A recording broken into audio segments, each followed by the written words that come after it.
Hello everyone, my name is Simon Imperial. I'm a tier 3 YouTuber. For anyone who doesn't know me, it's good to see you all here. Hope you're doing well, and welcome to the Genshin Impact stream of the week. Hello. It's good to see you, and hope you're all having a good day today, and hope you enjoy your time here. And I see right off the bat, we got Guanlong. Welcome, Guanlong. It's good to see you. Hope you're doing well, and hope you have a good time here. And I see you got first today. Very nice. Got first, yeah. Indeed you did. And hi, hello. And next there says, as a reference to something from Twitter, anyone the dino maybe stole a satellite? I did not. Definitely did not. I got it legitimately. Do not ask where it came from. It's secret information. Do not worry about it. But anyways, I see Ryu Human is here with an emote. I think it's you running back and forth. I'm not sure. Or dancing. One of those two. But I see Guanlong saying heck yeah. And I see Inakuki's here. Howdy. Howdy, Inakuki. Welcome, welcome. It's good to see you. Hope you're also doing good. And I see Guanlong says, yep, got first this time. I noticed. Don't worry, I read it. And next, yep, Dexter noticed also. Finally. And also, Inakuki says, what it do? Wait, what do? I also see Nixter redeemed Upside Down Dino already, so, let me get to that. Boom. There we go. First bit of chaos for today. I see emote there for Inakuki, thank you for that. Oh, okay, never mind. Guanlong did Upside Down Dino, so I need to go back. So there we go. And next says, ooh, what does this button do? Which one? Also just realized I still have a lot of redeems that I still haven't gotten around to adding in yet. I need to do that over the weekend. But yeah.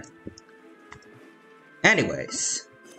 We have a few things we can do here in Genshin. Kind of. Not too much. But what I saw recently, they have update 4.5 coming out, but it's kinda, it doesn't really have that much going on, so we're kind of going off of scraps in terms of Genshin story, but we can still have fun with it, I think. So yeah. The Guanlong says Chaser redeemed. Jeez. And next there's, maybe we should have coordinated this better. And Guanlong says, yeah, okay.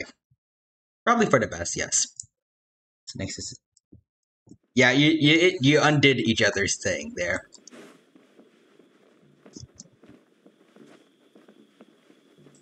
I mean, yeah, if you have enough channel points, you can just reverse it.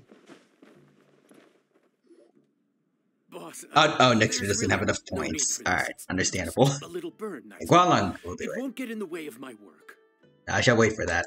Perhaps not, but continuing to work will only hinder your recovery. You need to rest for a few days. We'll figure something out. Hello. Oh, Traveler and Paimon. What brings you to this neck of the woods? And we decided to come check out. Josh Paimon, we're gonna skip your dialogue. We don't care. I knew we shouldn't have posted that notice. It's really nothing to worry about. I'm fine. I swear. How kind of you. My thanks to you both. And thanks on Yanxiao's behalf, too. There's nothing to be embarrassed about, Yanxiao. Just tell them what happened. Oh, all right.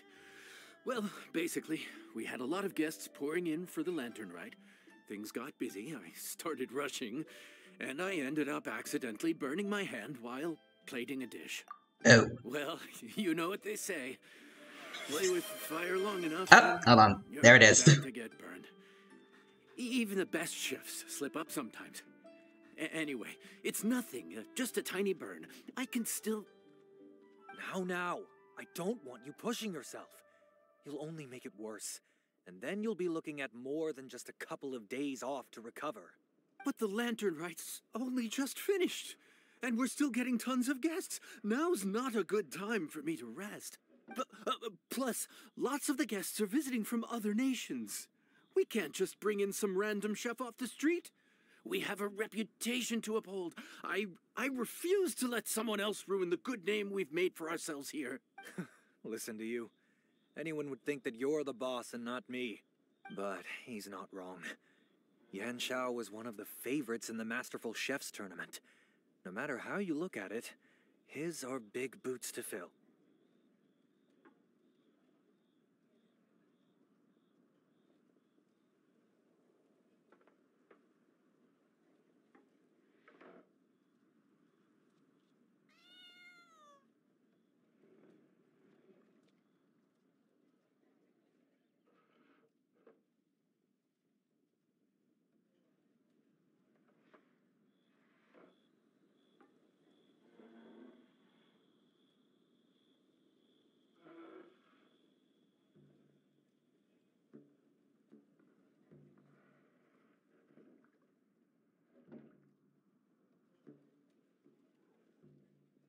I don't mean to boast, but any chef of my caliber probably has their own restaurant to look after.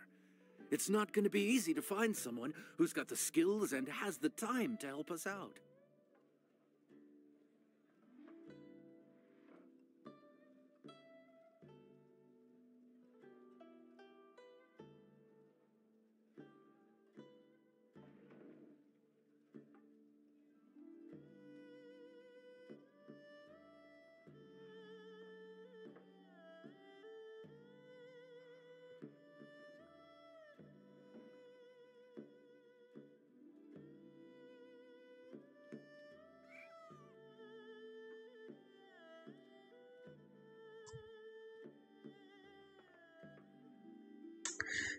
I have realized this whole time I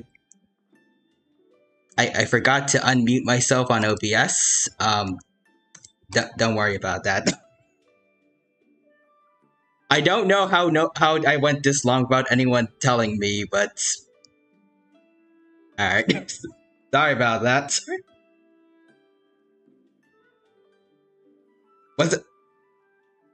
Did I somehow click it again earlier, or did you guys actually not hear me before? Okay, for anyone who was here early, I did read all your messages, including like while long redeeming first, everything. I saw it all. I'm sorry.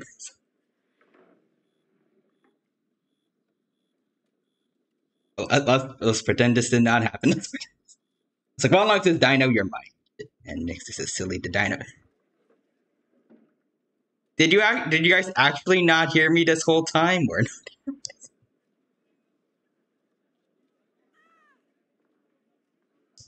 Okay. We're just back to what I said before. We're just gonna pretend that didn't happen. Let's get back to the Genshin stuff. Oh wait, what? Oh, next is no. We heard that you got muted sometime around the cutscene. Oh, what? Only after I said flip him.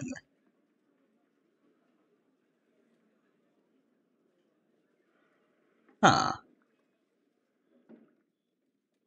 Did I misclick while I was turning myself upside down? Don't know how I did that, but okay. Anyways, Quadris is unmuting and streaming. Name a more iconic duo. Do we like that? Also, I just got here, so I didn't know. Fair enough. And Guanlux is perhaps Silly Rex. Yep. May I remind everyone that I've been streaming for almost 3 years now. In about 20 days, I'll be celebrating my 3rd year anniversary streaming. And this is what I do.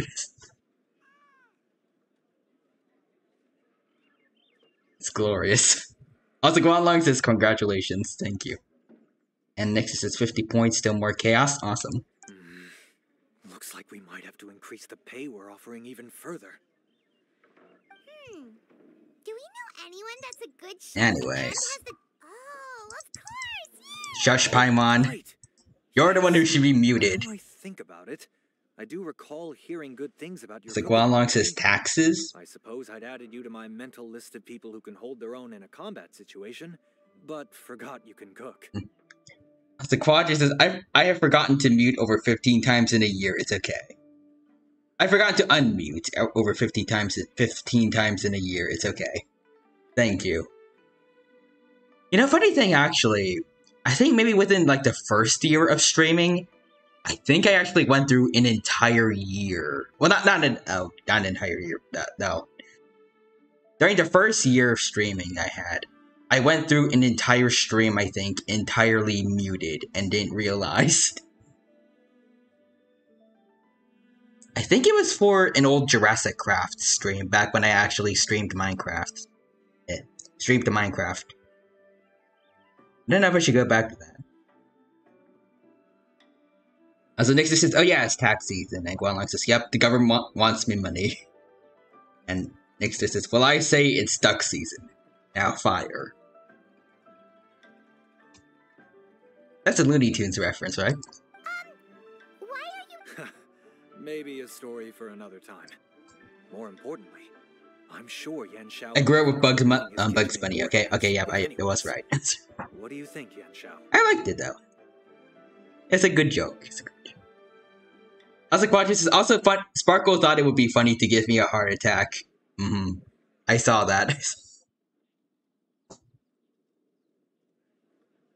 Well, since I hope I have... Like I said before, actually, wait. Did I say that before? I think I said that before, before I realized I was muted. When you first showed up, I said, I hope you're having a good day. Well, I saw from Twitter that you were having a good day. And I hope that the rest of your day was also good, and I have at least similar or better luck than you. Because I would prefer not to lose my 50-50, maybe get double sparkles, but... Yeah. That was all a paraphrase of what I said earlier, before I realized I was muted.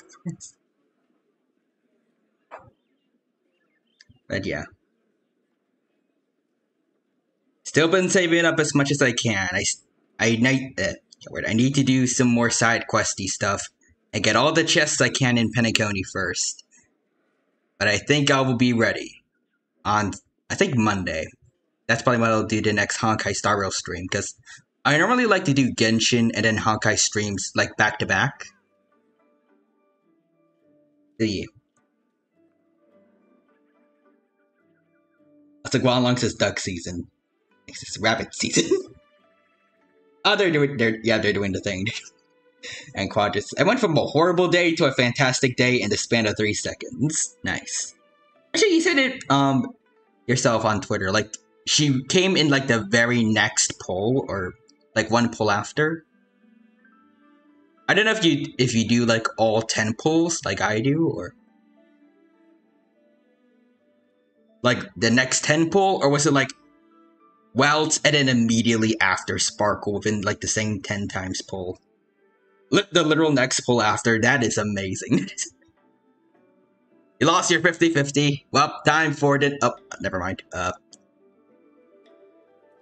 Gotcha gods glitched for a second there. I have 9 pity. Nice. That's the Guanlong says, wait, what? And Nixter says, fire! Just kidding. And also, Roger says, yes, XD. And next says, this too is the chaos. Also funny. I like the hijinks you two are having in chat. But yeah. What do you think, Traveler? Should we do it? He said something about increasing the pay. I did say that, didn't I? Sweet. Well, I'm a man of my word. Also, Nixer says, you can come out now. I told him you're not a duck. And Guanlong says, okay. We're both dinosaurs, like a duck is, technically. Customers is quite a different ballgame from cooking for yourself. Well, it's okay, I'm gonna come out. And also, Quadris has also decided for Sparkle over Topaz. Why? Because according to the numbers, Sparkle is actually better for Clara than Topaz. I mean, my wife is best for a lot of people, honestly. I saw not only is she good for Imbibitor Lune and Sela, but I think she's actually brought Jin Yuen back into the meta. From what I've heard. At least I saw a tier list on Twitter putting him on par with people like Sela. Plus, the man himself, can't word. Kagi/Sayu is getting Sparkle too, and is having her on a team with Jin Yuen, and I think a few others. I forgot their name. I forgot who it was. But yeah. So yeah, Sparkle is so insane. She's literally the best hyper carry support, and she deserves that. She deserves again word. She deserves the good treatment in gameplay, and I want to get her to E2 if I can. If I have the resources for it. Let's see, next a redeemed handlebar mustache. Alright, give me a sec. Over to reactive image, Fujit. I really need to make this easier to get to. I need to make it like a bookmark. Actually, I'll do that right now. Hold on. They're almost there. Awesome, I see more messages. And Golan says I'm a dinosaur. Yeah, you are. But back to like what I was saying earlier, so is a duck.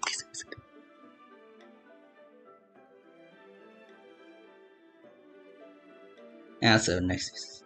Yeah, there. Redeemed the mustache. I just can't redeem any more chaos for a while. Alrighty.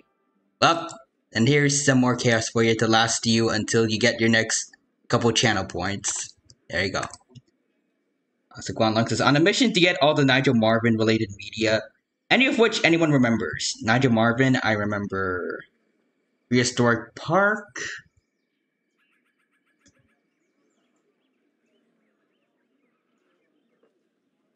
Was it Walking with Sea Mon? I don't feel like it's Walking with Sea Monsters, but I'm pretty sure he showed up in one of those. I think he made an appearance in Primeval. But that's all I remember currently, for at least Nigel Marvin related paleo media. I could be wrong if there's more.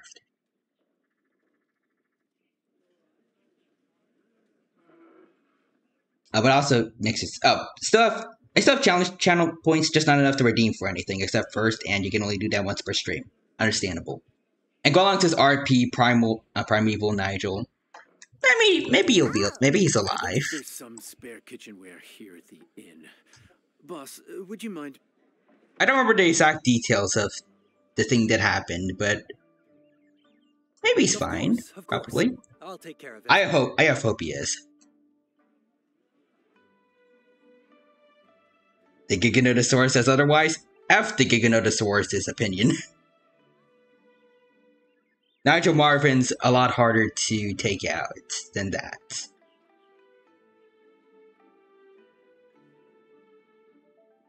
Anyways, Quadra earlier said, why is she insane for someone like Clara? TLDR, Sparkle gives Clara more crit damage and attack percentage. And the buff doesn't go away until Clara's next turn. Meaning basically the buff stays even when Sparrow counters. Ooh.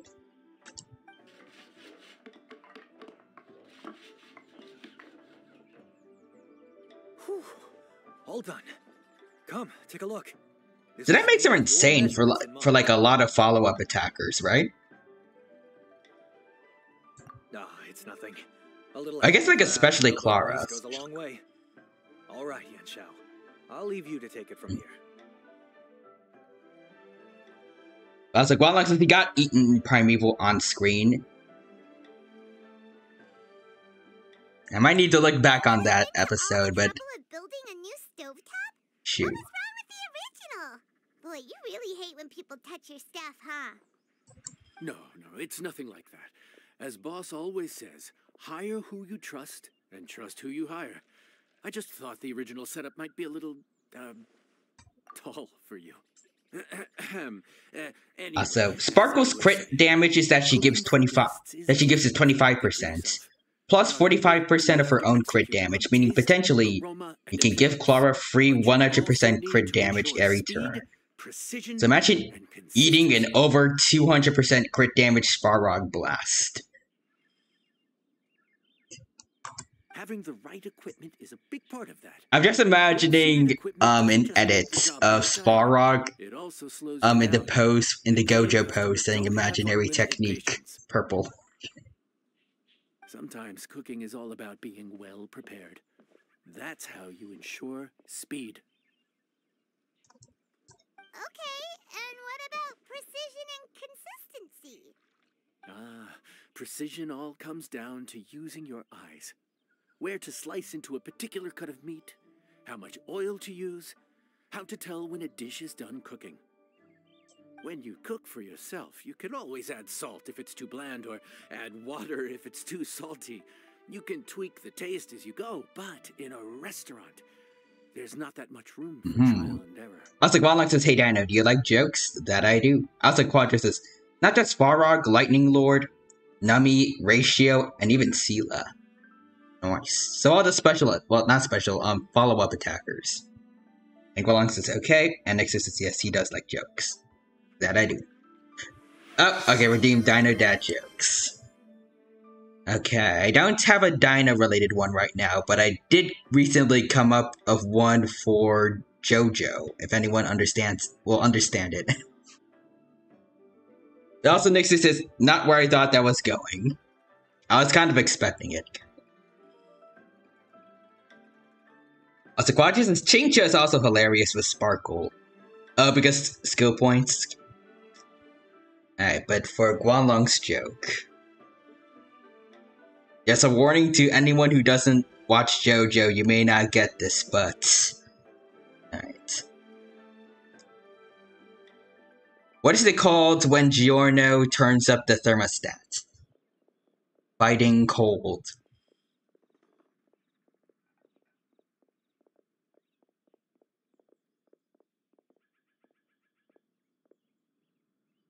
Actually, I feel like maybe you can kind of get the basic gist of it, but I don't know if you entirely understand the punchline. Or at least why it's funny. Also, next says, "I thought Wanlong was going to tell the Dino a joke." I would appreciate that. It'd be nice for someone else to have a joke for once. But also, Wanlong says, "It could be worse. I could get the Horde back here." Also, lol. And Nexus says, "I'm reading JoJo, but I don't remember who Giorno is." Oh, Dio's son. Part 5. Weird hair.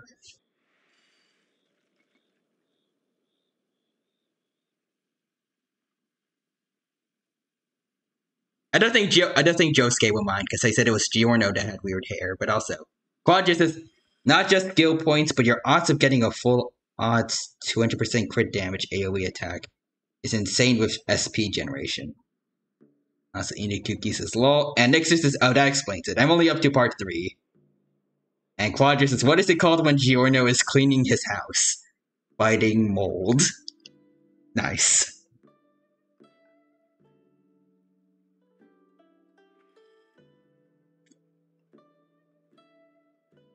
What is it called when Giorno subscribes to Keeps? Fighting bald. Worst case scenario, Paimon can deal with any subpar dishes by... The final thing you have to focus on is consistency. Also, the Asian Dino is here. Hello. Hello, Asian Dino. Welcome to the stream. Thank you for stopping by. It's good to see you here. Hope you're doing well, and hope you have a good time here today. Right now, we're playing Genshin Impact while making some jokes. Having a good time, and I hope you do too. You have to cater to their own dietary needs, while also giving them the opportunity. Also, the Guanlong says, "What do you get when you cross Tyrano with fireworks?" I love Where You Are Mia from Genshin Impact, but also what? The Dynamite. That's a good one too. A classic joke. I like it. Also the Inakugi with the Komodo Dragon emote. And next to redeemed bread, so... bread. There we go. This last point is making Paimon's head spin.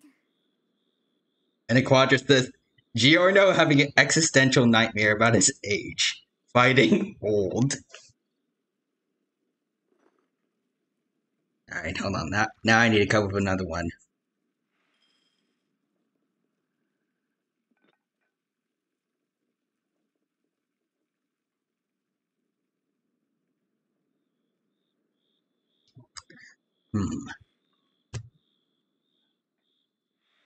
What do you call it when Giorno just really hates origami and decides to tear it to shreds? Fighting fold.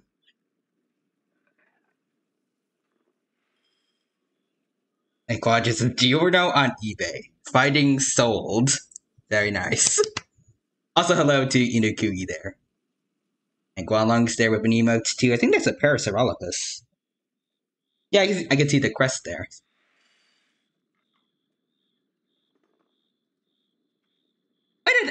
I looked, I clicked on it on my phone. That's from Tea Time Jess. We rated her not too long ago. But also, I need to come up with another joke since Quadra just did one.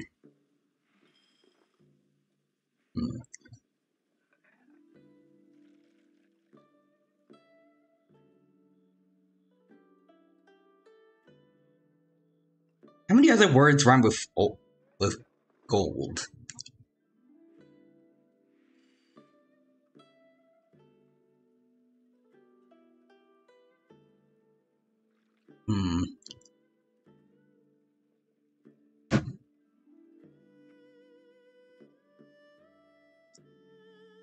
What would you call a crossover between Giorno and Asterically? Fighting rolled.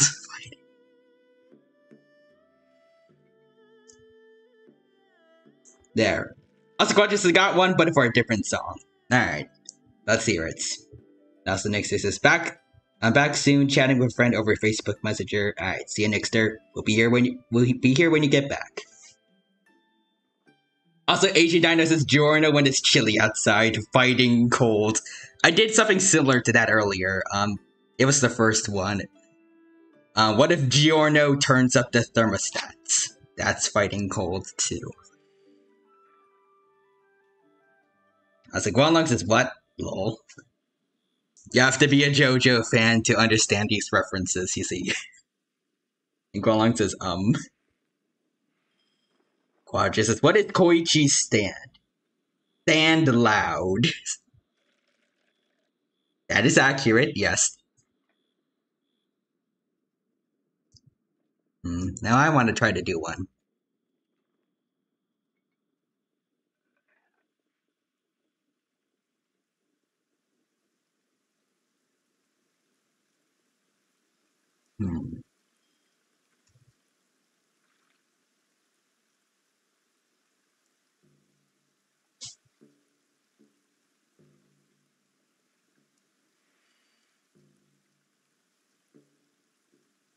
Okay, got one that Quadra will definitely understand. Okay.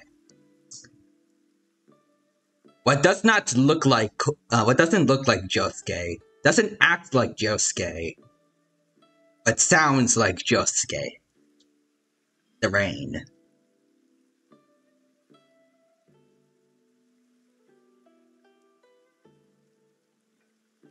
So Guanlong says, I don't know anything here. You can join us for the next JoJo watch along and you can maybe understand some of it.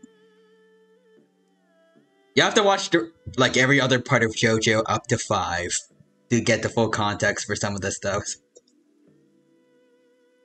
So Asian Dino says, stand aloud. Echoes Act 3. You are strong. That's a bit of Jujutsu Kaisen. And Guanlong says, I relate to Paimon at this point. Oh, this last point is making Paimon's head spin. I'm sorry.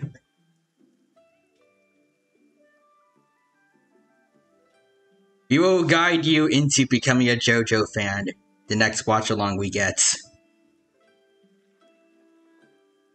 Also, Quadra says, Apachio when Giorno speaks. Fighting scold.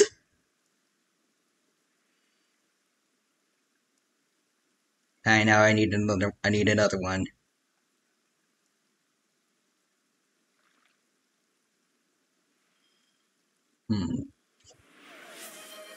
That's a Guanlong redeemed the new redeem. Ooh, alright, let's hear it. What redeem you got for me? While I'm still thinking about one. I'm still thinking of another JoJo joke to make, or joke. That's a joke in of itself, but I need to think of another one still.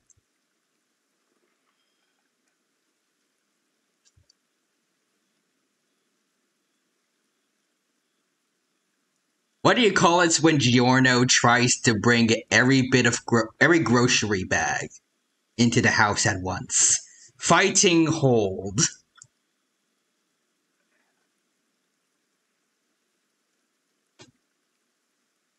Also, Guanlong says Dino Attenberg. So I need to do like an Attenberg. I can't word it.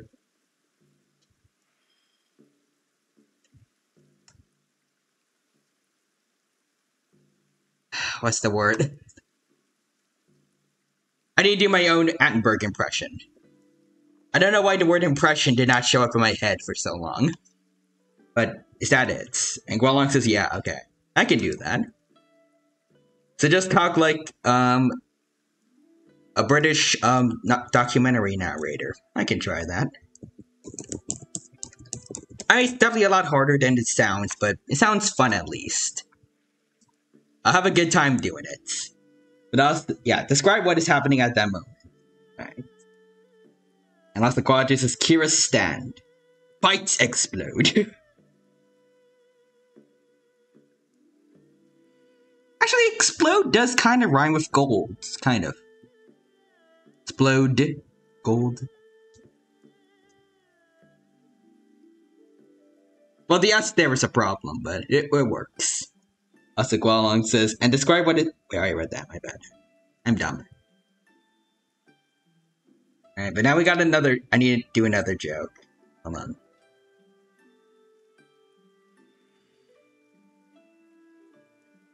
I feel like Quadro already did one with this punchline, but...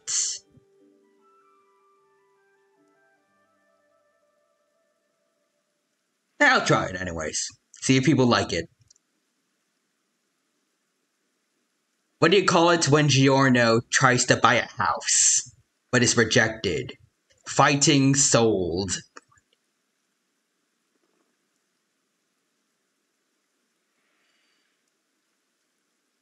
Also, Guanlong says we are leaving Paimon hanging. I don't care. Paimon spends too much time in Genshin dialogue talking. She has to be the one now to be quiet while we're the ones talking, alright? She's getting her own medicine right now. Alright, but let's also get through the story while we're coming up with random jokes. Someone as well traveled as you may even have a better handle on it. So Guanlong says lol. Once you get started. You just need to think of more words that rhyme with gold. Also, Quad just says sparkle. Fighting trolled. That would be the basic premise of fighting Sparkle. Or a lot of masked fools, probably. But yeah, that's a good one. Especially since it mentions Sparkle. It's the top out of 10. Top 10 out of 10 for me. I can't word, but yeah. Guanlong says mold, rolled. I did mold. Well, actually, no. Quadra did molds. I did one earlier for rolled. Giorno crossover with Rick Astley. Let's see. Sold. And Quadras is fighting Kafka in simulated universe. Fighting controlled. Mold. Old.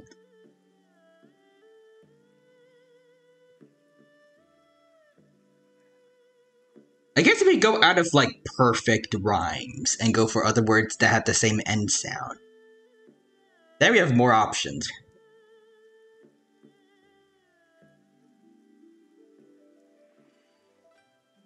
Hold. What do you call it when Giorno has to pay to get over a bridge? Fighting told.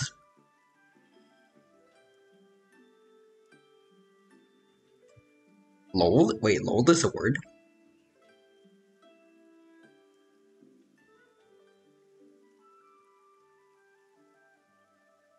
Or is it like, is it supposed to be lolled with like an apostrophe?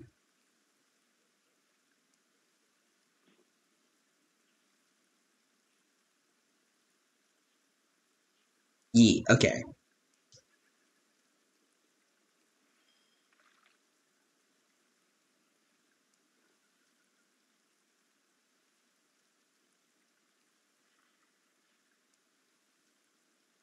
Hmm.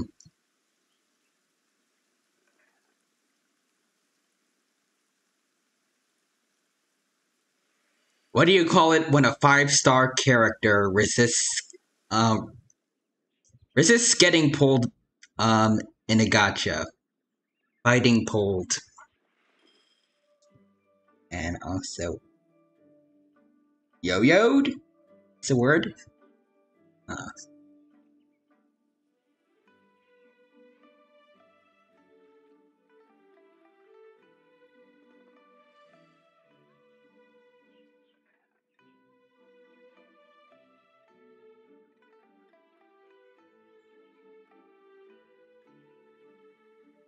Which of these can I use? I think that's enough. Alright, I can do... I'm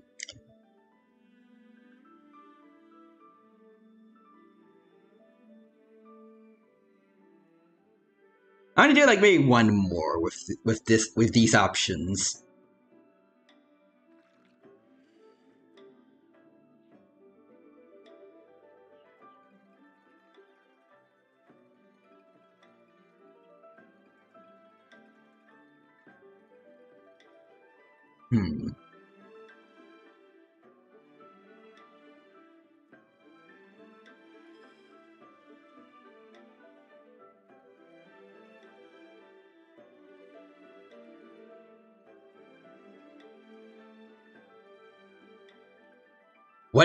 What is it when Giorno recaps a previous battle against an understand user?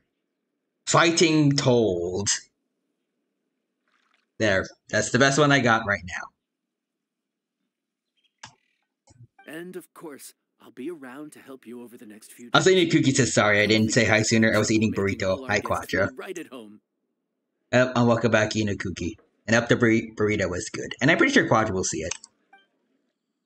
You might be thinking of a JoJo joke right now. That's what we were doing for the last couple minutes.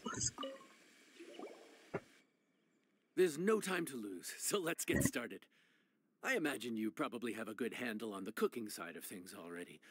What you need to pay attention to is remembering each table's order. Try not to get them mixed up.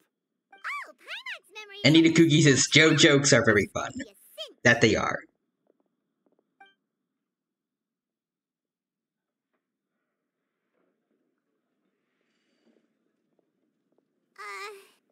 What ticket are we on again? Table 1 was... Shush. Was Paimon just sleep floating?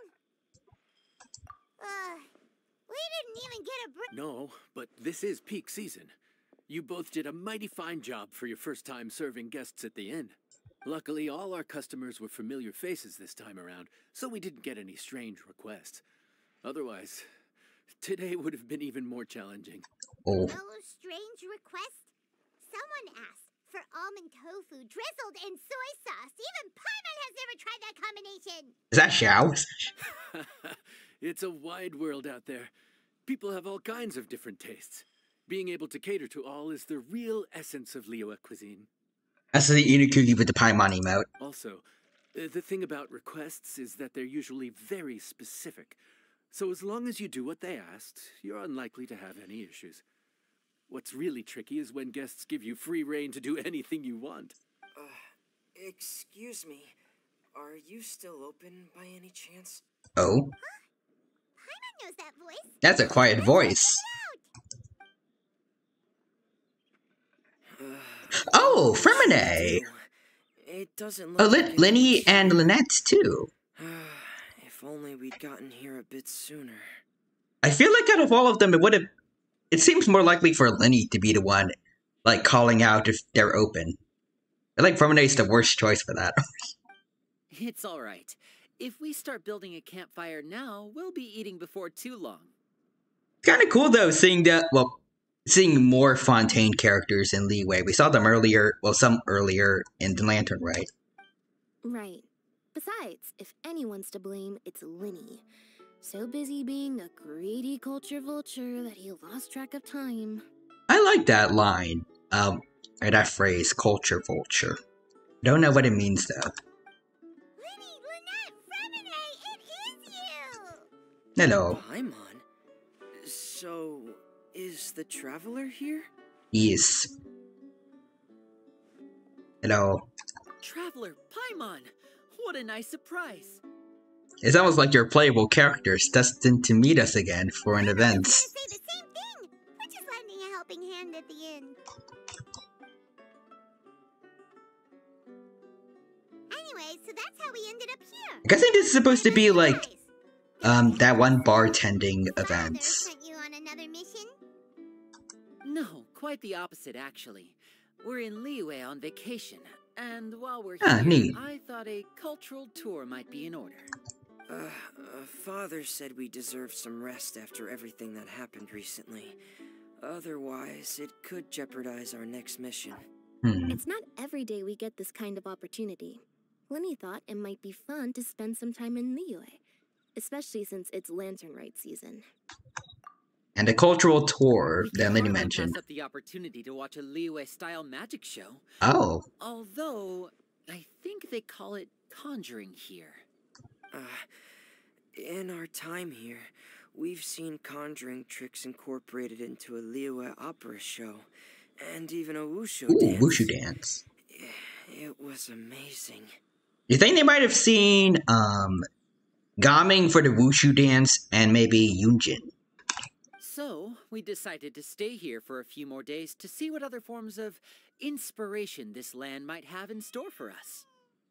We visited Granny Roshin in Chingsa village not long ago, and today we continued our cultural tour in the area around here. In the end, though, we lost track of time. We haven't even eaten anything yet. Oh. And speaking of eating, as you know, seafood is a big part of both Liyue and Fontaine cuisine, but it's cooked very differently here. We simply had to try some local seafood after coming all this way. That's another reason why we decided to extend our trip. Alright. Oh, need any recommendations? Shush. Fish one with a misleading name. Sounds bland, but it's drowning in hot chilies. Alright. Oh, you mean blackback perch soup? You're right. The name doesn't give much away. It looked and smelled so appetizing that Lynette took a huge mouthful, blissfully unaware that she was about to set her mouth on fire. Oof. She could barely speak for the rest of the day after that. I wish we could have seen that. But I do like that she's like really into seafood considering she's a cat and all. I think it's funny. Luckily, that wasn't a huge adjustment for her. Fair enough, yeah. I can't tell if that was supposed to be her stomach or her being angry. That was different, yeah. What? Aren't you guys hungry too? Yes. A little. Yes, I'm ready to eat. Traveler, I'm afraid we'll have to send you back to the kitchen now. No problem. What would you like, Lenny? Good question. I doubt we'll be able to decipher the menu, so why don't you recommend something? You should be pretty familiar with our tastes. No, I don't think we've ever talked about food before until now, but okay. One more thing. Please, if you have a heart, don't make it spicy. I'm gonna make it spicy. Alright, it's a Yang Xiao. We need the spiciest food you can offer. Fontaine, huh? No wonder they can't handle too much spice. Still, if we make the food too bland, they might as well be eating back home. Nah, what do you recommend? There's this crab and shrimp stir-fry I know that could work.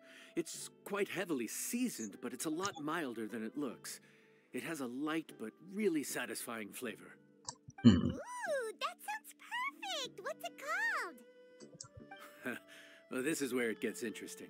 They call it the Palace Jewels. The crab roe is supposed to look like pearls of gold, and the shrimp meat like chunks of jade. Ooh. Here's the recipe. When you're ready, go ahead and give it a try. Alright, we'll do it. Let's see. Oh, so I need to be good with reactions. Okay. I can do that, kind of. Alright, here we go. I got this. serve him up.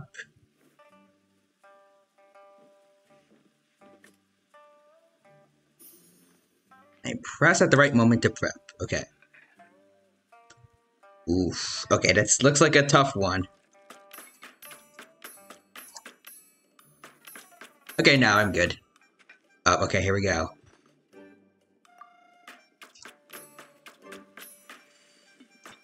Boom. Now for the shrimp. You know, yeah, this is kind of easy. There we go. I do like that they bought it to make it like... I can't word, but like... pretty refined animations for this thing. And they could have just had like a bowl or something and just some PNGs of food getting cut up. Yeah, after holding release at the right moment to... Okay. Okay, I got it. Okay. Oh, whoops. There, I did it.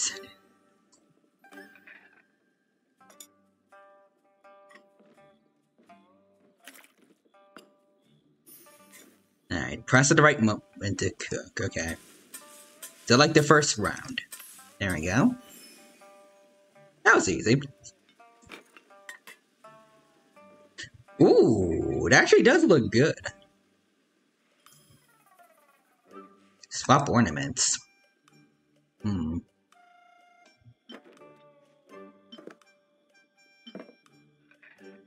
Well, then this one's gonna get leaves on the food.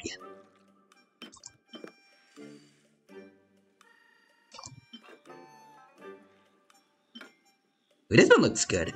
I'll do that.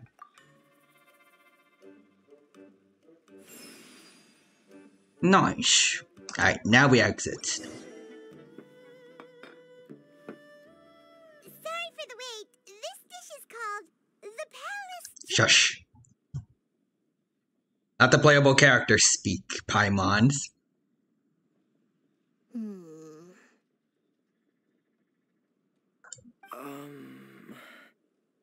You okay, Lynette? Yes. We meant to say, you two must be tired after a long day of work. Do you want to eat with us? Is that what you guys were going to say? Oh, now that you mention it, Paimon is a little hungry. Well, if you insist, then who are we? There we go. Right, of course. Boom. The sauce looks a little overpowering. Don't worry about it, Lynette. According to Liyue custom, it's probably good table manners to let someone else go first. Is it?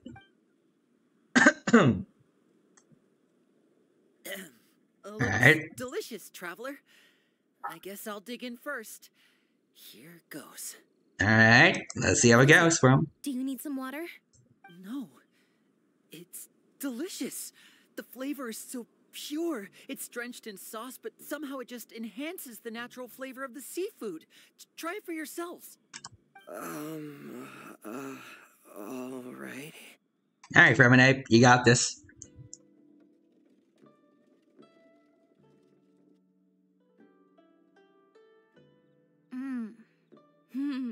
What is that? Crab roe?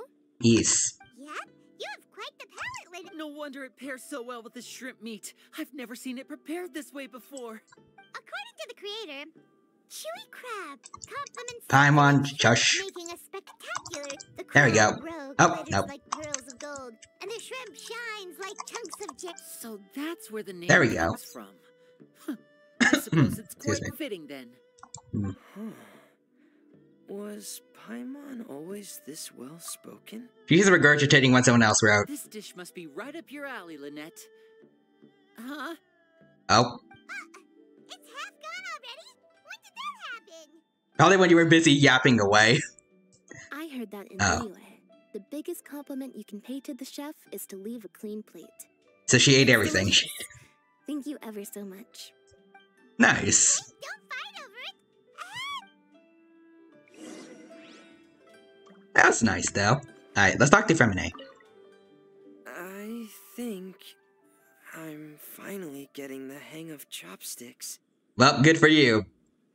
I am Chinese, and I have no idea how to use chopsticks. Yeah. You're doing alright, man. Well, Linny and Lynette picked it up in no time, but they're naturally dexterous. Unlike me. It's taken me a lot longer, but I'm slowly getting there. Understandable. Oh, speaking of chopsticks, in one of the shows we've seen here, someone performed a conjuring trick using a bowl and chopsticks. So, if I want to be a good magician's assistant, I need to keep practicing. You got this, Fremine. And nice Linny.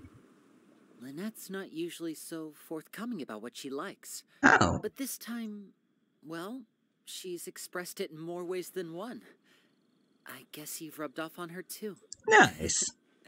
Or maybe your cooking is simply too delicious to resist. The next time our paths cross in Fontaine, you'll have to fire up your cooking skills for my other siblings as well.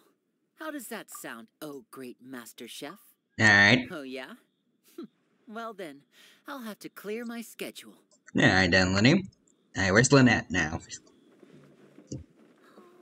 Oh. Oh, she's right up. Oh, she's over there. Hello, Lynette. Calorie surplus detected. Digestion mode engaged. I forget that she talks like that sometimes. She just... Does she say that as like a joke, or is she actually... She's hiding the back of her neck. Well, sort of. I don't think... Well, it could be the hair. I don't think she's supposed to be a robot like Catherine, though. Yeah. Well, Linny and I are usually careful about what we eat, because we have to stay in performance shape. That, plus it's generally bad manners to overindulge at the dinner table. But once in a while, it's nice to treat yourself in the company of family. Besides, if I'd waited until my brothers were finished trying to out-polite each other, the food would have gone cold. Fair enough. Alright, let's go talk to Yang Zhao. So I kind of wonder, how many are there for this event? Huh? Well done. Not bad at all for your first day on the job. There'll be more to come, so keep it up. Got it. Let's see what characters are next. Oh. Ew. No voice lines for this dialogue.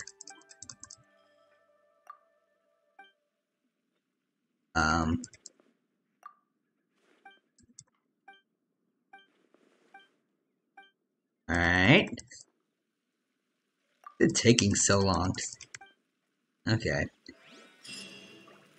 Oh. I did something. Oh, what? Wait, is this for... Oh, what? Wait, what? Oh, okay, another quest is... Alright. I guess I gotta do this now. Okay, that's weird. Anyway, Genshin quests do this. Alright. Just gotta get through this. Please tell me this is gonna be done.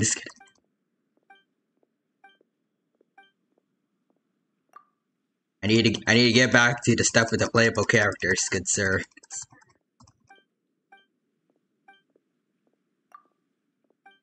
Alright. Is this one done? Okay, there we go. Please tell me we're good. Okay, there we go. Wait till the next day, so...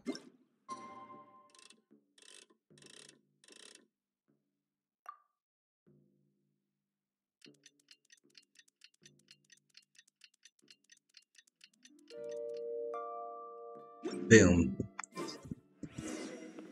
Also, we got something for events. Let's see. Okay, so four people are gonna be showing up total. All right. Well, 4 batches of people are gonna show up. All right.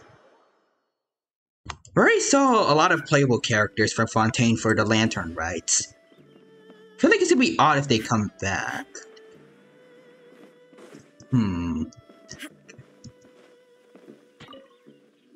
So who else have we not seen a bit? Tells me that both new and returning customers have Risley, good things to say about you. and Siege Wing, maybe. Well, they don't leave the Fortress of Meripede much, but Oh, could be cool. Of course. The worst are those old scholars who have barely cooked a day Oh, in their life, but Faruzan. reading a stack of books on the topic makes them the That's expert. new. They criticize you for no reason, claiming All the right. cooking method isn't One of fit the only characters I like or that from flavor profile the isn't Academia. Sweet. authentic because you used an ingredient that wasn't in their beloved centuries-old version of the recipe. This is Wang Shuin. It does have the look and feel of a time-honored establishment. Oh. I know that voice, and I know that face. We'll have each of your signature dishes, please, as fast as you can serve them. The most expensive ones. She just wink at us. Faruzan! Hello. Madam Far... Oh my. Traveler, Paimon, whatever are you doing here?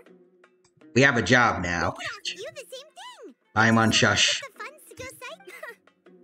I'm not here to sightsee.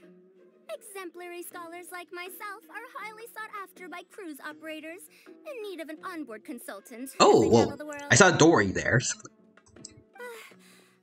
Oh, Layla! Faruzan, It's been a long time since we've seen Layla.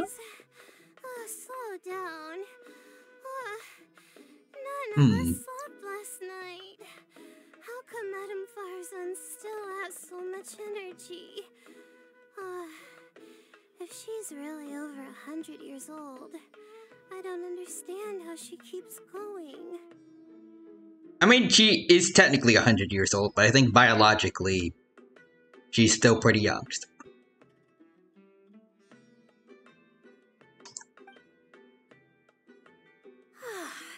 It's all my fault. She's been like this ever since I told her I'd be paying the expenses. Oh, that's surprisingly generous of you, Dory. I feel like that's going to come back to bite them later. Layla! Somehow. And Dory? Also just realized, so Bet on this copy. first time around was Fontaine characters, this time around it is Sumeru, so four, I guess, rounds in total.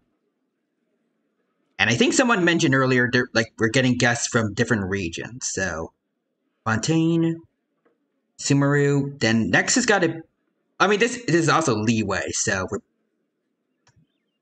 then the other two options are going to be Inazuma and Mondstadt. I don't know what order it's going to be, but I'm anticipating that. Ooh, for Mondstadt, I hope we get Venti. It's been a while since we've seen him. Last we saw Zhang Li for the bartending quest a while back. Well, if the chef here is It makes sense it would only be fair for Venti to go to Leeway. Leeway. Some authentic Liyue specialties. So, why are you all in Leeway again? Something about being an onboard consultant? I got my hands on a new boat from Fontaine a while ago, equipped Ooh. with cutting-edge navigation technology. If we manage to spread the word, it could have huge business potential. So Dory got herself a cruise, I guess. Right now, we're doing some test runs. We sailed from Port Ormos to Rito, then from Rito to Liyue Harbor. Oh, Next, nice. We're planning to go to Dornman Port. Oh, Madame Farzan and me were hired to fine-tune the compass and other equipment. We sailed around the Sea of Clouds all of last night to put the system through some stress testing. That sounds like illegal overtime. Well, I mean, Layla's a student, so hopefully she's getting, maybe some kind of college credit for this. I don't know. Does the Inazuma... Well, not Inazuma. Does the Academia have, overseas... What would they call it? I know my college, they offer things where you can, go over... I can't worry, but, you can go to other places in the world for a whole semester.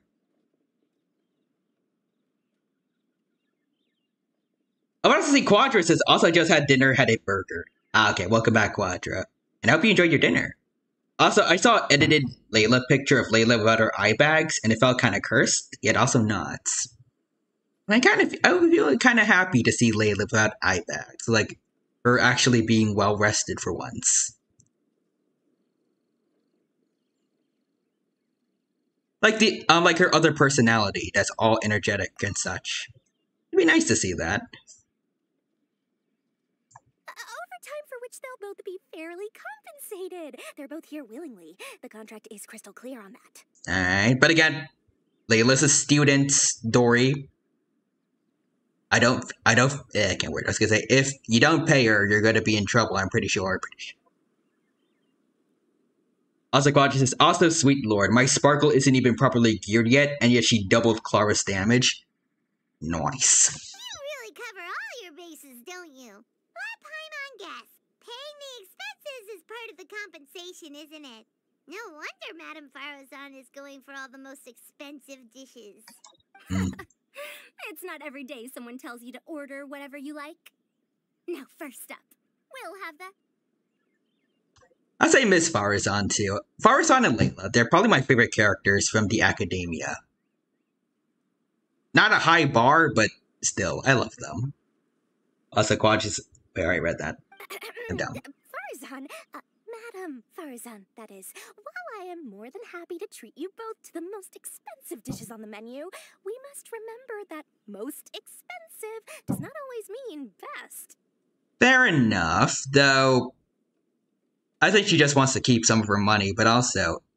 I'm surprised that Dory is being this generous. I feel like she's planning something. I've heard that the most expensive dishes in Liyue are usually either seafood-based or take an exceptionally long time to prepare. Now, I don't know about you two, but after so many days at sea, I don't think I can so much as look at another piece of seafood again for at least the foreseeable future. Alright. That's actually a good point. Okay. Well, I guess she gets to save her wallet now. Not to mention that poor Layla here looks like she's about to faint from hunger. Also, Indie Cookies is nice. Hope you had a good burger. Huh? Oh, that's not because of hunger. Because of tire. Surely the wise and virtuous Madame Farozan could not bear to watch her poor students sit here and waste away. Oh, well, of course I care about my students' well-being, but why do I feel like I'm being tricked? You are. So, let's not order anything that'll take too long to prepare. Aside from that and seafood, we'll take whatever other expensive dishes you have. Over to you, traveler. Okay.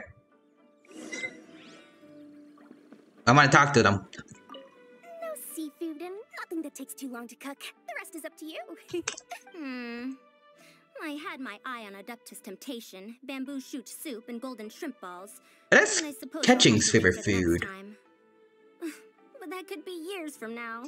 Aw, Madame Farozan looks so deflated all of a sudden. Please still try to choose dishes on the expensive side, okay? You got it, ma'am. Also, God just says EA game devs. Handshake emoji, college students. Overtime and crunch.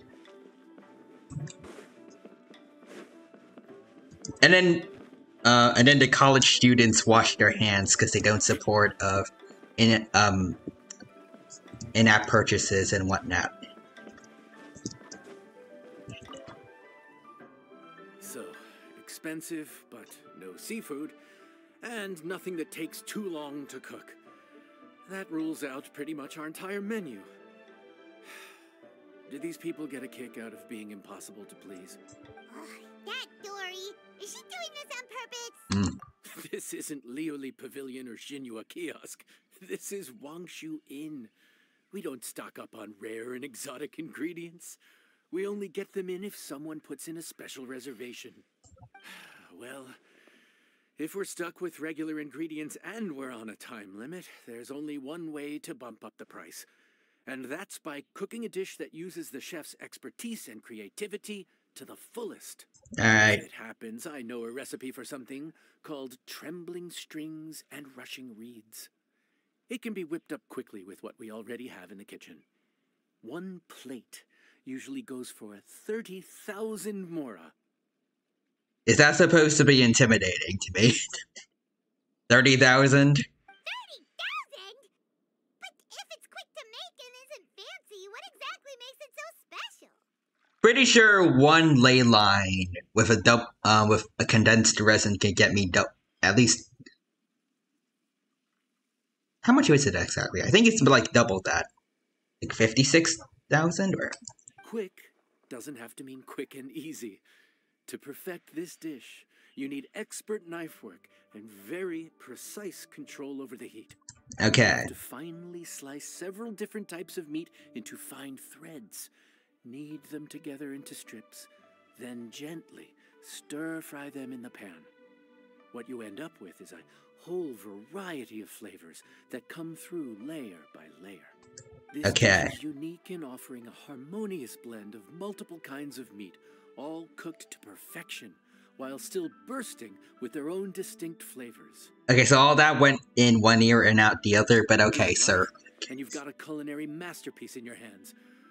But if you botch it, it's just a bunch of meat thrown on a plate. I mean, I would be fine with that, personally. Paimon gets it now. Now, don't worry. Shush. Believe in yourself. You can do this. Alright, let's go.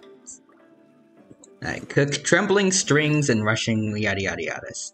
Also, Murray Franz says, Kyoryo-san. Hello there, Murray Franz. Welcome. It's good to see you. Thank you for stopping by. Hope you're doing well, and hope you have a good time here at the Genshin stream. And is that supposed to be the dino in Genshin? Well, the dino in Japanese. Also, thank you for redeeming Hydrate. I should drink some water right about now. But yeah.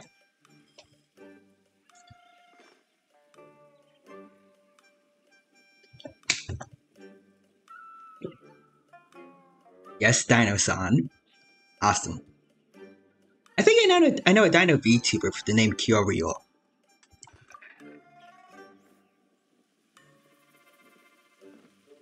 I think they were a Carnotaurus, but I'm not sure. Alright, press at the right moment. Okay, I got this. Boom. Boom. Easy. Easy. Easy. Easy. Easy. Easy. Easy. Oh, okay, it's a little fast. Okay. There we go. Easy.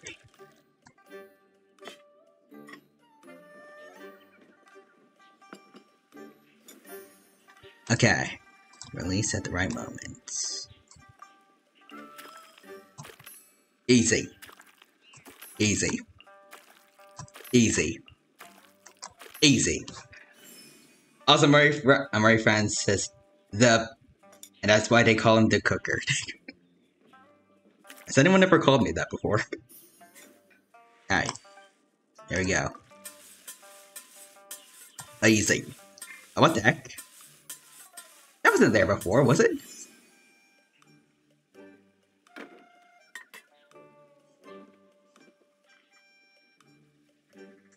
Alright, but anyways. Let's do... We don't want leaves on the food. Let's have a nice lantern here. Ooh, and this could be good. Some tea to go with the meat. Finish plating. Hey, this looks pretty good. Now exit. Food's ready. Please enjoy. Ta-da! Ooh, smells delightful. Oh, we meant to ask, have you two eaten breakfast yet? If not, why don't you join us at the table? Alright. Did Dory just offer? Let's not forget that the biggest business deals are always settled over a meal. Come on. Sit down and join us. Everyone, dig in. Okay. This dish looks simple enough.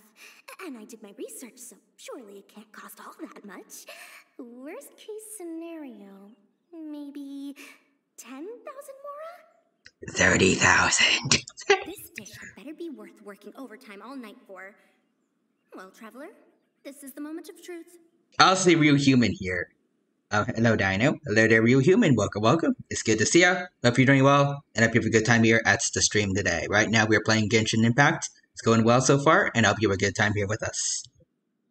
We are cooking for some friends here, and we're gonna see how well it turned out. Oh, so tired. So sleepy. I just want to eat up and get to bed. God, Layla, so relatable.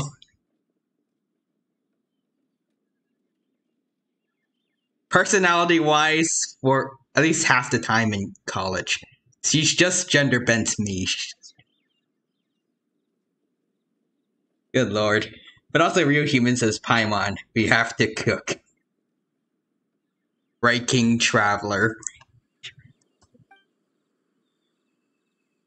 Is this foul? Oh, wait.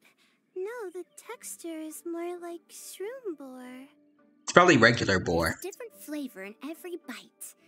Traveler, traveling bad. I detect a hint of Yes. something smoked too. And very Francis. Quite marvelous. Ah, yeah. How is this made? Suddenly the Pillarmen are here.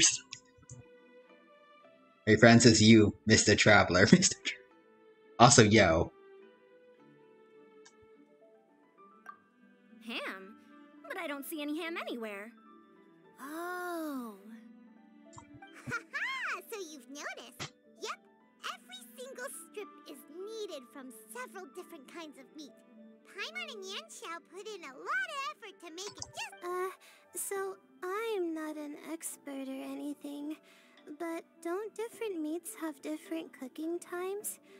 How is everything in this dish cooked to perfection? That's a good point, actually. Well, you see, that's a trade secret. Let's see. I know some special cooking techniques. The dark side of cooking is a gateway to many abilities some cooks would consider to be unnatural. Wow.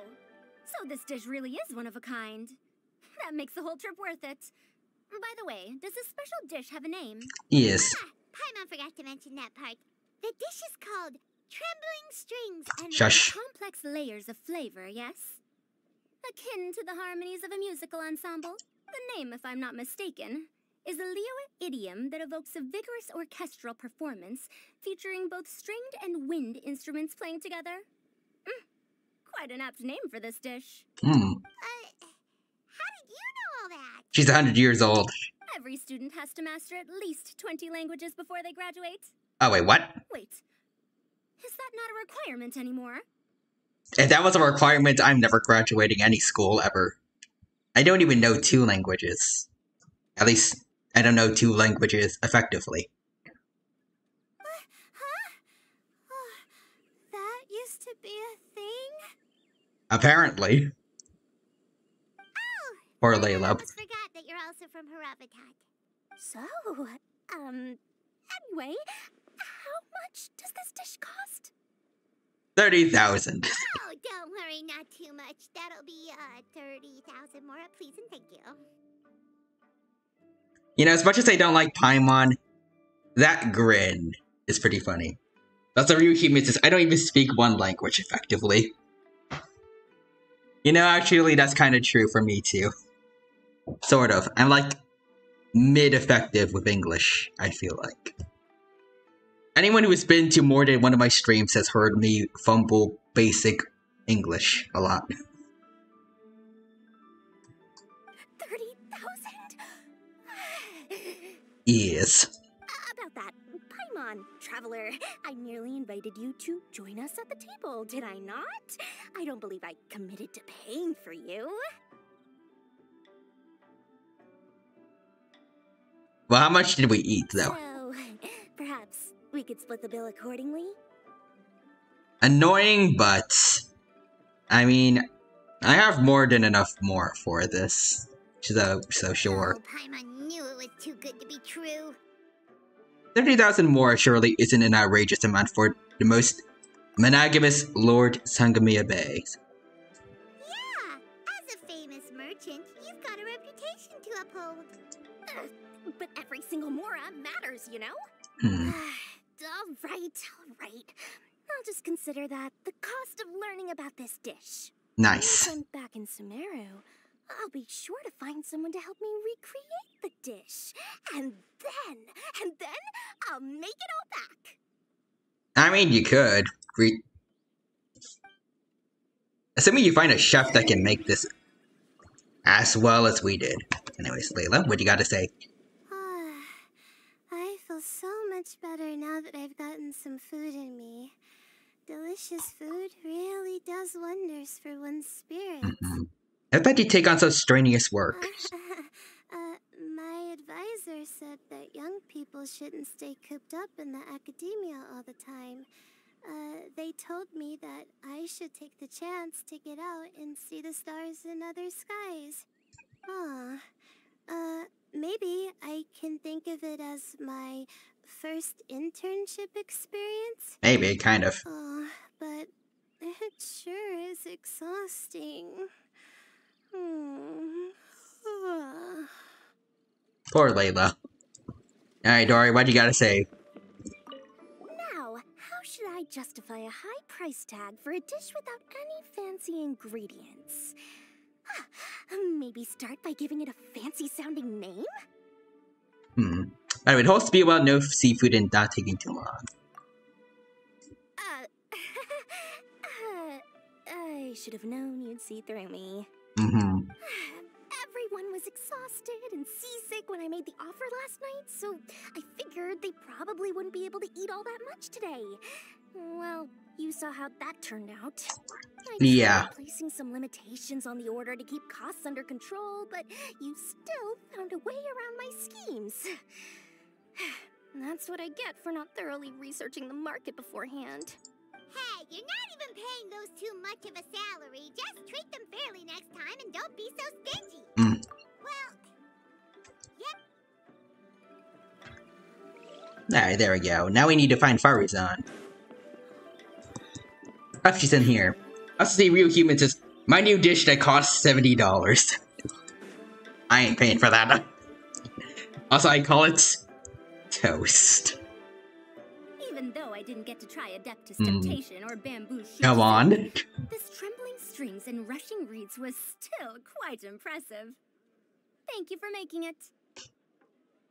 Well, about that, even though newfangled contraptions are hardly my cup of tea, Dora's offer was quite enticing. She said that every time we stopped at a new harbor, I'd be free to go and pick out some ancient books at the market and bring them back to Sumeru. I couldn't resist an offer like that. So I offered to join for the lowest possible pay to undercut all my Ksharawar competitors. Yeah, I see. It's just burnt bread. It's just... I'll take it all. I'll take it all.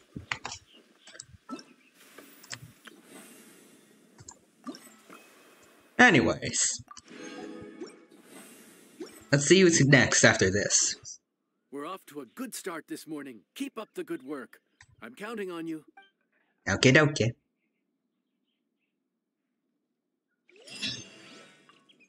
So who's next? Also got more dishes. Hold on. Let's use the recipes. There we go. Also, Quadra says, also, did you see that the DBFC rollback is finally real? That I have. I suppose in the long run it doesn't, well, I guess it, at least right now it doesn't really matter for me because I've never played online, but I'm happy for everyone else. Yeah.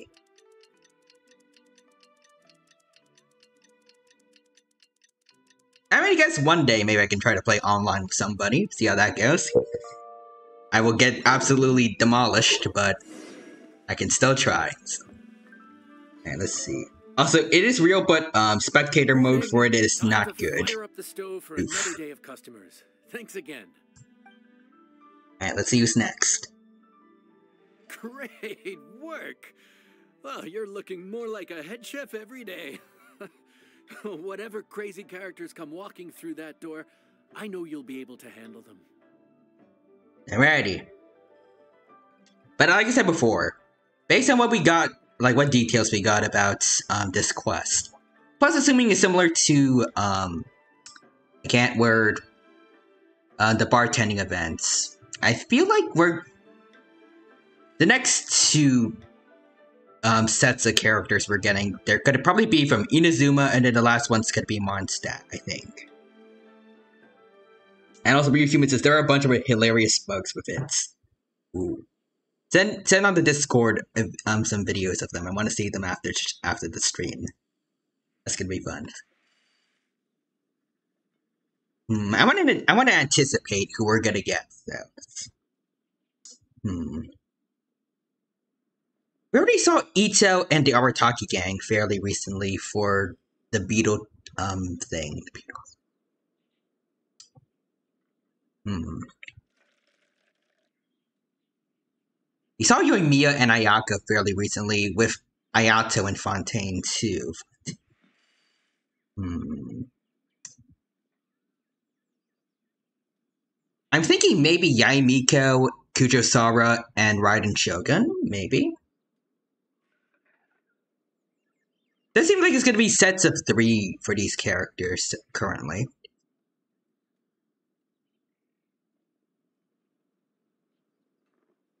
Nice to see Judgment Eldritch is here. Hello, Eldritch. Welcome, welcome. Thank you for stopping by. It's good to see you here. Hope you're doing well, and hope you have a good time here at the Genshin stream. And I've had some alcohol, but Tyrano looks different. You are correct in that observation.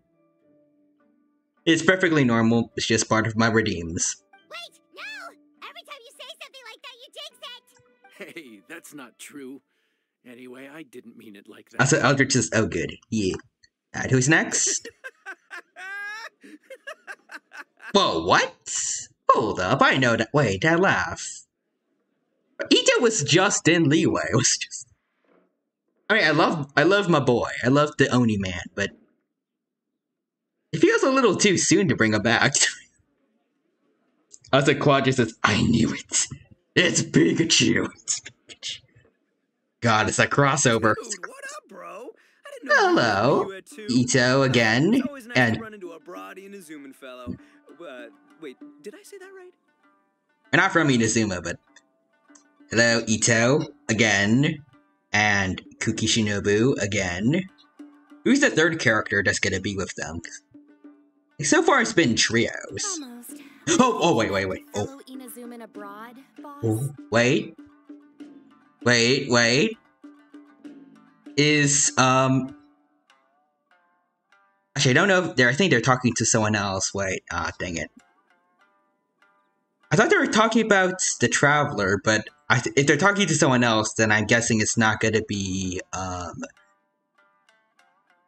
god, how did I forget his name? I'm guessing they didn't bring back, Takuya with them. Yeah, that's the one. Yeah, we gotta look out for each other when we're Oh, home, don't we, Ayato? Ayato again? How have we seen them both again after, like, them being in events for, I think, like, just the last update or so? Huh. So Ryu Human says, I put a video of one of the funny new bugs in DBFC and memes. Awesome, I'll look back and see it. When the stream's over. Hello, Ayato. Whoa, Checker! What are you doing here? Also, Quadra says, Ayato. You know, it feels weird being here without my sister. Wait, that's actually a perfect trio that we could have had. For Inazuma representatives. Ayato, Ayaka, even though we've already seen them recently, but we could have gotten to see Toma again. It's been so long. Plus, they're all part of the Kamisato household. In some shape or form. So it would have fit perfectly. Huh? Oh, hey, Flying Lavender Melon. That's Quadra says, poor Toma. Bro got sidelined hard. All my buddies in one place. God. And by somebody who, even though I love them, the Arataki gang has already showed up super recently. They didn't need to be back already. Again, as much as I love them, we could have gotten more Inazuman representation. Like, for Fontaine, we didn't get Navia or Clorand again, or, like, Farina. We got, I don't know what I'd call them. I guess the magic siblings, like Linny, Lynette, and Frimine. And it works, because we haven't seen them in a while. Same thing for Dori, Faruzan, and Layla, but I don't know. The suggestion I had before, Yaimiko, Raiden Shogun, and Kujosara, I feel like they're a pretty, I guess a pretty popular trio for Inazuman characters, and we haven't seen them in like forever. Masaquadra says, yeah, or if they came back, at least make it like Takuya, yeah. You know, it's like a new introduction, like a new member of the Arataki gang. most Inazuman characters got shafted hard here.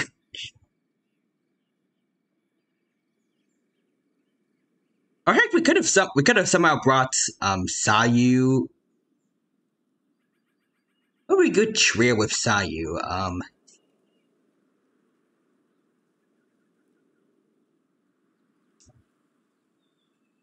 Huh. Actually, can't think of anyone who would really be associated with Sayu. Dang it.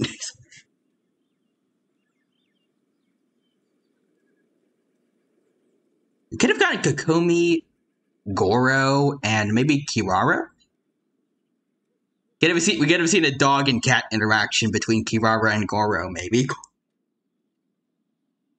Or it could be the opposite of what some people have memed about, and Kirara and Goro are actually good friends. Also, Quadras, you know what I would have loved? Kale, Tainari, and Sino. That would have been great for Sumeru. I guess we kind of already had that, though, with that one Windbloom festival. Where they all came to Mondstadt. But it'd be nice to see that combination of characters again. Didn't you say you were gonna knuckle down and earn some more when you got home? How come you're back in Liyue? Oh yeah, that's true. He did mention something like that. The last time we had the Beetle tournament. Well, unless maybe he's going to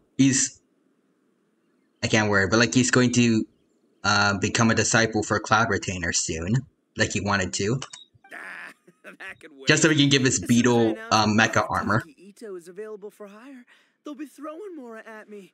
Right now, I got a more urgent situation to attend to. I'm in the mood for some good, spicy food. Alright, Ito. But also, Quadra says, I need Kale crumbs. Actually, speaking of Kale, well, I guess it wouldn't work since it seems like everyone's based on region, like, where these sets of characters. But imagine if we had Kale with her old friend Amber, and then her newer friend from the Lantern Rites, Sucrose, all together. I think Amber, Kale, and Sucrose could be a nice trio. The two introverts that got along during the one festival that they met at, plus an extrovert to help them, I guess, maneuver around the public. Plus, it's just been a while since we've seen Amber. Oh, and while we're here, we were gonna also see if Grandmaster Hanakado's okay and whatnot. Oh, you're nice considerate of the kid. Look at Shinobu's face, seems to say don't ask. Okay, what about you, Ayano? Not too long ago, I heard a rumor that someone was hosting an Onikabuto fighting contest in Liyue. Yeah, that was a while. That was like, well, not too long ago, but that was a bit ago. But alas, it was too late. Yeah, the one you were talking to is right here. What? You missed it? Aw, man, what a bummer. They were talking about your tournament. Quite the bummer, indeed. Though all is not lost. Since you're here, you'll be able to tell me all about it. I say like Ayato saying bummer. Like the idea of like a formal wearing like a formally dressed and refined person saying like very using very informal grammar. I like it.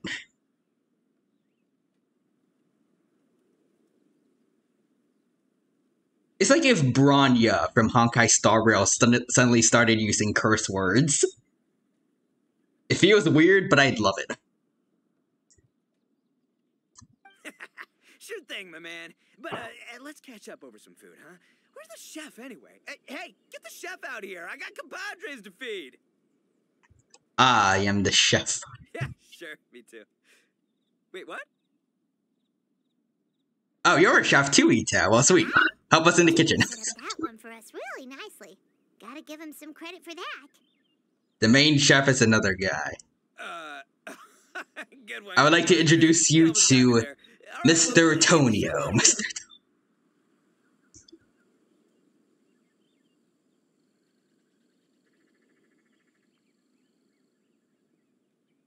Actually, now that I think about it, Ito He acts pretty similarly to Okayasu, so him going to Tonio's restaurant would be kind of sweet. So I make Genshin and JoJo collaboration real. That's the question. It feels kind of weird hearing Ayato like this for me, because in Persona 3, his VA voices a super cocky, arrogant man. Oh, interesting. Also, Quadri says, Ito is Okayasu, but smart. Changed my mind.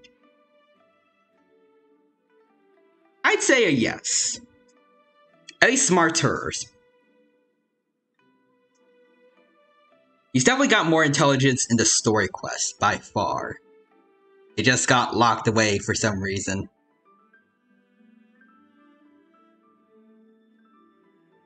Squadrons is like, it's literally the same voice? I can't imagine, like, hearing that exact same voice. But, like, as a brash and arrogant dude. Boss, don't forget the budget. Oh, right, that. Yeah, okay. Got anything a little more, down to earth? Down to earth. Oh, well, we do a mean humbly enough. Real hearty dish with a ton of flavor, and we don't skimp on the portion size either. That'd be the best value for your Mora.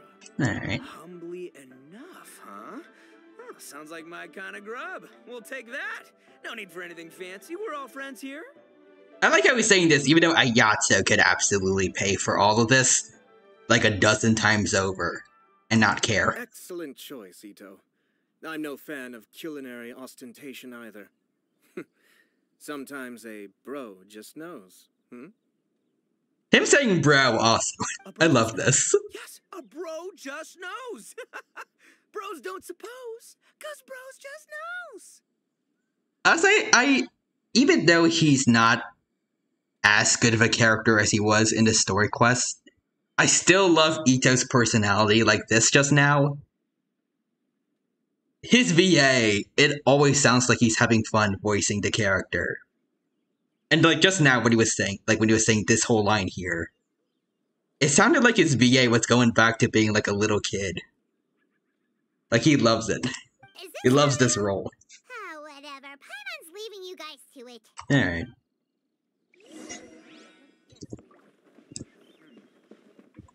Anyways, let's talk to him. Seriously, if I'd blinked, I would have missed it. Crimson Staff just launched itself at Bloom Pruner and sent it flying. I'd expect no less of the bona fide Beetle Battle King himself. It sounds like a truly epoch-defining duel. Alright, and where's... up there's Cookie. There's Cookie.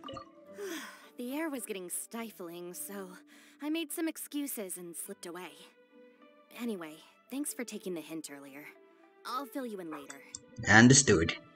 And let's get to cooking. Yang Xiao. If you'd please. Say, your friend's quite a character. That he is. Still, humbly enough isn't that hard to make, so I don't think we'll have any problems with this order. Sounds good. What is it called? I said it was hearty, but I never said it contained meat. Don't be fooled by the appearance.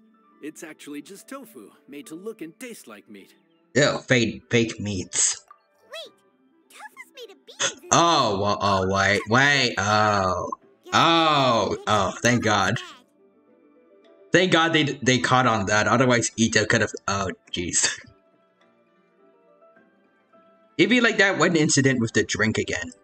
What's the issue? I think I caught the word tofu. Oh, thank you for Cookie Shinobu for also catching on, yeah. Wait, what are you doing? The kitchen is staff members only. I mean, allergy reaction, bad allergy, probably important to let the staff know. Probably ask your boss to order something else instead. No one gets my bro Ayato like I do. I hereby declare that humbly enough will be an everlasting symbol of our friendship. Ah, shoot. My name ain't Arataki Ito. Let's just use real meats then. Hey, where's our food at? Hurry up! I'm almost done recounting the epic adventures of Crimson Staff. As you can see, changing the order may be a little difficult. Yeah, that's easy for you. Oh, brother, his whole ego is riding on this, huh? Even if we break the news to him, he'd probably rather eat the tofu than eat his words. Just change the dish. Sounds good. I'll make sure he fills up on those. We'll just have to play the rest by ear.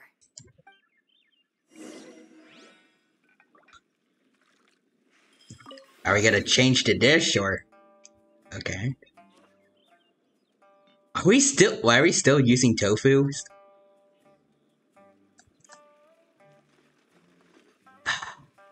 This is a bad idea. And okay, I'm just saying if Ito was smarter, then we could.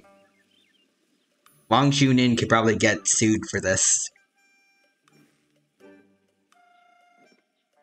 All right.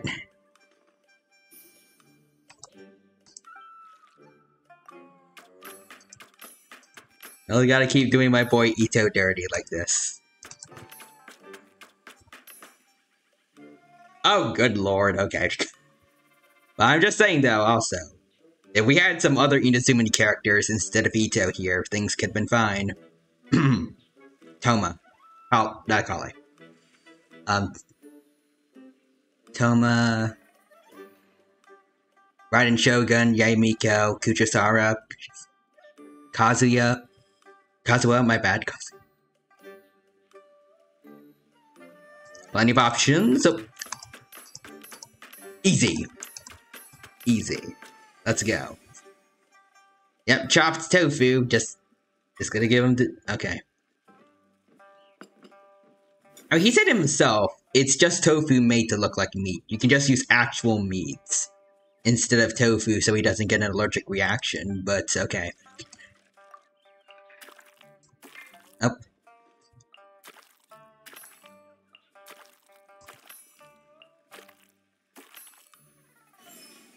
Also, God, you know what feels wild to me? The next Persona 3 stream is going to be the finale. I beat the game in basically a month. Meanwhile, I have played Persona 4 Golden for multiple months now, and I'm barely through it.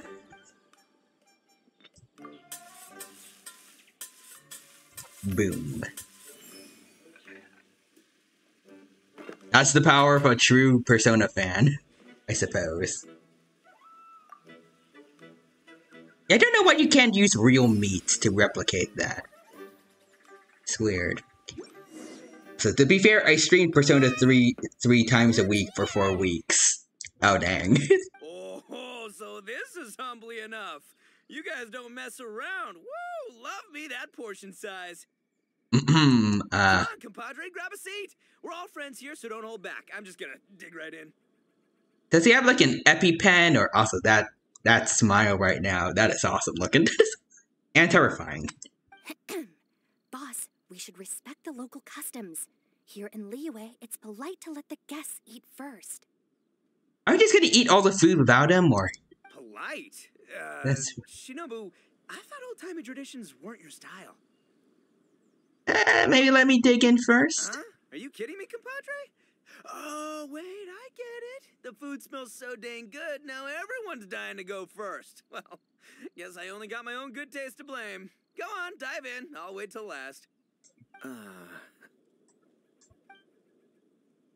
Alright, you start... okay, leaving very little behind. That's a bit rude to poor Ito, but... Again, you could have just changed the ingredients. Finally, it's my turn. I spy a big chunk of deliciousness with my name on it. Also, still looks like there's still plenty left on the plate, but okay. Wait! Don't! Huh? Wait, what is it now? Okay. Anyways... Origin story? Dude, who cares where it came from? We all know where it's going. Am I right? Down the gullet! Why can't they just tell him that it's got tofu in it? Skipping the origin story is like going It feels like it feels like a lot of what's going on here is just very weird decisions. Much as every tea must be appreciated. Very simple solution here that no one seems to be seeing. My compadre's goodwill, huh? Oh, can't have that going to waste. Alright. Just gonna... Got it. Alright. Well, Ito's distracted. The tale of of Dihua Marsh hits hard. People in the past had it pretty rough. Makes you appreciate. Actually appreciates the story. Oddly enough, Oh. yeah, that's a good way to think about life. Darn, there's no segue to tofu from here. How did we get so off topic? Well, good news is We're already beyond stuffed. Oh. Oh, compadre, Shinobu, have you been eating this whole time? Save me some dreads, why don't ya? Sorry, but... That's it, I'm done waiting. It's my turn to eat. Oh no. Wait, boss, that's made of... You know, if you said this earlier, then you could have avoided what's about to happen right about now. One moment, Ito. I have a small request, if you would be so kind as to consider it. I left home in a hurry and was unable to bring any of my family with me. They've all heard so much about you and are huge admirers of the Arataki gang, so they will be... I guess Tomo does... to learn He that did they interact with stand on the Ito side one of truth. time. However, if you were willing to let me bring the remaining portion of Humbly Enough back to them, I'm sure it will help to lift their spirits. The poor Ito didn't get to eat anything, though. Yeah, I don't know. Boss, you gotta do right by your friends. They're pretty big on that in Liyue. Besides, you did eat quite a lot of the grilled fish while we were waiting for the main course. Okay, so he did eat something. Including mine and Ayato's. Ah, okay, I guess he's good then. I guess. Huh? Oh, those were for you guys? Ah, dang it. I got too carried away telling that story, didn't I? Okay, he's good. In that case, pass my regards to your fam, bro. El Chefe, can we get the rest of this to go? Yes, sir. Okay, it all turned out pretty okay. Count Crushmore. Instant kill. I never knew there were so many elite beetle fighters in Liyue. Apparently so, but I was about to say again. You could have just told him the truth. I don't know why fictional characters have to make stuff like this so difficult. Can you imagine? That would be tardiness of the most unfashionable variety. No, in truth, this trip is part business, part leisure. How come you didn't come to Lantern Ride? Every visitor has their own agenda. For some, the festivities are all the more reason to visit. For others, all the more reason to avoid the crowds. Oh, fair In any enough. case, one way or another, I seem to have ended up in the right place at the right time. Now, as for the leftover tofu... Yes, I'm sure Toma will dispose of it as he sees fit. Man, I am sure glad Toma was reduced to just being mentioned in dialogue instead of being here. Hey? Anyways. I have to get back to the docks as soon as this meal is done. Nah, so why'd you really come to Liyue? Well, thing is... I can explain. Boss recently found work as a sailor, which allowed him to hitch a ride here. Ah, that's cool. After the ship docked, he had some free time to do as he pleases. He's been using that... Is it the time to same travel ship around that Mr. Dory Hanagami. recently got? Just because he's here already. No other reason. Okay, that's cool though. Alright, we talked to everyone. Let's go, we got one last set of characters to meet. And I'm hoping one of them is Venti. Looks like that's all sorted. It's all Mondstadt characters next. It has to be. Alright. Plus, Venti has been shafted in terms of quests that he's been a part of. He hasn't even had a second story quest, unlike every other Archon. And Yoimiya.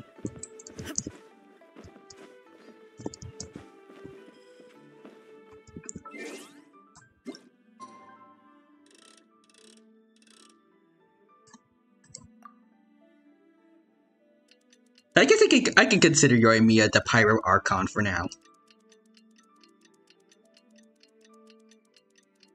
Anyways. Alright, who's next? The world remains constant over the centuries. Boom. How time flies. My burns are almost healed now, so I Nice. should be ready to take back the kitchen tomorrow. You've really gone above and beyond these past few days. Last day today. Here's hoping we get through it without incident. I'm just saying, Archon would be like a meal for an Archon would be like a nice finale for this. Just like Zhongli was, I'm pretty sure. Why does Paimon feel like you just jinxed us again? Come on, please. The day passes without incident. Oh, okay. We made it all the way to the evening. It ended up being a pretty smooth day Huh. after all. Maybe it's because we've gotten so experienced at running this whole thing. We've come a long way since our first day. The day still isn't over yet, Shush Paimon. Yeah, but who would come by this late in the evening? Actually, now that Paimon thinks of it... Oh, Amber! Oh, Amber, Eula, and... Who's this guy? Traveler? Paimon? Fancy seeing you two here. Hello, Amber. It's been way too long. Amber?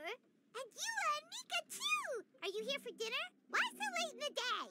We just finished an escort mission for a merchant caravan. Oh, what the heck? The original plan was to make do with some rations for this evening and continue our trek north towards Stonegate.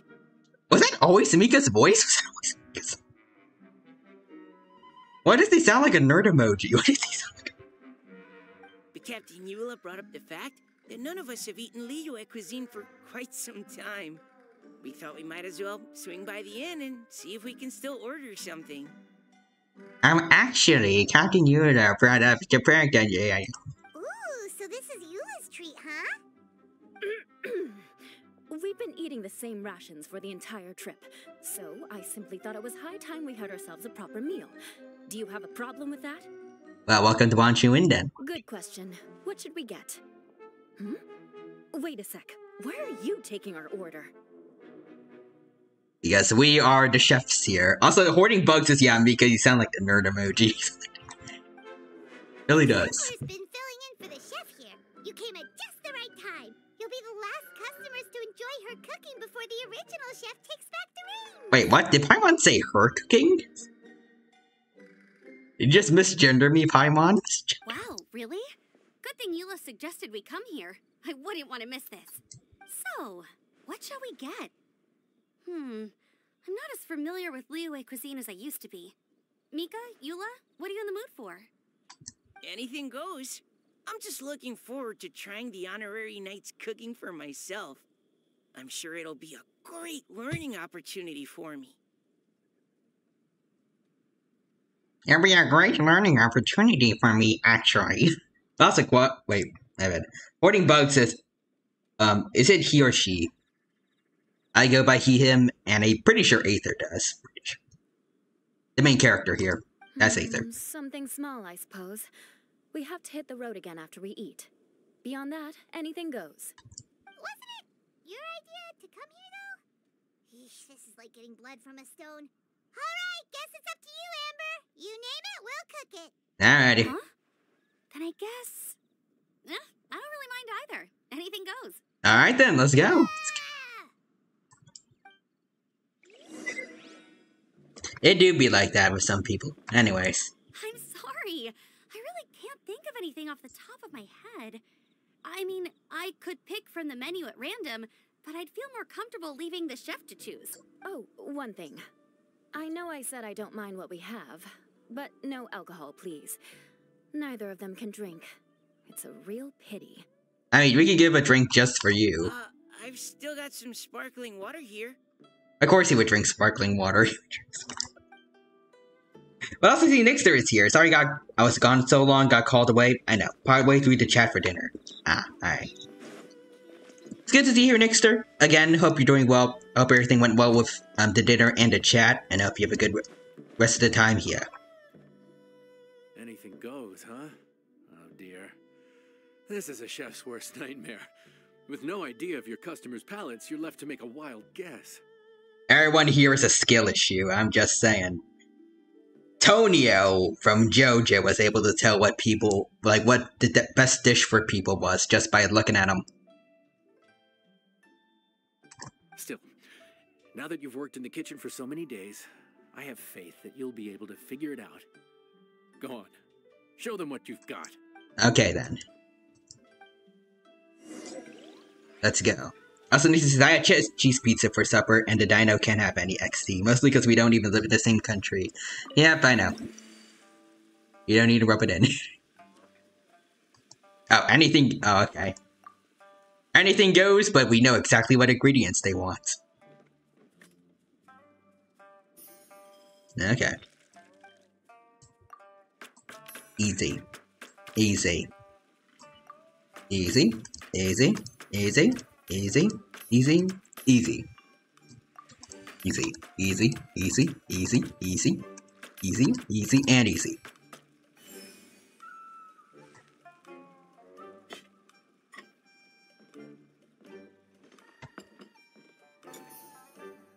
Alright, now we gotta do some mixing. A what? Oh, okay. Easy. Easy. Easy. Easy. If you were here, I might share, though, if you asked nicely. Oh. Well, I mean, I can get some chicken wings later. Depending on how long I stream, the place will still be open, hopefully. Oh. That was not there before, though. Okay. We did it. Ooh. Alright, let's swap some ornaments. There we go. That looks neat.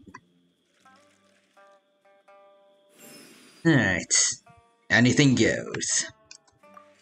Nice meal for a dish. A nice name for a dish. This is delicious. Perfectly seasoned, and even the rice is bursting with flavor. Alright, Mr. Nerd Emoji. Like a piping hot meal served straight from the stove. I've missed this. You've put the finest Favonian field rations to shame, and that's no mean feat. So, tell us, traveler, what's this one called? I call it, I made it up on the fly. It's cubs! Paimon doesn't go help. Paimon doesn't know how. Basic ingredients, simply cooked? Really? I could have sworn that you put something fancy in here, or gave it some kind of chef's magic touch. Also, Nixer says, it was a really good cheese pizza from Little Caesars. Ah, nice. Not the finest dish in the world, but the one they need. So you mean, we only think this is delicious because we're so hungry? There's got to be more to it than that. I call it awesome dino food. Thank you. Perhaps the fact that the aroma of freshly cooked hot food is a welcome change from cold, pre-prepared rations. Oh, kinda like the feeling of waking up to the smell of freshly baked bread in the morning? Huh, that makes sense. Yeah, it's almost like we're back at Good Hunter again. But Good Hunter's in Mondstadt. Why make a point of trying Liyue cuisine if you can't even taste the difference? Oh, I'm not talking about the taste. I just meant the feeling of comfort, you know? It's like the feeling of coming home. Comfort. You know, it's got their own preferences, Yi. Chef caters to all comers. So in other words, the secret ingredient is passion? Despite how terribly cliched And this sounds, friendship. I'll admit that it holds true for this meal. Well played. Mark my words, I'll remember this recipe. As soon as she said, "Mark my words," I thought I knew what was going to come next, but alas, I was wrong. Okay, but you can't really have a recipe without a name, though, right? Have we come up with a name for this dish yet? How about Right at Home? It is a nice name.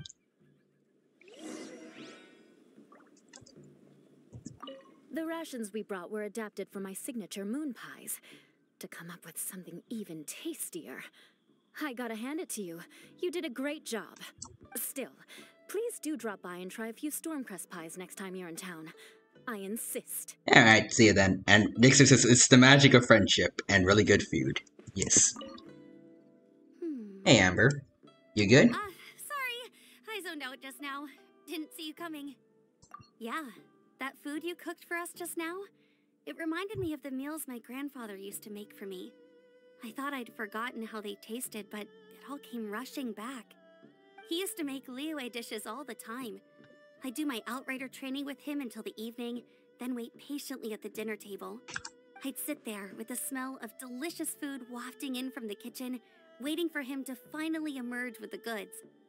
Sometimes we'd have Eula around for dinner. That's And nice. even though she'd always find something to complain about, I could tell she really enjoyed the food.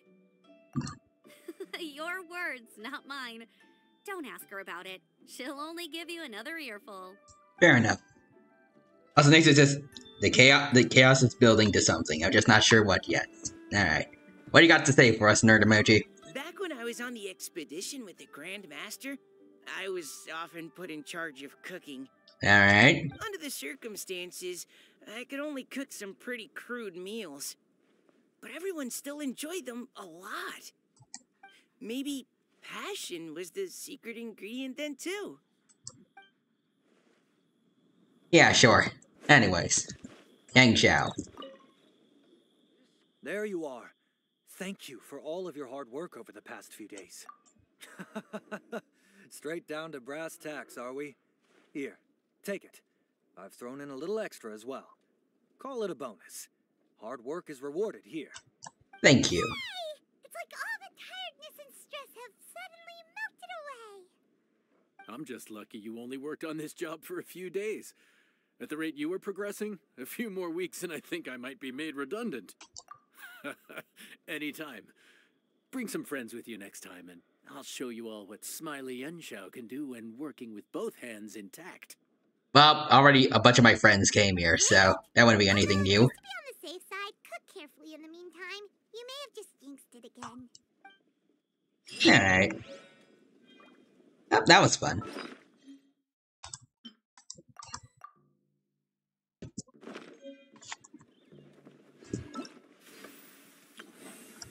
Alright, grab this. And there's another event done. I didn't notice the little emotes there.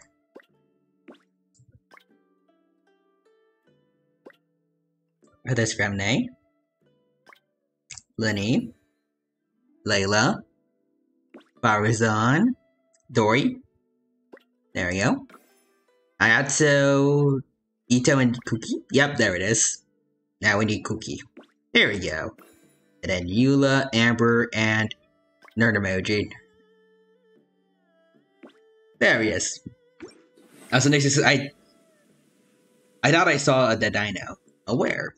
That's a great Judgment Eldritch says, how goes the quest to be the very best? It's going well so far. Thank you for asking.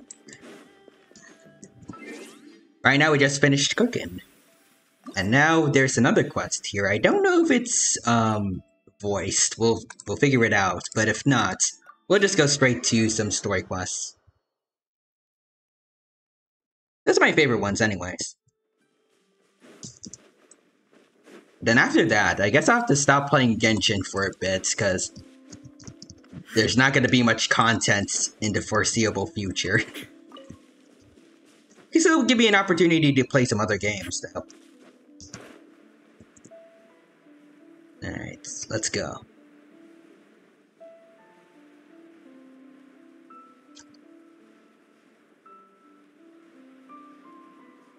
In the meantime, I'm wondering if we'll get another closed beta test for Weathering Waves. That'd be nice. I applied for it fairly recently.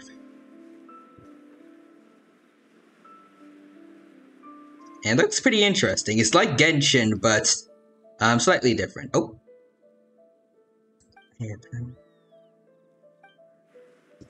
What's this? Also, there's a dino sale on Steam at the moment. Ooh. For what? Also, okay.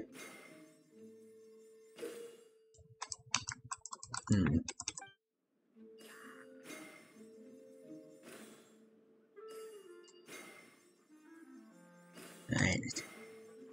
Guess. For some Oh, they're able to detect it. Okay, then.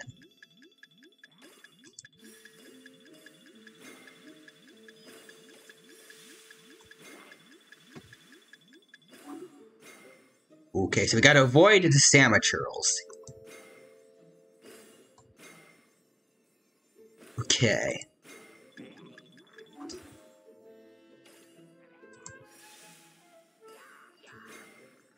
Boom. Okay, this is kind of some interesting gameplay, I will say. Ooh, hello. Yeah, that's right, buddies. Dance. Dance for me. Dance. Alright, there we go. All to investigate. Let's go. You know what, this quest is kind of fun. Let's keep going with this. Exits. Also, next it says, the dino wants to be the very best, like no one ever was. That I do. Oh. Okay, okay, you wanna be cheeky, eh? Alright, let's throw hands, buddy. Come on, tell me what you got. Boom. You got nothing. Ooh. Is that it? Or... Okay, we got this. Now there's something over here. Defeat the mystifying Mega Churl. Sedia juice. Okay. Alright. I mean, not that this is voiced, but it still seems like an interesting quest. Plus, I guess, if we save the story quests until later, then we have more content for the content drought going on right now. Yes, the recent updates, well, I can't worry, but like the live stream for the next update is kinda, yeah. Only thing I'm interested in right now is the fact that there's going to be a rerun for Nubilet soon. Pretty sure Quadra's gonna be interested in that too. Oh, hello. Grab these. Also, Eldred says games with the dino. Yeah. And Nixon says to play this game is a real test to be awesome as his cows. And things. I wonder how long it'll be before the dino realizes what chaos I'm doing. I can recognize the Pokemon opening references. Nice, so I guess we're doing some fighting over here. Alright. Cease. Interesting. Cause your opponent to slip on some Sedia juice. Okay. Strike a pose.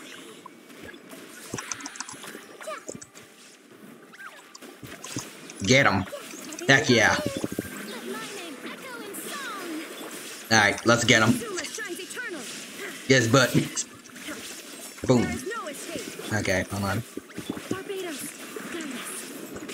Ow. Oh, you want to go, buddy? Boom. Okay, hold on. Reset these fellas. Oh, here, slip on this. There we go, grab them. Boom. Alright. Let the world collide.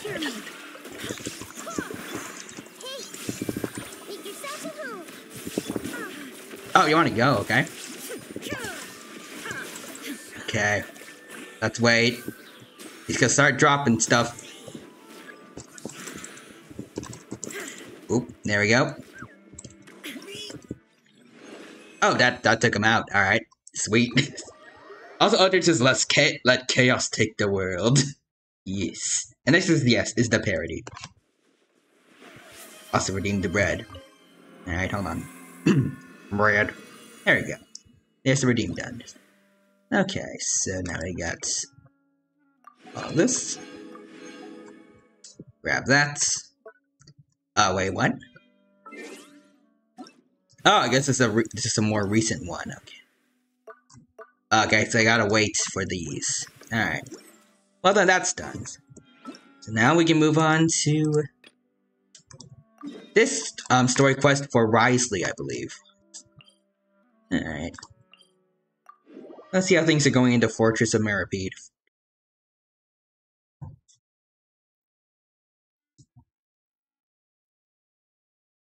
Bum bum bum. Bum bum bum. Bum bum bum. Bum bum bum. Bum bum. Okay, there we go.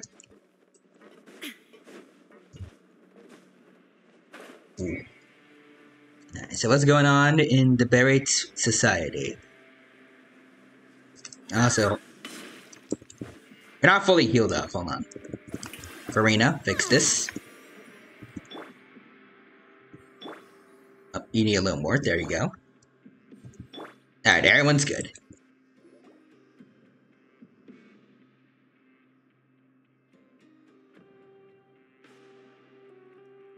Huh. It's just as Risley said. Seems like Dugier is no longer here. You said you felt there was something off about this place, right? So let's see if we can feel something out. Paimon will do her best to help. Alright.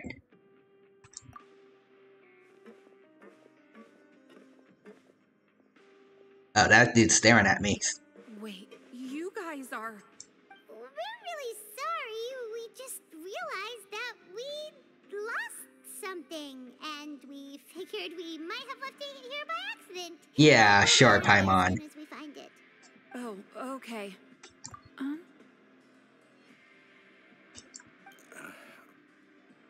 Oh? Nobody? It's about the size of my hand. It's okay. There's no need to be nervous. It's not like we lost a whole bag of more or anything. I see real human here with this, I don't know if it's an emote, but like a sus things. An emoticon, I don't know. But it's good to see you again. And next it says, that guy knows what Paimon did last summer. What? We'll just look for it ourselves if none of you caught a glimpse of it. We're not going to tell Risley anything, don't worry. I'll go find Mr. Dugier. No need. We're just looking for something. Why does he have to know? Sus. We can look around for it, yeah?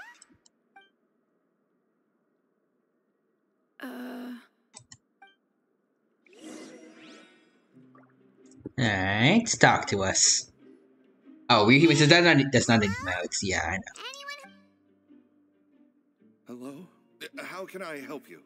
Can you give us the rundown? The Beret Society offers a variety of resources and benefits to its members, and, I mean, you've already heard my spiel. I don't know anything beyond what I've already told you. You don't know anything? Sorry, that's not what I meant. It's just... there's nothing more I can tell you. Interesting. Hey, big guy. Hello. What do you want? Isn't this how you greeted us earlier? Take a deep breath and let it all out. Oh, yeah, that's right. You sure are a fast learner. I ate something earlier, so I'm falling into a bit of a food coma, and, I mean, not everyone can be super... I don't know, I'm not that guy. And also, real human says, that is D in the language Sinla, apparently. Oh. That's not a sus thing? Or You're looking for it looks like an Among Us character. I didn't see it, but, I should... My bad. Alright, hello, ma'am. I'll stand at your tables. Are you still organizing the bookshelves? Yeah, and I'm sorry. But you can't check out the books right now. Alright. We weren't thinking about that to begin with, but weren't you super friendly just a moment ago? Also, real human says, that's the point. It looks like a monk. Ah, okay. Sorry. Okay, Paimon sees what you meant now. I'll examine your books. You really can't check them out. Please understand. I'm gonna do it anyways. Extend. You really can't check. I will continue to examine them. You really can't. Now he to examine the books. There, I've scanned them. Goodbye. Now he just gonna go print them out now. Also, next is this. I wonder what the dino would look like in that.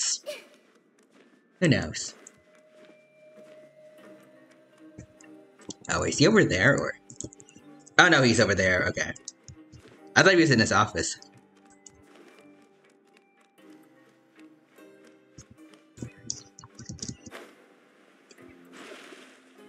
Oh, I'm in the water. I'm not gonna drown, am I? Oh, you're back. How were things at their headquarters? It was as if they had all turned into completely different people. They all clammed up. That would prove my suspicions. Oh. The dissonance I mentioned earlier was precisely that fleeting moment of fear behind the cheerful facade. That one guy we found hiding in the box. Right.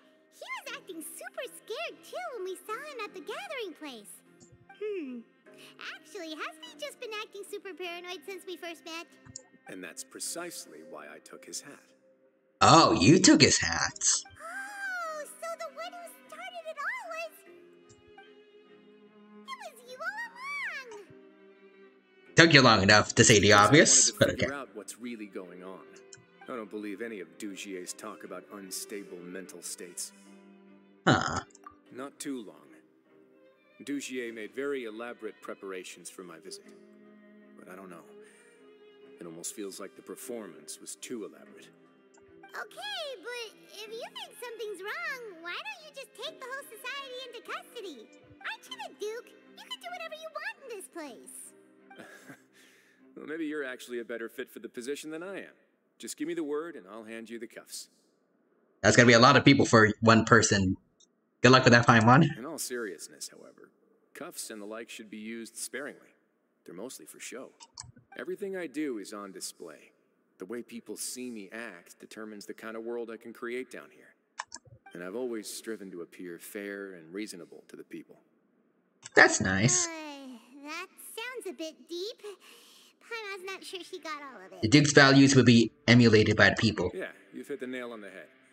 I have to lead by example if I want to maintain expectations of justice and order. And that's why, even though Dugier had already let a few things slip, I didn't want to turn on him without irrefutable evidence. Alright, so you're saying Dugier has figured out some way to control the members of his society, and even though the members are acting all optimistic and motivated, it's all just a shell. Indeed. He certainly seems to be using some coercive methods to turn his members into the most upbeat and motivated group of people you've ever seen. That won't turn out well in the long run. I have some faith, though, that some of the members understood the hint I gave during our visit.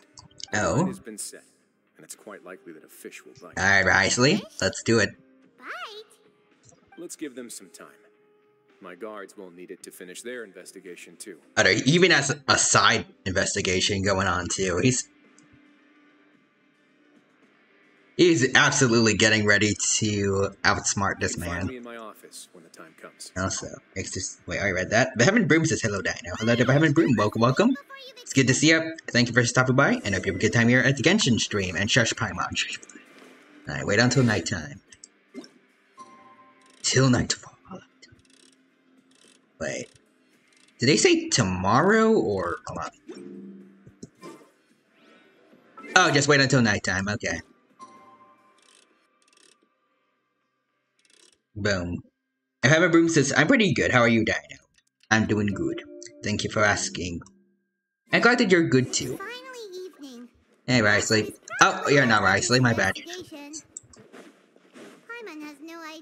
Can't believe they thought Risley was an NPC for a sec. Sorry about that, Risley. That's the most offensive thing you can say to a playable character.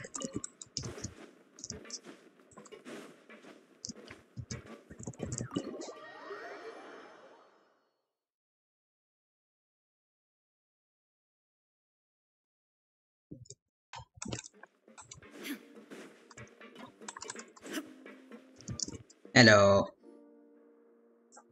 Oh, here you are. Did you manage to land a lucky pull on the welfare meals tonight? Let's just get straight to the point. Has anything else happened with the society? Patience, Paimon. Mm-hmm. Even as the situation continues to brew, we still need to make sense of what we learned so far and go over any sticking points. I'm actually still thinking about the first thing that came to my mind when I noticed something amiss. Namely, yes. Why didn't anyone come to me about it? Oh, that's a good point. Could whatever they're afraid of be so powerful that even you won't be able to do anything about it? But even if such a thing existed, how could they be so sure without checking with me first? It'd be one thing if it was just 1 or 2 people, but it seems like everyone's convinced that I won't be able to help. Which leads me to believe that it's more likely that they think I just wouldn't care to help them. Did you investigate? You instigated Dodgier in the first place? Yes, something like that. Dugier must have told them something to make them think I won't take their side. Also, next it says, everyone stop where you are. The chaos is on the case of the missing nuggets. So it became imperative for me to refute that and prove my true stance. I don't know where they are. Don't worry about it. Of course, I had originally planned to do this in a more covert way, but I had to improvise when you identified the guy who'd lost his hat with everyone present. Oh. There was no way to keep our investigation a secret after that. That makes sense. Wait, then does that mean it was all Paimon's fault? Yes, The last Paimon. thing that guy wanted was for Dugier to find out that he'd lost it. He would have never brought the matter up on his own. But now, not only has Dugier found out that he'd lost his hat, he's also realized that we were the ones who found it. That likely set his internal alarms off all at once. Damn, so the hats are hiding something. They're mind control hats. Yes, that's the conclusion I came to as well. It's the only thing that could explain the fear. If we didn't act right then and there, Dugier would probably come up with some other way to hide the truth and we'd be back to square one. So after giving the matter some thought, I tossed that black gem onto the ground. I must say, I was pretty satisfied with the results. Oh? So you did that on purpose? Yes, that's right. Of course, that box was discovered as part of our investigation of the society from the very beginning. And this is puts a hat on the dino. Thank you. I had no way to know if any of the members had actually seen the gem before, but since I had to do Should I have it for like the something, actual I PNG or decided to gamble. just wear like a little detective hat for the rest of the stream? Right. And I said back there that I had no idea what the gem represented. That should have been enough to let people know that it's still early days for my investigation. Try to hold in a yawn there. And since I was traveling with you, heroes who have never turned a blind eye to evil and injustice, they would also understand that we're here to help, rather than to tolerate or uphold the status quo. Also, you just wear the detective hat on your feet. Okay. Hold on. Then we get a detective cap. PNG. Just hope that Google's gonna be nice today and give me an actual transparent PNG. Let's see. Which one looks the most actually detective-like? Now, this one has a white outline on it. But this one's good. There we go.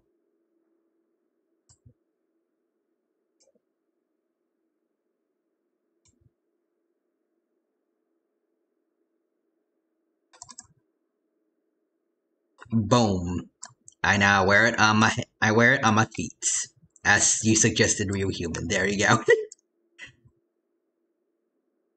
The perfect detective guise. And next it says, oh my god, yes, that'd be adorable. So there you go now. And Aldrich says the fanciest hats. That it is. A glorious hats. This is the perfect detective disguise the world has ever seen. Real humans is perfect. If it was upside down, it would be like I'm riding the hats like a boat. You used us as a part of your plan too! My apologies. There was no time and quite a lot to explain, so I figured it might be easier to just let you see a few things for yourselves. But I can assure you that I've now told you everything there is to know. Of course, you're under no obligation, but I would really appreciate it if you could continue to lend me your support and help me figure out the true secret behind the society. Alright, we live in a society, Risley. But Paimon's still mad at you! Yeah, sure. Thanks. Now, Josh there are still Paimon. 2 outstanding matters in our investigation. The first is the secret of the hats. I've examined one before, There was nothing suspicious about the item itself. Huh. The other is the true purpose of the black gem. We haven't been able to get anything out of anyone with actual knowledge of it. It's my hope that a brave fish will take my bait and venture outside of their dark and murky pool. I'll put some music on while we wait. Okay.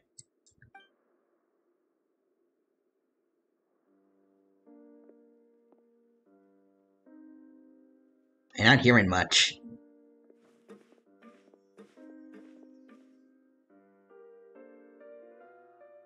I'm not hearing some music.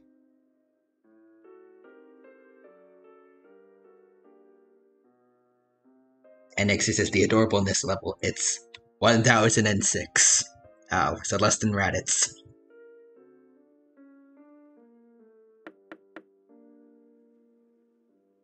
Excuse me, Your Grace, but may I come in? I'm afraid that someone's been following me. Oh. Please, do.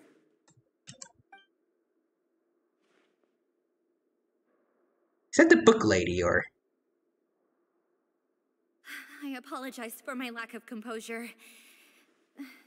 These two are the guests that came with you to our gathering place, correct?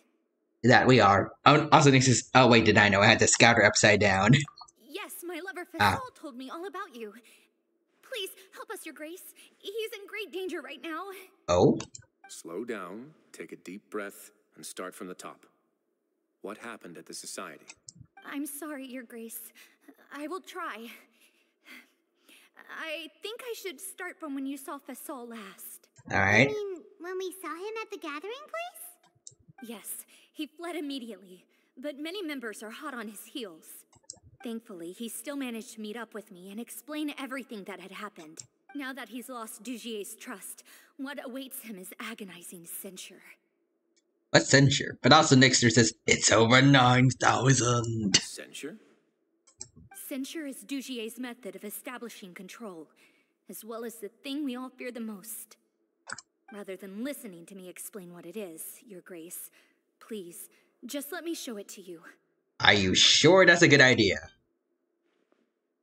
Every secret may be found within... Oh! Who's that? Who came in without permission? Here you are. I was wondering where you had run off to in such a hurry. You should leave the office, sir. You're not allowed in here. Please excuse us, Your Grace. It was never our intention to disturb you like this. You see, Avisa's mental state has been rather unstable ever since she arrived at the fortress. She rambles often, has hallucinations. It may be best to dismiss her babbling as random gibberish. Okay. I don't recall hearing a knock or giving permission for you to come in. That's a good point, Mr. Risley. Oh, my apologies. I merely did not wish for Your Grace to be alarmed. Had I not been so focused on recovering her, I would have followed all the rules of etiquette to the letter. So please, forgive my discourtesy. He still got, like... I don't know what Forrester said it was, actually. Is it... I think it's, like, Texan accents? I remember calling it a cowboy kind of voice. Like, we believe you. Please, there's no need to be upset. It's only natural to want to side with the poor sick girl, but I know His Grace to be a reasonable man. Well then, what if the reasonable man wants to hear the lunatic out? What do we want to hear the crazy person out, partner? That would be perfectly fine with me. Oh, and just so you know, we've also found the missing Mr. Fasol. I had no idea why he was so upset about losing his hat, really. Okay, so you're very not subtly threatening him. Okay. Thankfully, he has already returned to his senses. We've brought him back to our place, so there's no need to worry. Also, Nick says, I don't know if I trust that guy. Yeah, you shouldn't. And in these situations, if I don't trust somebody, they're usually up to something. I'm sorry, Your Grace. I don't have anything more to say. Something about the berets. I don't know what exactly, this is what but... you're afraid of, correct? You can tell me everything. I'll do all Oh, there's the stone. Come on. The top man of the Fortress of Meripede is right here. What can he do? I've never seen that thing in my life. Come on. Plus a hero of Fontaine. Your Grace, I don't think there's anything else you would like to say. Pressuring her will not get you anywhere. Okay, then. It's all right, Avis. As long as you tell me what it is that you're terrified of, no matter what it is, it will no longer be able to hurt you. I swear this on my name and honor as the Duke. Also, Nixter says, Watson, the literal game is afoot. Indeed it is. Your Grace, forget it. I'll keep my mouth shut. I've already said everything I could say about the matter. I'm sorry, Your Grace, but I really don't have anything more to say. Please, don't press me further. But why? In that case, Avis and I will be off. Once again, please accept my apologies for disturbing your peaceful evening, Your Grace. Miss Avis, please show me your head. That is an order. Oh, okay, right. Risley's not letting this go. Come on, man.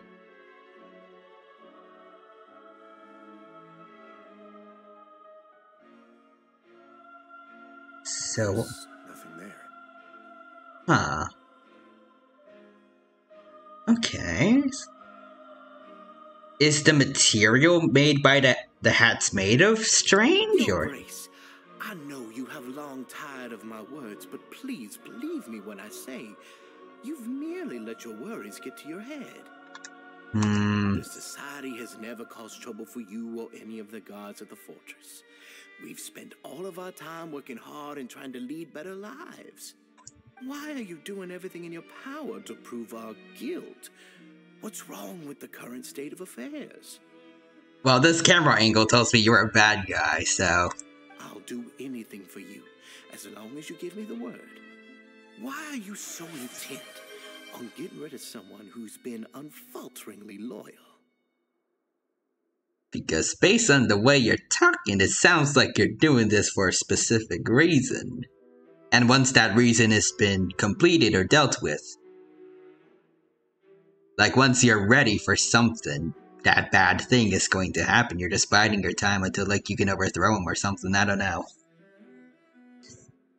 Also, next to redeem Tyrannomon. So, hold on. Let me get him out. Boom. Tyrannomon has entered the Genshin stream. Let's go. Your words bore me. You know the consequences if I find you to be lying. Everything that I do for the Fortress of Meripede. But your Grace is welcome to visit us anytime to confirm the true intent of our activities. All right, Avis. Let's head back.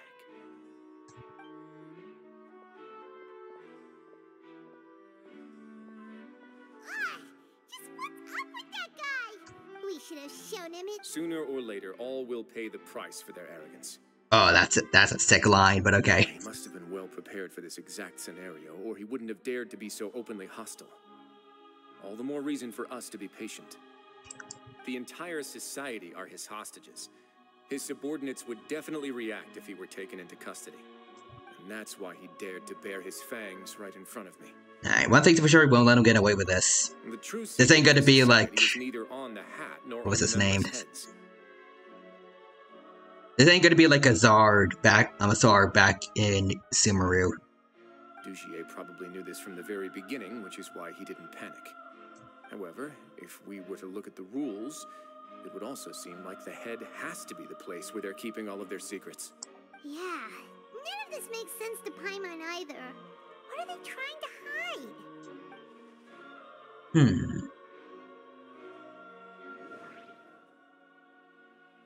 Berate Society, boom. Hats are definitely being used to hide a secret. Oh, we can hear the Traveler talk again. Nothing wrong with the hats themselves. There's nothing on her head. Why did Avis feel the need to... Yeah, she did show it to us. Associate with... this? A lost hair clip. I have an idea, but... Oh. Also, Nixon said earlier, I think we need a backup. That's why you summoned Tyrannomon, but yeah. Actually, wait, hold on, wait. If he's our backup. Wait, hold on, give me a sec. He needs a hat of his own. There we go. Detective Tyrannomon is on the case. Well, let me make sure it fits right on his head. There we go. Perfect. She did to remove her hair clip. You mean this thing? Oh. Part that Dojier didn't take it away. That's odd. Ah, nice. So, she handed a key piece of evidence over to us without Dugier noticing. Huh. Weird. That would mean that Avise didn't stay silent out of fear. She stayed silent because she... Also, Nix is... Okay, now I'm just laughing like crazy. XD. I'm glad you like it. Let me take a look. Alright. What you got for us, Mr. Risley? I managed to remove this from the hair clip. It's long, slender, and conical. It's hollow on the inside, and looks something like a cross between a nail and a thorn. Oh. Oh, that looks... Oh, I don't like the idea of that being near someone's head. Let's see. What if we do this? Hey, what are you doing? Wait. Some kind of dark liquid is leaking out of the gem. Oh. Ooh. And some of it has been absorbed by this thorny-looking thing. The gem used as a container for the liquid. That water is filled with the strongest emotions of humanity. With that in mind, this liquid is probably a highly concentrated solution of fear. Oh, so that's why even touching it will make you remember unpleasant things. Oh yeah, I think I remember that from before. So this infused thorn. It can make people see past trauma. Dugier would be able to censure others. I can only imagine how it would feel to have this directly injected into your brain. Oh, that's what he's... Oh, God. When it hits you, it would be like being flooded with all the terrors you've ever experienced in your life. Agony, desolation, and an overwhelming sense of despair. No wonder they're all so terrified of it. So, was the hat meant to cover up their wounds? That might not even be all. Let's go get them right away. Okay. We can't let Dugier escape with all of the evidence. Let's go. It's what he deserves. Goes to the... Okay, let's go. It's happening. Let's find this man. Let's find this.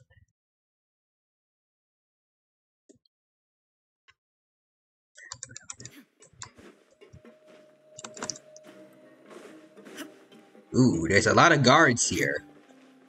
Oh, whoa. Yeah, people surrounded. Did they beat him up, or...? Your Grace, we have taken the Society members into custody. Oh, sweet. Oh, yeah, he mentioned the side investigation. They all tried to flee just a little while ago, as if they had received some kind of order. We decided to forestall their plan, and were just about to send the word when you unexpectedly arrived. Ah, sweet. Great work, everyone.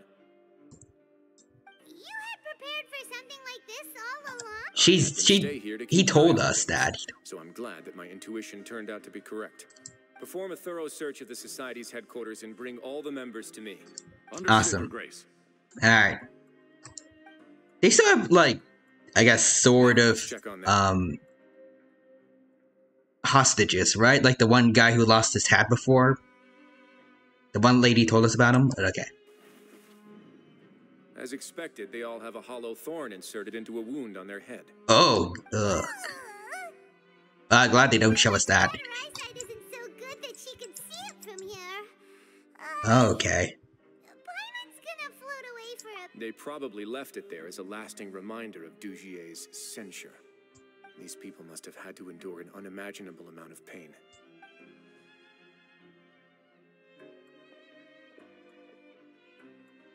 Let's go check out the other areas too.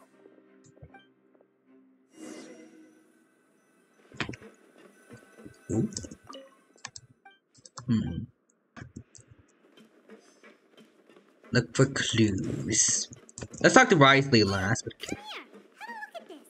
What? What is what? I'm on. This is a book that the colors of the covers are completely different, though. And Okay. Just gonna avoid that. I don't care what you have to say, Paimon, but Risley, what do you gotta say for us? Look at what I found. Oh, a button? This is a surveillance port. Oh, With this, okay. Dugier would be able to remotely monitor everything that's happening at the gathering place. So even if Dugier's not there in person, he'll still always have eyes on the members. So that's why they're afraid. Indeed. It's easy to become lost and confused when you're given no instructions or any kind of script to follow. And if any action you take may be deemed a mistake, and perhaps it's better to do less, or to not do anything at all. Dugier has already tamed them to his will. Yeah. Also, nice to redeem Hydrate. Thank you for that. Ooh. Something's going on here. Your Grace. Your Grace. Dino's throat sounded a bit dry. Thank you, Nixter. Appreciate it. Might hydrate a bit more also. What's the matter? While we listen to this. We couldn't find any society members in the other areas. It also seems like none of the equipment in those rooms were ever used. All the signs of wear and tear are fake. The lime scale, the layers of dust, they were all deliberately added. We also investigated the members' residences and weren't able to find anything. Their neighbors all say that they haven't returned home for ages. Oh. Is that right? They're gone? That could only mean... Indeed. As long as he allowed society members to mingle with others, even with threats of censure, Dugier knew that he couldn't stop all of his members from speaking out. Meanwhile, this marvelous gathering place will lose all of its value as soon as a whistleblower sounds the alarm. So instead of being his real base, this is just an elaborate performance. The rest areas, the fancy equipment, even the members that we saw, they were merely part of the front. Only the most docile and well-trained members were selected as his performers. But then, where can we actually find him? Let me think. Then we can actually escape, right? This place is underwater. Dugier must be holding all the rest of his members in another place. And if the overseer of my fortress guard has never alerted me to anything of the sort, he must be in Dugier's pocket. Oh, let's go find him. I'm of the same mind. Let's go. You two, follow me. Oh, some guards are following us too, or is he talking to us? Go to the production zone. That's where we... Oh, wait. Hold on, wait. What if I teleport down?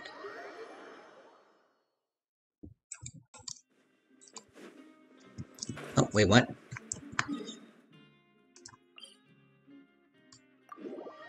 Yeah, there's also a world quest down here that I missed. Huh. Did that person flee here? That's the most likely scenario to me. He's probably already caught wind of Dugier's declaration of war against me. Oh. He's fled to seek his protection. Let's keep Coward. There are some abandoned areas in there. Since he needs space, I'd guess Dugier probably converted them into his headquarters. We should be on the right track. Now we just need to find that turncoat. Let's go. We can take this path. You guys take the other. Roger. Alright. I'm gonna do that, but there's a quest around here that I want to see. Or do. Although, I don't think it has something to do with the people around here. I guess you need to go topside, but... Alright. Escape with Risley. Come on. Oh, there's people here. There's a fallen guard over there. I want to see some society members too. Oh, what are they doing? After them.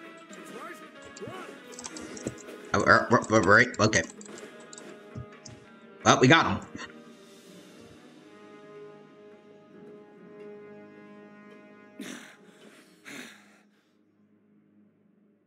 Did Dugier send you? Why did you attack that guard? Come on, it's time to talk. Can't you see that he's trying to help? I will take your cooperation into consideration when it comes time to hand out sentences. Ooh. Mr. Dugier, he didn't want this guy to expose our true location. Oh, he was in on it. About to dispose of him when you caught up to us. So you just admitted to attempted murder, okay. So, in other words, your headquarters should be this way. Yes, it's just down this way. You'll make it there once you've seen it pass through a large drainage pipe. They were like very, well, at least before they were, like they were very reluctant to tell us details, but now they're doing it quite a bit.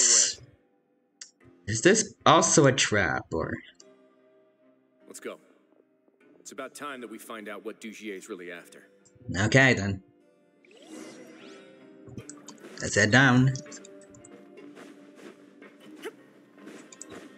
Also, we had a teleport waypoint right here. Okay. To the abandoned zone.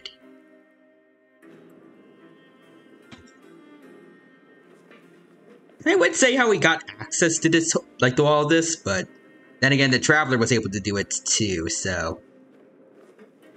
Like, I did this before doing any story, in the fortress, so.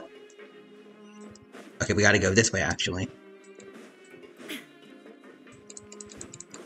Is it gonna be like a domain, or... Oh, yep, it's a domain. Dugier's Kingdom. Ooh, alright, alright. Let's go in.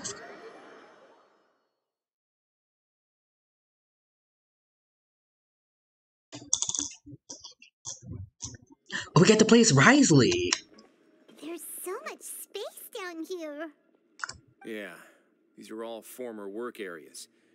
They've been left abandoned due to a lack of funds. There are usually guards on patrol here.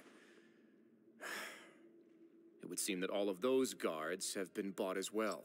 Stay sharp. He's got a ton of surprises waiting for us, I'm sure. Probably. Kind of interesting we got Risley, so... Ooh, with Farina, we can do a bunch of freezing. Probably. Let's see, any enemies? Not noticing any. Ooh, hold on. Us. Okay. We are in Fontaine, but I guess we can't use the compass right now.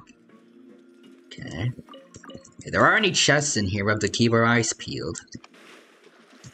Ooh.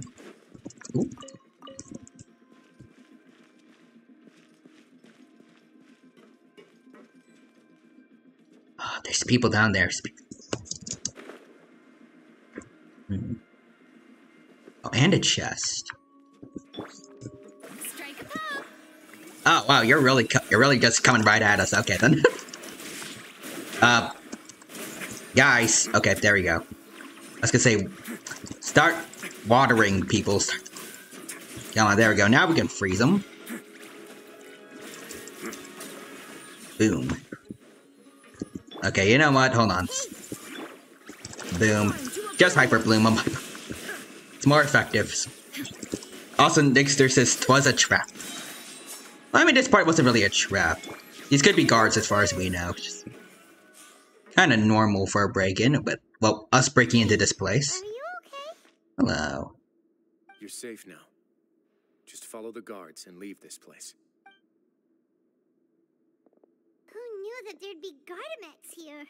Dugier really prepared for everything. How do you get his hands on them? Explain the strange decommission requests I received, as well as account for all the Gardamex that had mysteriously gone missing. Oh, okay. Wait, if we're detectives, why are we breaking in? Well, it's a criminal. Well, the dude's a criminal. We're breaking into his headquarters, so... Hey, what's this? Seems like some kind of... We're basically acting like a SWAT team, kind of. This should be the Society's real rules book. It lists all the rules that they're expected to follow. Nixon says, oh, that's okay then, yeah. Members are not permitted to speak to each other or to leave without formal permission. 5 members shall form a group, and the whole group will be punished for any single member's wrongdoings. Anyone who reports a fellow member's misbehavior shall be rewarded with food and water. What? That's... Oh, wow. See. So it's much as I expected. But that's just cruel and unreasonable. He's a bad guy, though. Food and water. Prisoners are forced to snitch on others, and in the process cause pain to those around them. To avoid punishment, they learn to stop talking with one another. This leaves the wounds they've already received to fester, however. And so resentment builds until every prisoner has become an island. Finally, isolated and without hope, they accept their fate as Dugier's slaves. Do you remember what happened to Paimon? She rejected all the snacks in the box once she was spooked by that black gem.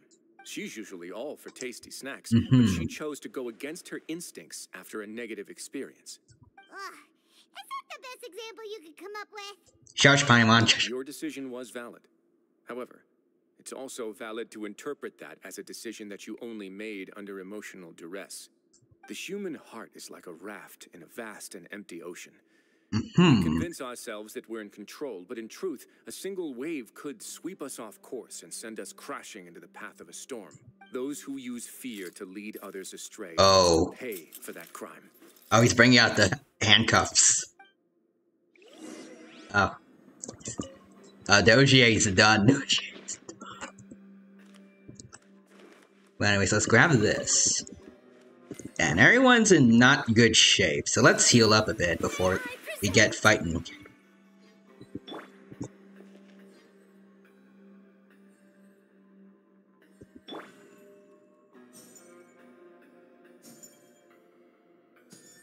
No, come on. Little more.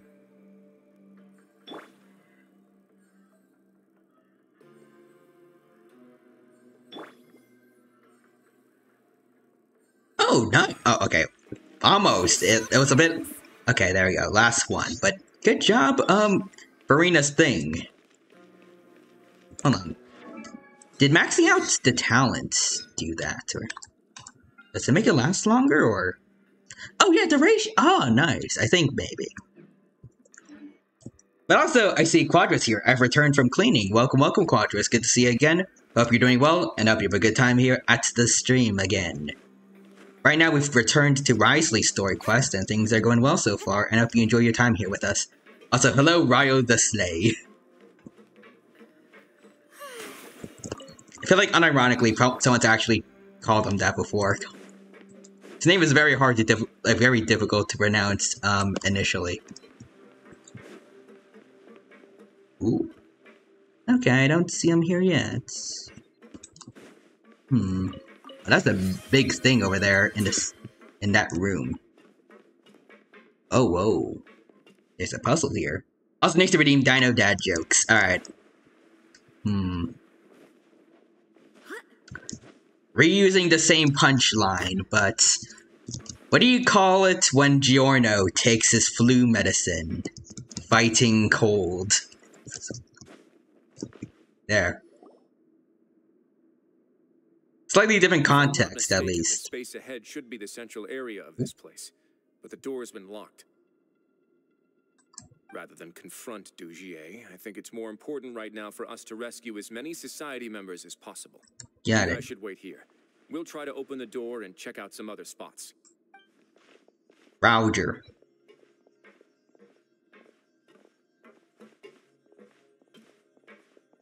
Open the door. Shush, Paimon. Operate the device in front of you. Okay. Ooh, rotate. Oh, it's turning. Is it because Ooh, rotate, wait. Is it what I think it is? Oh, never mind. Let's go. I thought it was going to, like, I thought there was supposed to be, like, a laser between the two, but I guess not. Okay. Let's go. Also, Quadra says Giorno when doing laundry. Fighting fold.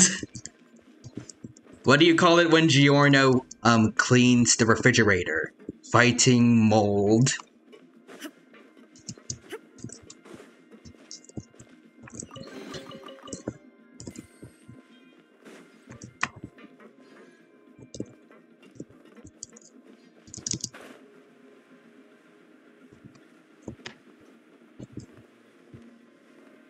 Ooh. But is Giorno as an accountant? Fighting bankrolled. What do you call a crossover between Giorno and Sparkle? Fighting Rickrolled. And Nixon says that one's kind of a stretch. I mean, it rhymes. It does rhyme. Not perfectly, but they have the same end sound at least. It works. People do that all the time for poetry.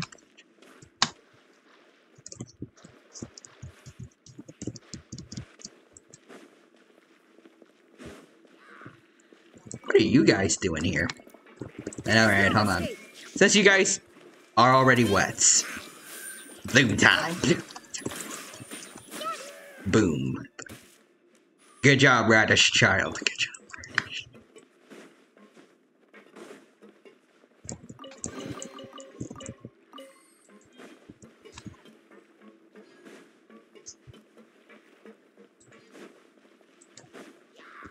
Oh, more of them. Boom! Oh wait, hold on, wait. Hold on. Let me just refresh that. Hyper Bloom. Boom. Fall to the Radish Child, mister. Oh, there's more of them. Alright. Okay. Might go a little serious with this one. Boom.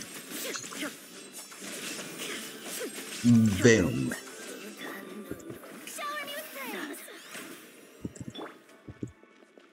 Alright, Radish Child, you're up. Also, Quadras is Giorno playing an RPG. Fighting Kobold.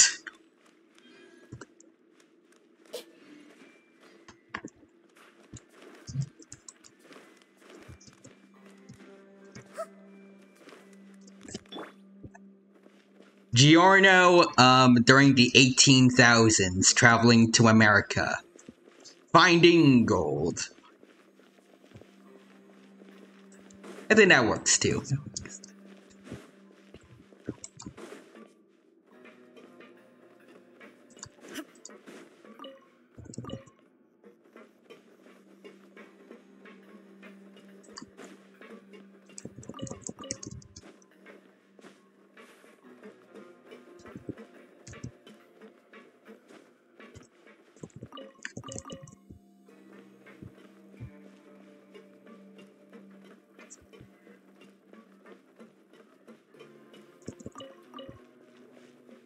Ooh, another mechanism.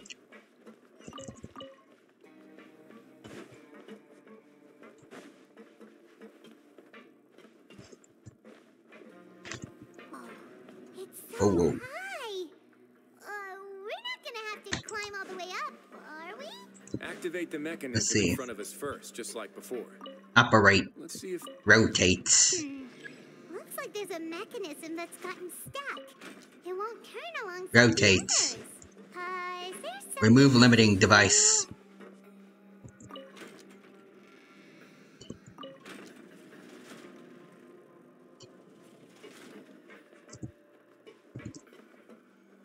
Exit operations or oh, okay. Rotate device again.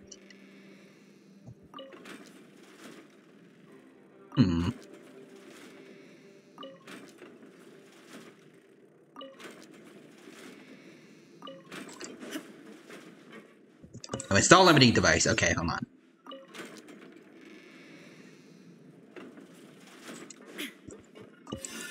Also, Quadras, this young, scared kid. Mister, can you help me cross the streets? Giorno.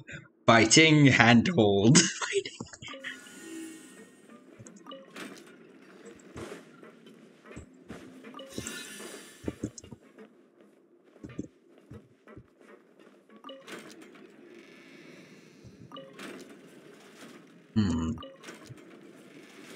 I need one. Giorno, after becoming an Olympic athlete and needing to check to make sure his gold medal is legit. Fighting gold. So that's how we'll make it to the top.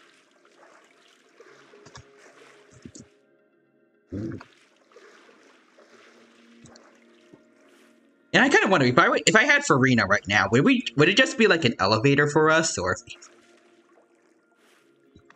like should we just be standing on the water as it goes up? That would have been cool. There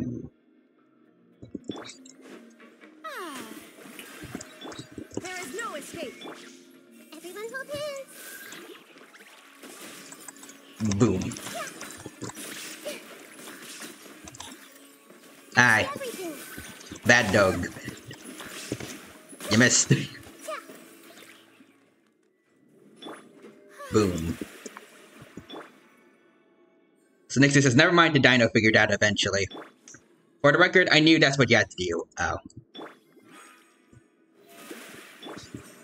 I'm not the best with, these things, okay?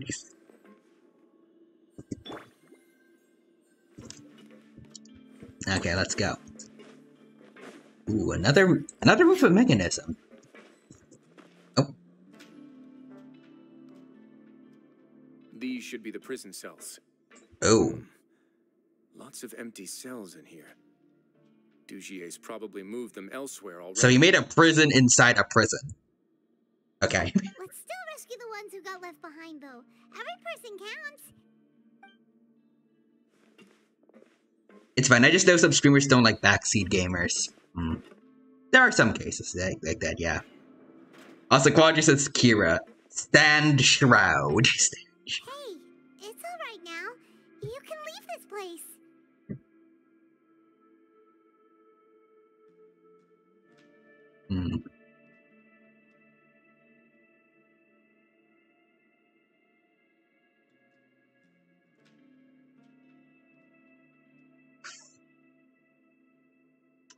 Also, Nixie says, also prisonception. Yes. I need another JoJo joke, though.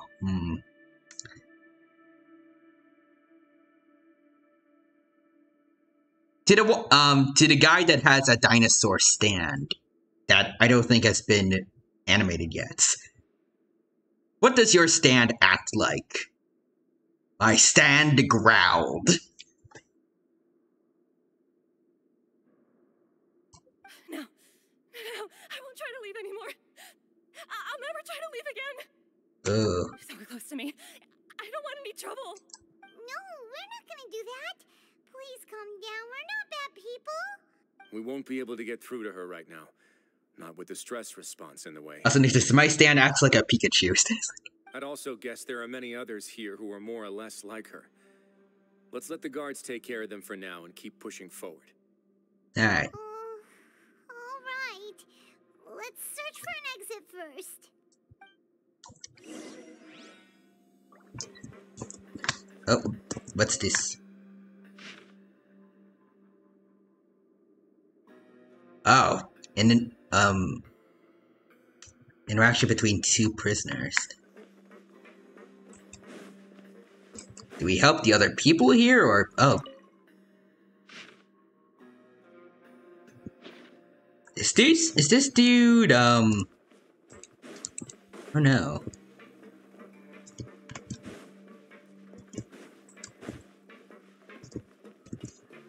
Hello, sir? Or ma'am? Person?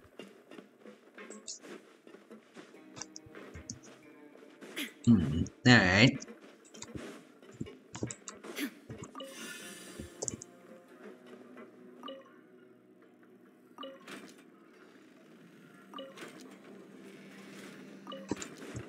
Boom.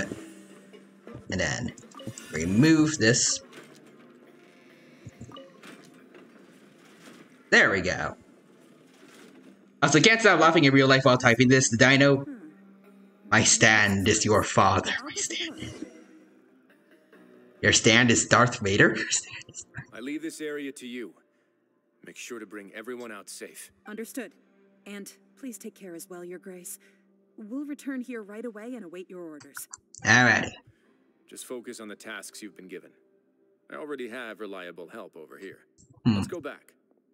We have unfinished business, do we not? That we do. From the first room. Maybe we'll also need to hold it in place using the same device to open the door that leads to the central area. Okay. To bring these along. Yes, bounce. Also, Pikachu says no. It's Darth Pikachu. Darthachu. Darthachu.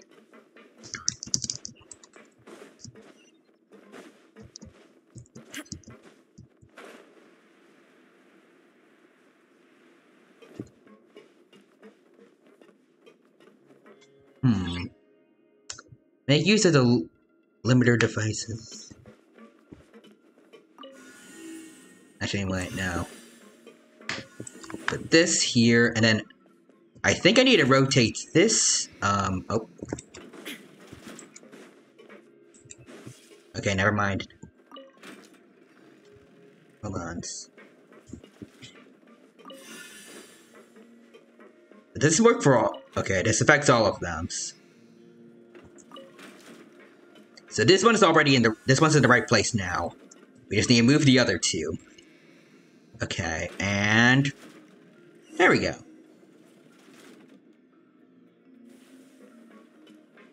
Boom. Hello. Also, next is, anyways, I need to go for the night for among other reasons I need to shower. Alright, see you then next there. Take care. It's good to see you here. Have a good rest of your day, and bye-bye. Alright, so is this where we finally face,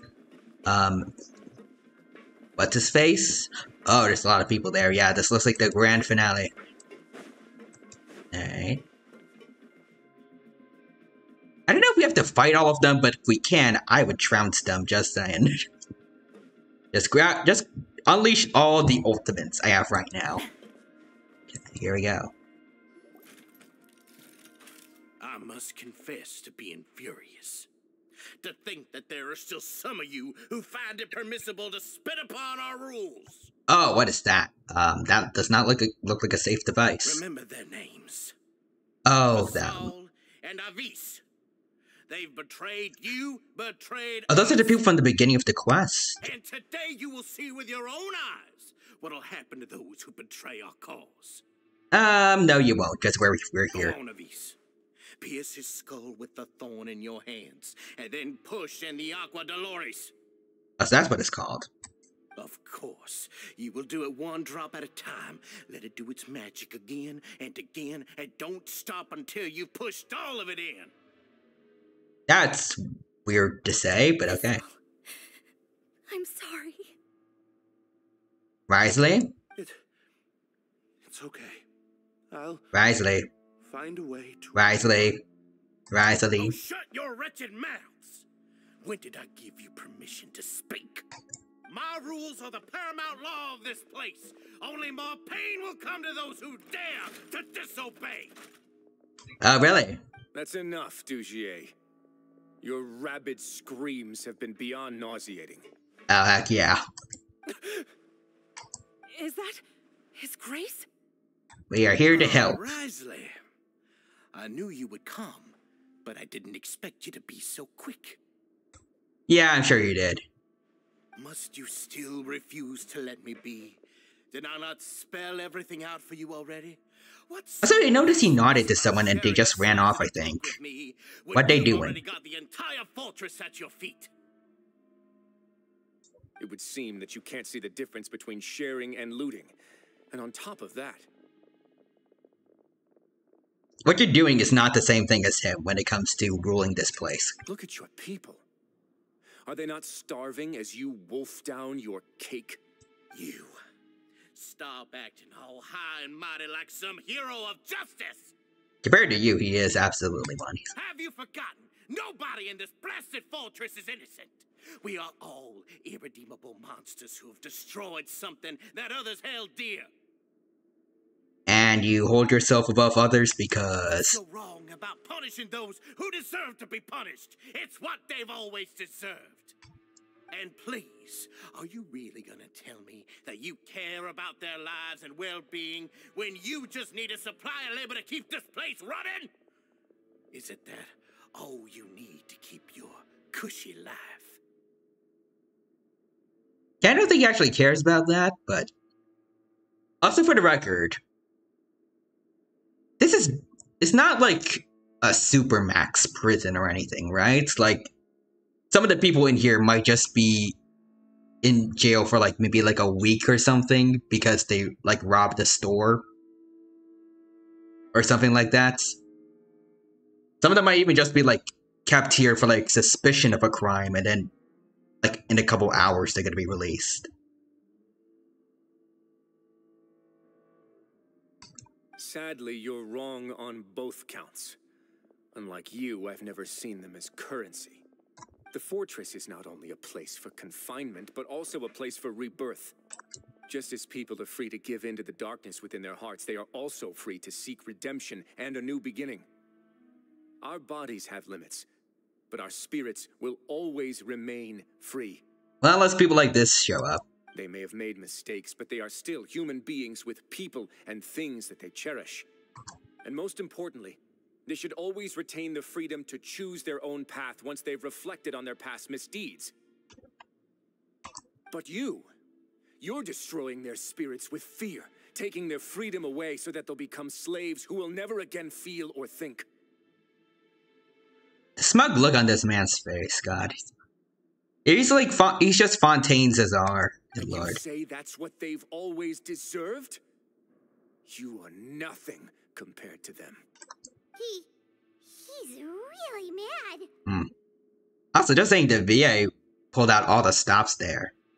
And yeah, I feel the same way. You think me arrogant, Risley? Well, I think you're too young and naive. You understand nothing of this world. Yeah, sure. Nobody actually sees this fortress as any kind of just a wonderful place. See it for what it is. A dumping ground of pain and misery, irredeemable now and irredeemable forever. Well, I mean, that applies to you, No yes. prisoner will listen to you out of gratitude of their hearts. The whip is the only way to make them obey. Had you been just one step slower, I would have already taken control of all the garden mechs in this place.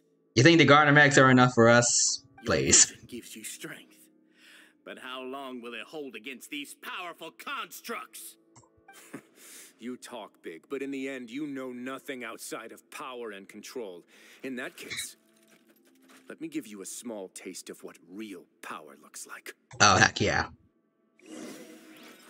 Alright, hold on. Oh, wrong one. Boom. Oh, okay, okay, that's it. I'm going particularly for this one over here. That one wants to throw hands. Okay, hold on. Boom. Let's fill this place up. There we go. Okay. Okay. You need it up. Never mind. I was gonna say you need to die, but it already did. There we go. Hold on. Let me do this. Boom. Boom. Risley, come on in. Ooh, hold on. This way. Oh, there we go. That was quick. Oh, that was quick. Oh, pre-rendered cutscene. Okay, here we go. They about to be cooking. Oh. What you gonna do now, buddy? You think fear can control everything? Well then, terrify me. Ooh. Don't high road me. You're just another crook. And it's time you got treated like one. Bear's got stormtrooper aim.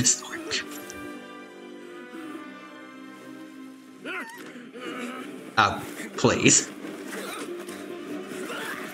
Ooh. What's the matter?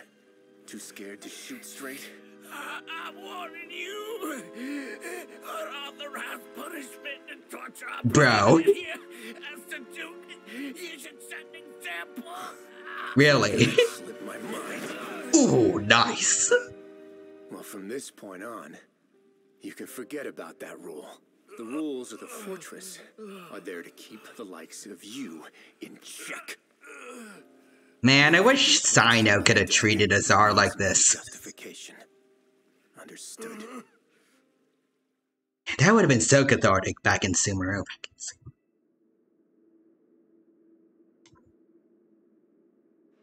I'll consider this as catharsis for what could have happened to Azar in another timeline. Anyways. Let's see.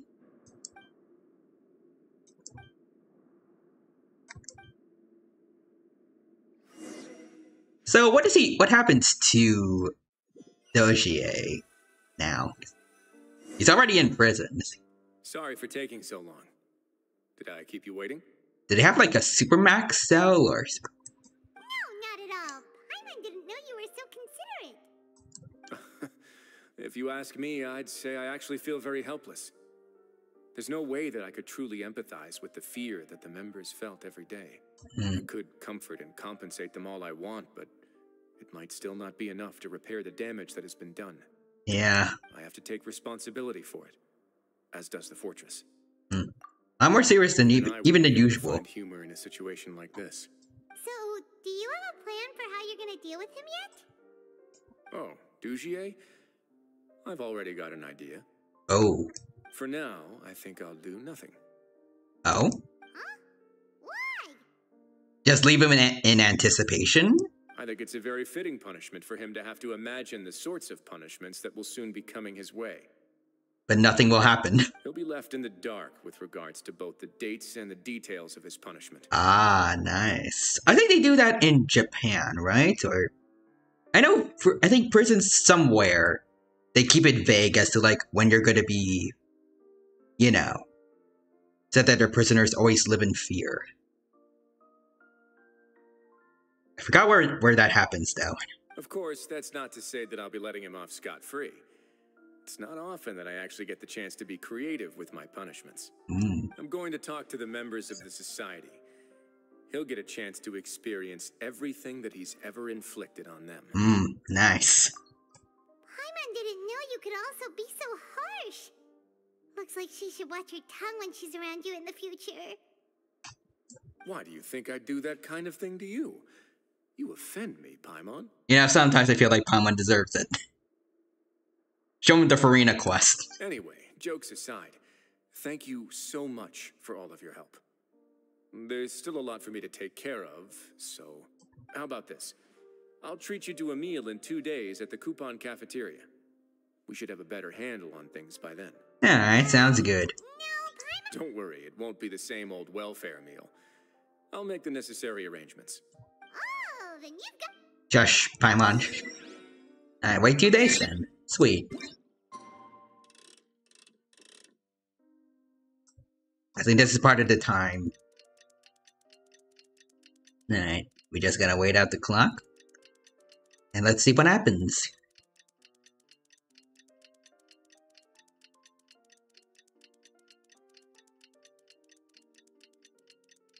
Bum bum bum bum bum bum bum bum bum bum bum bum bum bum bum bum. There we go. Oh, okay, never mind. Oh, we're at the wrong time. Okay. So it's at 11. Bum bum bum bum bum bum bum bum bum bum. So from his perspective, we should be a day late, but alright. Need to wisely at the Coupon Cafeteria. But can we? Now it might just be better to walk. Alright, just wait for it to load and... Come on, games. It's always at the Geo one that they kind of freeze for a bit. Alright, hold on, let's heal up also.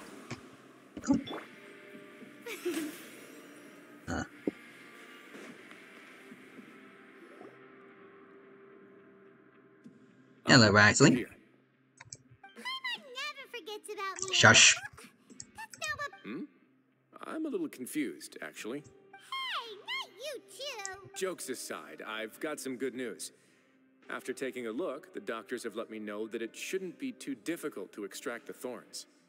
By doctors, you mean just sieging, or? Which means that everyone should be able to recover after a period of rest.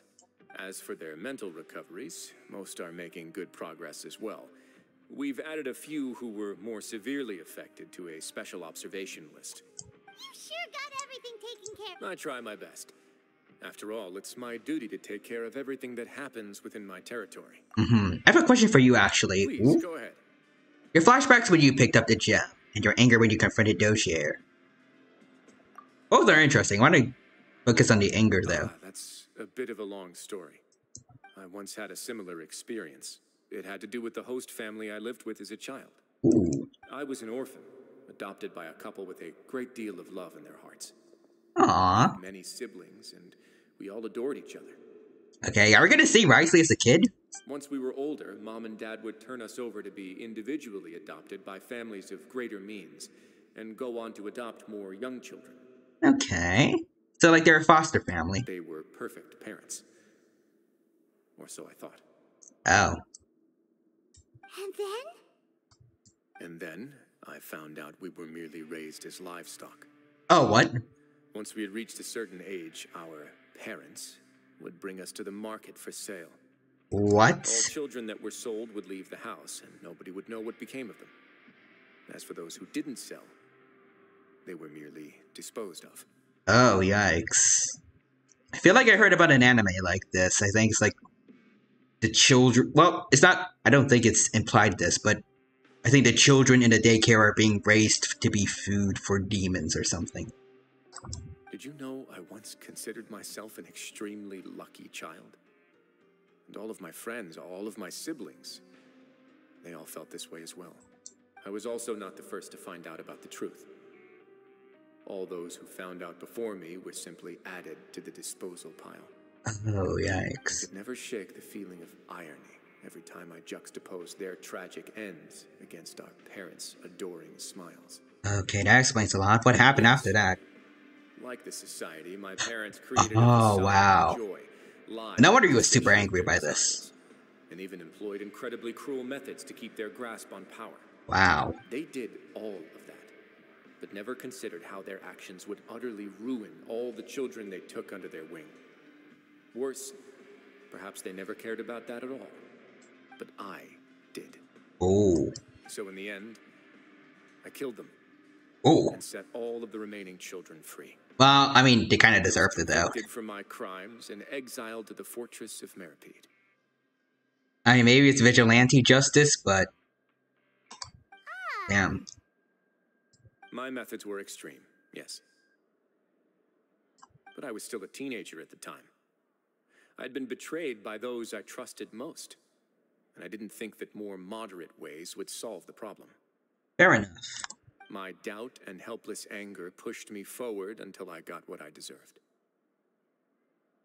Damn. It's all right. You don't have to tell me what you think. I've already committed to this path, regardless of what anyone may say about it. The least I can do is to make sure that the same tragedy will not happen again in my new home. Sorry to disturb you, everyone. Oh, those two are back. Oh, it's a Vincent Fasol. Are you two feeling better yet? It was all because you arrived in time. I managed to escape unscathed. Nice. We came here on impulse today because we were hoping that you'd be able to lend us a hand, Your Grace. Okay. Go on right ahead. I'll do my best to help. Within reason, of course. It's... I'd like to be wedded to Avis here at the fortress. Aw, that's sweet. Not the most romantic place, but, I mean, you can't really go anywhere else, so... Gotta make do. We met each other through the society and both fell into Dugier's trap. Well, that's not the nicest way to start a romance, but... But even during our time there, it'll turn out alright. Each other.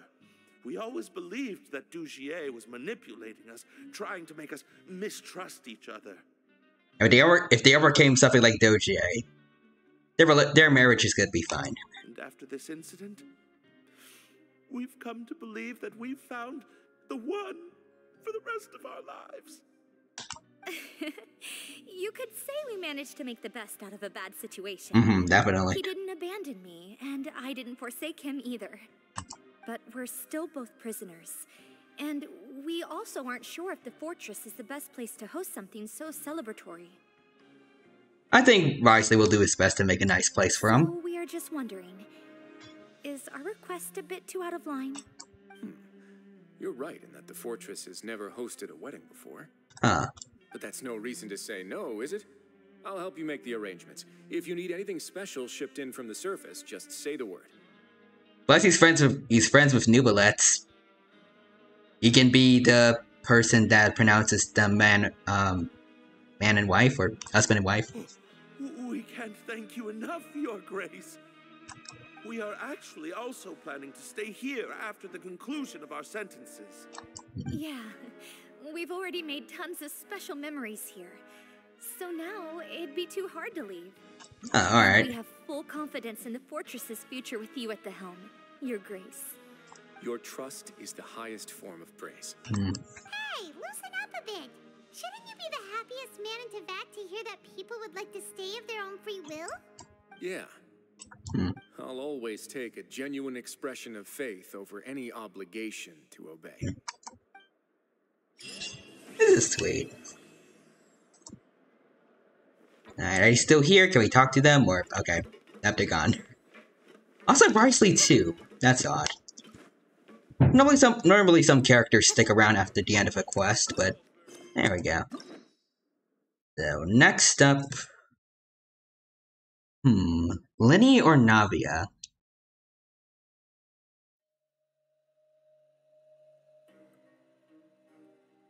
I think I actually want to go with Navia. I mean, we did see Lenny already earlier, thanks to the chef quest. Plus, I feel like it's more fitting to have, for some reason for me, it feels more fitting to have the first character we met in Fontaine ended off. And that was Lenny, I'm pretty sure. Technically Lenny and Lynette, but... Anyways. Actually, wait, hold on, wait. There we go. Oh, another Gardemek, hello. Well, if it isn't my dear partners. Hello, Navia. That voice! It's Navia! Hello. Just pop out of nowhere. I didn't expect to run into you guys here today. Are you headed somewhere? Just getting our daily dose of adventuring in. And by adventuring, I mean playing your story quest. How about you, Navia? Are you still busy rebuilding Poisson? We've wrapped up most of the rebuild. Oh god, now I'm thinking of Milas and Silver again. They will always be the best, or some of the best, NPCs in Genshin. And there was that weird notification on my PC, okay. Stocking up on materials. I don't know if anyone else still remembers Milas and Silver besides me. Compensation terms with families affected by the disaster. Between all of that, I've been making a lot of trips between the court and Poisson.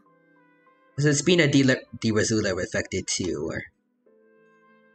Well, though the victims have received relief payments from the court, in my opinion, as the administrators of Poisson, Spina di Rosula should take some responsibility as well.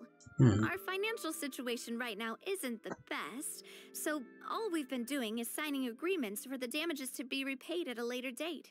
Though just pieces of paper now, they demonstrate our commitment. They're necessary to restore the people's faith in us. Spoken like a true president. You're a really responsible leader. Navia for president. Your time, though, right? Oh, you bet.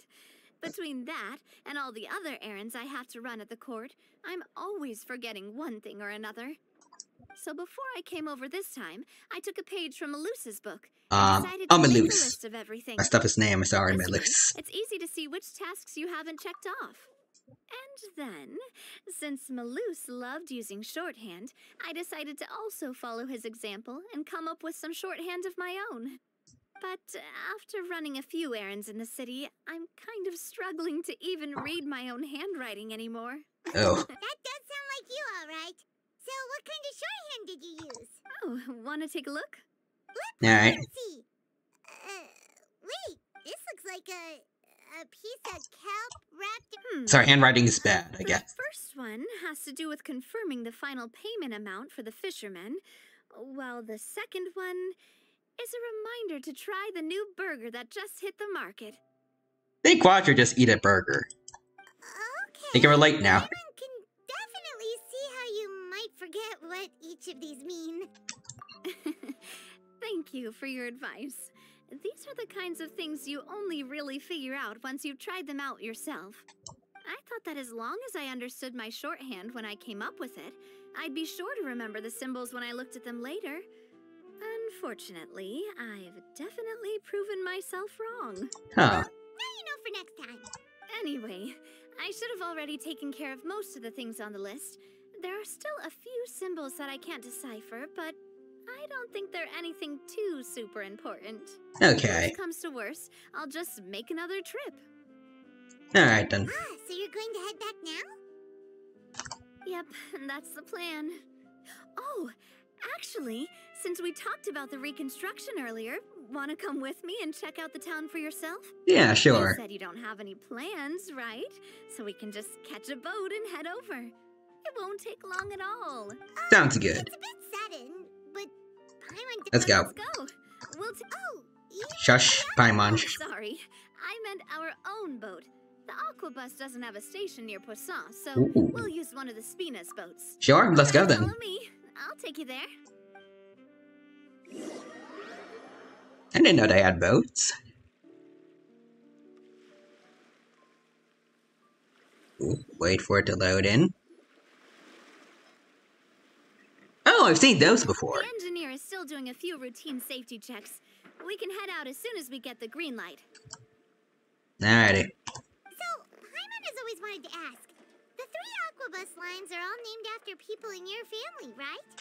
Yeah, that's right. Callus and Navia are self-explanatory, while Clementine was the name that my mother went by. So they were one of the main sponsors for the construction, right? Provided the Mora to build the lines, then why isn't there even a dedicated line to Poisson? Spina di Rosula built all the lines, yet you still have to take a special boat just to go home. Paimon doesn't get it. Well, what I heard is that most of our businesses don't actually use Poisson as a hub. So there was no real reason to build a line straight to Poisson. It could be, like, handy, though. Like, so Poisson, like, maybe establish a bit more... I guess more... Make trade more... convenient, so it doesn't have to just be a hole in the ground. There could be some buildings outside. Strange, though. If you've already committed to build 3 lines, why not just add a 4th? Yeah, that's what Paimon's saying. The Aquabus is so convenient, it's really a huge shame. Well, it is what it is. The fact that they're talking about this right now, is it going to be relevant somehow later on in the quest, or... Like, did they actually have plans to make a line for Poisson and then Navi is going to take it up? Build it herself?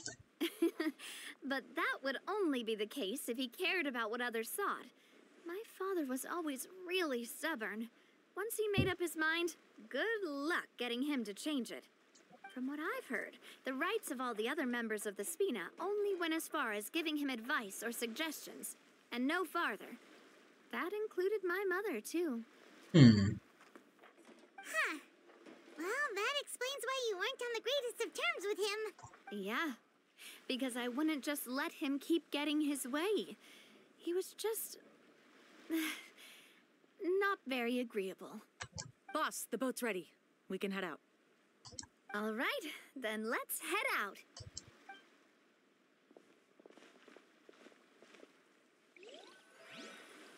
Alrighty. So will it actually move, or... Oh, it does! Cool. It's like the boats over, in Leeway, the new area. A while before we get to Poisson. Let's keep talking. Alrighty. Navia, what was your mother like as a person?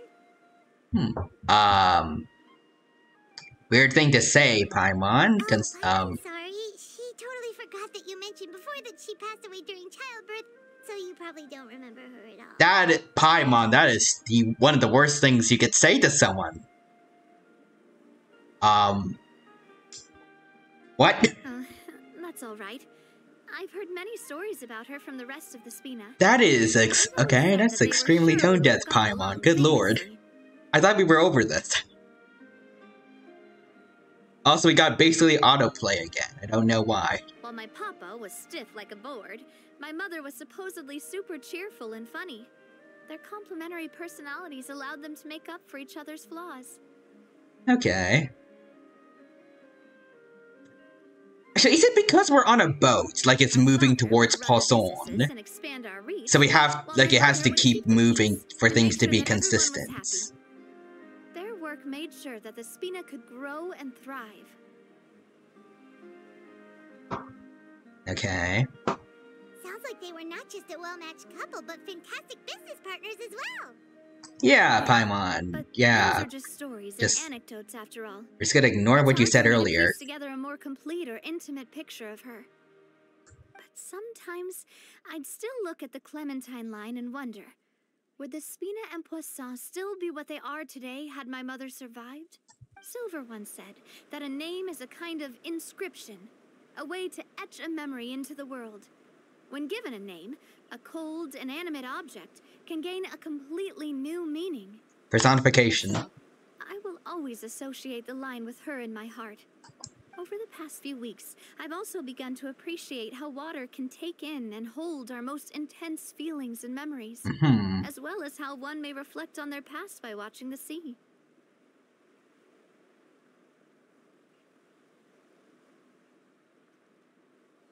I've lost many there it is. people and memories to the sea. Oh yeah, true. I cannot stop for them and must continue to keep moving. Especially the primordial sea. You think you would have like hydrophobia or something at this point? In my life, and gave me the reason and motivation to move forward. Do you miss me? This is a weird thing to say again, just like Paimon. But... Always. Oh, okay. I didn't even click anything yet, but okay then. The past. Apparently, even like our dialogue options get auto-played. I need to keep looking towards the future. Everyone, even my parents, have already overcome so many obstacles. Silly churl over there in the back. Besides, I'm the president of Spina di Rosula. I've got to keep my chin up. Oh, are we already there? Or... I think. Yep, it looks like we are. Alright then, let's go. We've reached the shore. Let's go. I'll show you the new Poisson. Alrighty.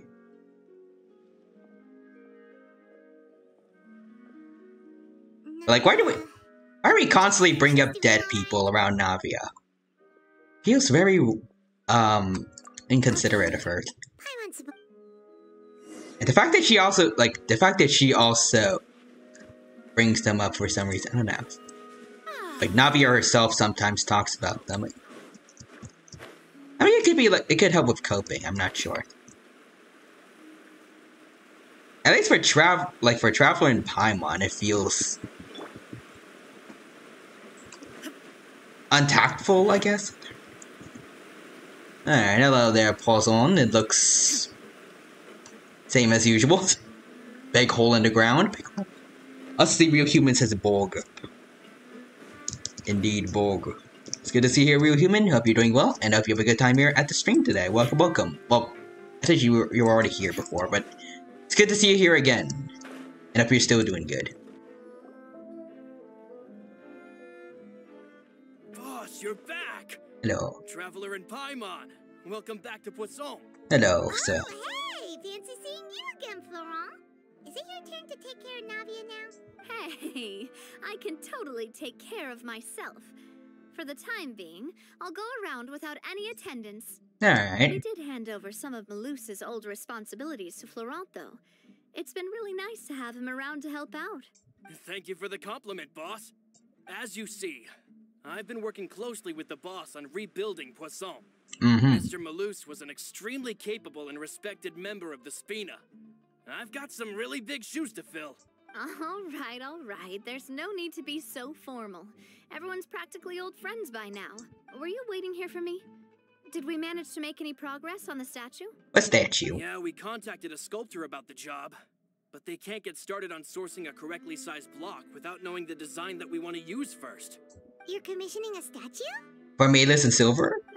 So basically, we've been meaning to commission a statue of my parents in commemoration of everything they've done for the Spina and the town of Poisson. What about Malus and Silver, too? Since my father was known as Callus the Unfaithful for the longest time, it would have been too controversial to commission a statue of him. But now we know, yeah, his name's cleared. And the town is also being rebuilt. I thought this would be the perfect chance to actually realize this dream. The funds to build the statue were freely donated by the people of Poisson. That's to show their nice. appreciation for Miss Clementine and Mr. Callus and everything they did. Should Navia be featured with them too? Me? I'm just the newbie president that's running around and causing everyone trouble. You're the one fixing all the trouble that people in Paulson have to deal with. Maybe we can have this conversation again in a few decades, once I've done more for the town and the people. You've done plenty already. Be so humble. Didn't you just... I agree wholeheartedly. Just I also Paimon. believe that Boss should have a place on the statue. Especially after what you said earlier in the quest, you're not allowed to speak, Paimon. Hey, if you keep inflating my ego like this, I might just float off into the sky with my parasol. Just kidding. There's no way that I'd accept that kind of compliment at face value. At a minimum, I'd have to match what my father did for the people. Just a matter of time. Thanks for the vote of confidence. I just don't think I'm ready yet. Anyway, Florent, now it's up to us to confirm the final design, right? Mm-hmm. We can ask the sculptor to start looking for a good block once we've decided on the poses for Miss Clementine and Mr. Callis. But we haven't had any real discussions yet on the possible designs. I feel like I should get a few promising designs first, and then send them over to you to review. Alright. There's no need for all that. Let's decide on a design right now. Hey, you!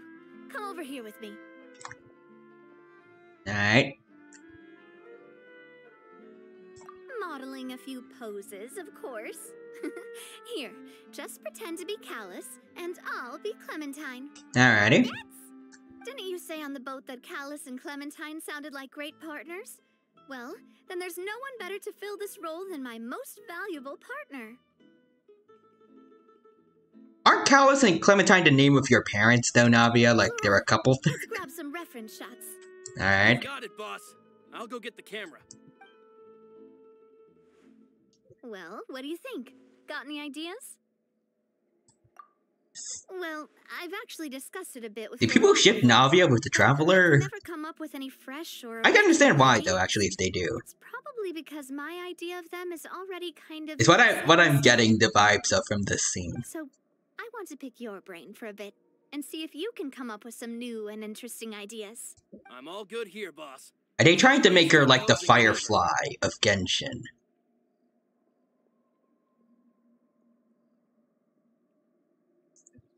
Well, minus the whole fake death thing, but... Anyways. Okay, look out into the distance. By that, do you mean as if we were standing on a boat and looking out at the sea? Sure, let's give that a try. Alright. That looks nice. Whoa, you really remind Paimon of a captain in their first meet. Look over there, my dear Clementine. As you can see, every tree on that island is dripping with mora fruit. I don't think more fruit is a thing, but okay. But there's something off with the composition. This pose makes Mr. Callis look too tall next to the lady. I mean, if Traveler is too tall, considering this, then there's a problem. Oh, I see what you mean. Then let's swap. Alright.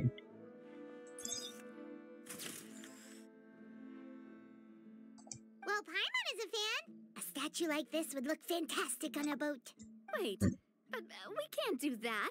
Very few people would see the statue if we were to put it on a boat. This statue is meant to be placed in the town.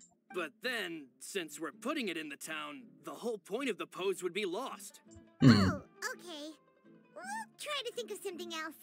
Let's do something imposing. Imposing, huh? Oh, I've got it. Let's try this. Alright.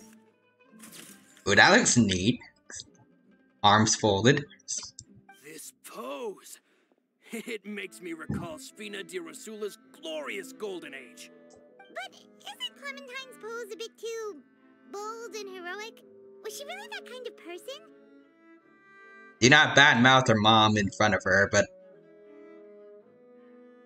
she did a lot to help the people, at least. They talked about that. If we were to stick with this pose, maybe people would wonder if she was actually the real boss behind the scenes. Or maybe that both of them were equals, because they were a couple. Well, tabloids did indeed speculate as much back in the day, but the Spina pulled a few strings and made both the report and the journalist disappear. Wait, what? Are you guys actually the Mafia? Oh, Paimon was just kidding! Please don't make Paimon disappear. Make Paimon disappear, please. What Florent meant was that we asked the journalist to choose a new alias. Sure, Navia. Sure. You're right, though, that this may not accurately represent the image of her in our hearts. Let's try to come up with something else. Okay, let's just be happy. Happy pose? You mean something like we were laughing together at a funny joke? Alright. You're not really posing, but okay. Will that be able to come through with just a picture? Would we even be able to tell what they are supposed to be laughing about? Yeah, and that'd probably be a massive pain to sculpt as well. Oh, okay. Could one of you try striking a pose like you're talking while the other one laughs? That could work, maybe.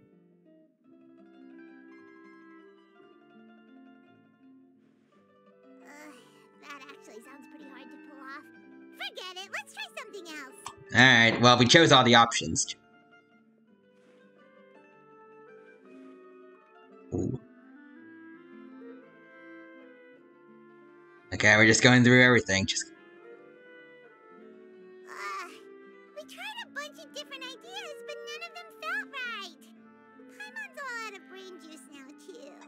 Oh, don't worry. We still got a lot of reference shots out of the session, and each of them can be considered to be a souvenir in their own right. Let's just keep the ideas we tried as backups. Alright. Man, if I knew I was going to do a photo shoot with the Traveler, I would have prepared a lot of outfits and props ahead of time. Oh, outfits! Oh, that's the errand I forgot back in the city. Do either of you still remember that girl? The girl I went to see with you two. Her name is Adele. Oh. Paimon remembers her. She was the one that we met while investigating Yes, that's exactly who I'm talking about. So, after the case, she was finally willing to talk to me, and she told me that she wanted to join the Spina too. I said that it's fine, but young children are not allowed to join the Spina. She will just have to wait a few years, and then we'll welcome her with open arms. Since she's still a child, though, she thought I was just trying to let her down gently. Oh. How could I get her to believe that I meant what I said? In the end, I came up with an idea. I'd have a Spina uniform made and give it to her as a gift. Aww. But I got so busy and distracted in the city that I forgot to pick the uniform up. So I did forget something important after all. I feel like that was foreshadowing when she said it was probably nothing important back then. On the matter of the statue, we should still come up with a few more ideas for the design. I'll have to trouble you to source some for me. We could have just done that from the start. As we got some cool pictures. Yeah, you're right. They'll have some value as souvenirs. Josh.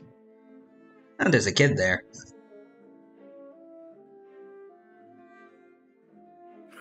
Navia! Florent, guess who's back? Hello, sir. But aren't you supposed to... Oh, well, if it isn't Coulter. Coulter? Back already from the Fortress of Meripede? Oh, wait, was he a convict, or...? That's right.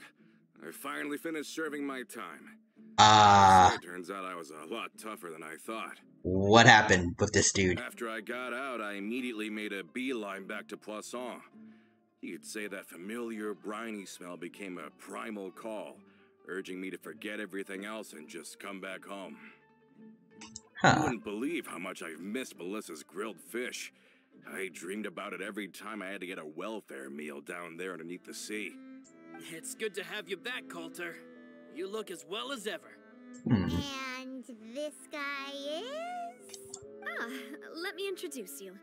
This is Coulter, another of Spina di Rosula's members. He was found guilty and sentenced to the Fortress of Meripede some time ago. For what? But, looking at it now, it was probably another one of Marcel's plots while he worked at the Confrérie of Cabrières. Okay. Wait, Mr. Marcel? What do you mean? He was involved in some sort of plot? Oh, you didn't hear about it? Have you not heard anything at all about the water from the primordial sea case? Well, I know that Fontaine got flooded, but then that was miraculously receded. I thought that was all there was to it and didn't care to ask for any more details. Do you mean Mr. Marcel was somehow involved with all that? Well, not that, but a little bit of primordial seawater was involved. Oh, looks like we'll have to explain everything from the top. That case, a lot of things have happened in Poisson since then. We just gotta summarize the entire Fontaine story to this man. First things first, let me introduce you to these two. They're my most trusted partners, and they've been with me through thick and thin. Now you could call them Spina di Rosula's VIP helpers. Oh, nice to meet you. I don't recall Navia ever generously complimenting anyone like that before. So you must be pretty amazing to get that from her. Yeah, we are indeed pretty amazing. But we've been Shush. Humble again as always, I see. Even when I was totally sincere with my praise. Nice, nice. Spina di Rosula always seems to attract great people.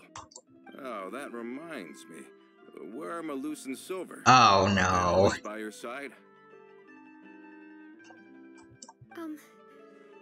About that. Ah, bad timing, dude.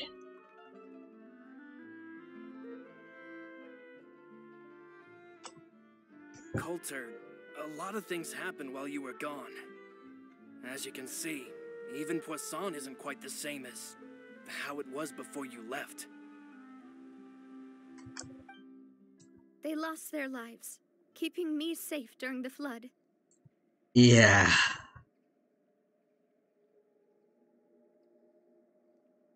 They went out as legends, though, amongst Genshin NPCs. I'll say that much at least. What did you say? This isn't some kind of morbid welcome home prank, right? You're just scaring me on purpose because I don't know anything about what's happened. We wish, man. We wish. I'm sorry, but it's the truth. They weren't the only people we lost, either. Many others, including Melissa, also lost their lives in the disaster. Oh, that was his wife, right? Or Malus and Melissa, dead. They're just... Or you did mention wanting to go back to her cooking, right? What could be his daughter? I was planning to give him a surprise gift once I ran into him again in town. Oh. I can't believe it. Why is he specifically mentioning Malus? Are they brothers? Hey, keep it together. Malus and Coulter were friends for many years. Oh, they were friends. And even served on many missions together during the early days of the Spina. I can understand how he feels. Let's sit down somewhere, so I can tell you everything that has happened while you were gone. Fair warning, there was a lot. Yeah. Okay.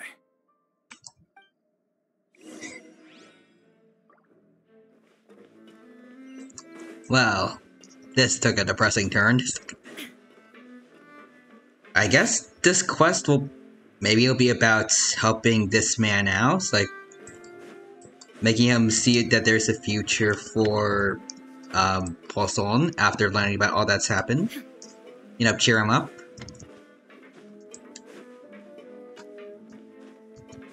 And most Archon quests are also kind of pseudo-ly... Well, sort of about, like, other people besides the playable character. That's the focus. I worded that badly, but... There's almost like an NPC main character to accompany these quests. I can't believe that those stories were real. It all really happened. Has the world gone mad? Also, I found them very difficult to accept. Yeah. Also, you were a bit of a jerk in these quests, Aether. Just want to mention that. I both feel the same way about the profound Or Farina. tragedy of Melusa's loss. And the sheer depravity of Marcel's actions. Oh yeah, especially that. You got his comeuppance, though. By the dead, of all things. I thought Mr. Marcel would always stand by the Spina. Everything he had, the Spina gave to him. It's unconscionable to have received all that, and yet still plot to kidnap and dissolve you for his insane research. Oh yeah, I remember she was one of the planned The victims. Confrérie of Cabriere is no more. Gone with them too is the entire synth manufacturing and distribution network. We finally closed the curtain on that long struggle. Are you sure? But if Marcel wanted to rebel against us, he probably sent word in secret to Romeu. Romeu? Huh. Not a name I've heard before either. Florent should remember him. You see, there was once a major internal dispute regarding funding. Oh, okay, there is gonna be like a villain, I think. Maybe. Romeu was the leader of the faction that thought such a vast sum of mora would be better spent improving the town of Poisson. I mean, it probably could have been. Again, this place is just like a hole in the ground. Mr. Callis believed that an opportunity to collaborate with the court of Fontaine and the Fontaine Research Institute was hard to come by, and would allow us to build many valuable relationships. Not only would the Aquabus be a good business investment, it would also boost our reputation among the general populace, eventually paying us massive dividends down the line. Also, Brandy Lucian says, hi, Upside Down Detective Dino Holmes. Hello there, for Brandy Lucian. Welcome, welcome. Thank you for stopping by. It's good to see you here. Hope you're doing well, and hope you have a good time here at the Genshin stream. Right now, we are playing Navia's story quest. It's going well, and I hope you have a good time here with us. And thank you for the email just now. I appreciate it. But the two couldn't come to an agreement. Romeu ended up taking a lot of people with him when he left Spino di Rosso altogether, and the split was on extremely bad terms. Ugh. And with Papa's stubbornness, I can definitely imagine how it must have gone down. And of course, when he was suffering the slings and arrows of outrageous injustice, those relationships that he spent a fortune to build didn't help in the least. Yeah. You could say it was the price he paid for sticking to his beliefs. Could have been the first time a dispute like that happened, right? Oh, that's a good point. If Callis was really as stubborn as you say, then wouldn't he have argued with the rank and file all the time? Oh, yeah. It eventually became a thing that just happened on every day that ended with Y. But Navia, I like that saying. You might not know this, but he wasn't always like Oh, whoops. Oh, I don't know. I did not know what I just did on my keyboard. Oh, hold on.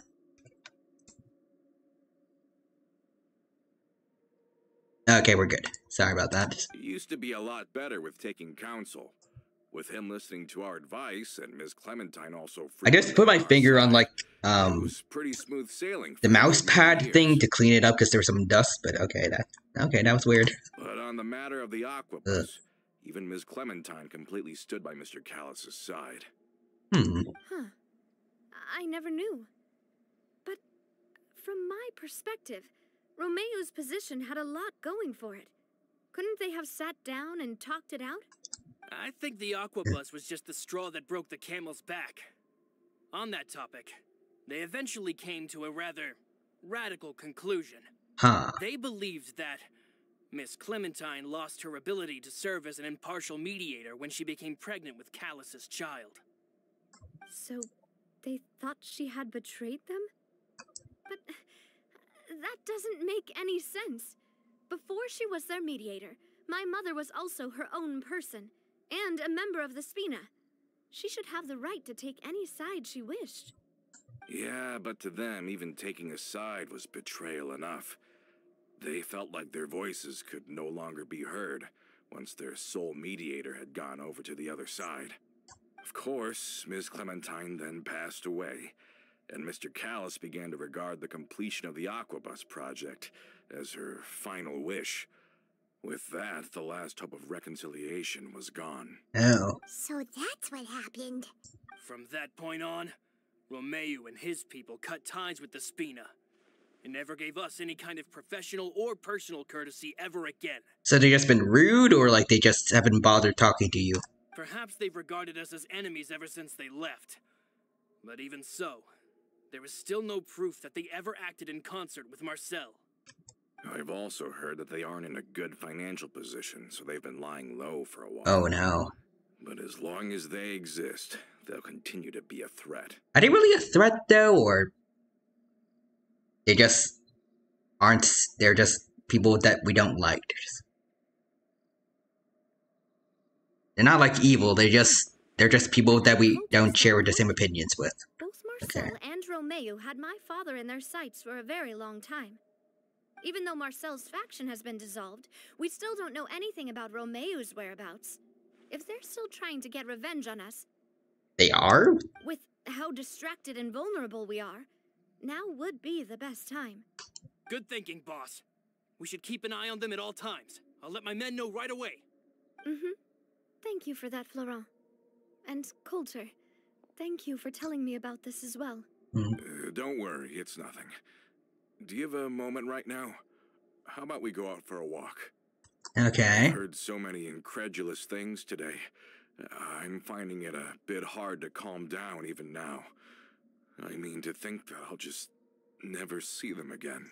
That is pretty daunting, yeah. In that case, why don't we go back to the court? I can pick up Adele's uniform while we're there as well. It'll save Laurent's guys a trip. Alright. Come with me again, you two? You don't mind, do you, Coulter? Of course. That's fine by me. Then let's go! Paimon feels like a lot's hinging on this visit. Let's go. We really are the best of partners. Come on, let's go. Alrighty. So relax with Quarter as you head back to the Court of Fontaine. Oh, okay. We gotta go onto the boat again. Alright, let's climb on up.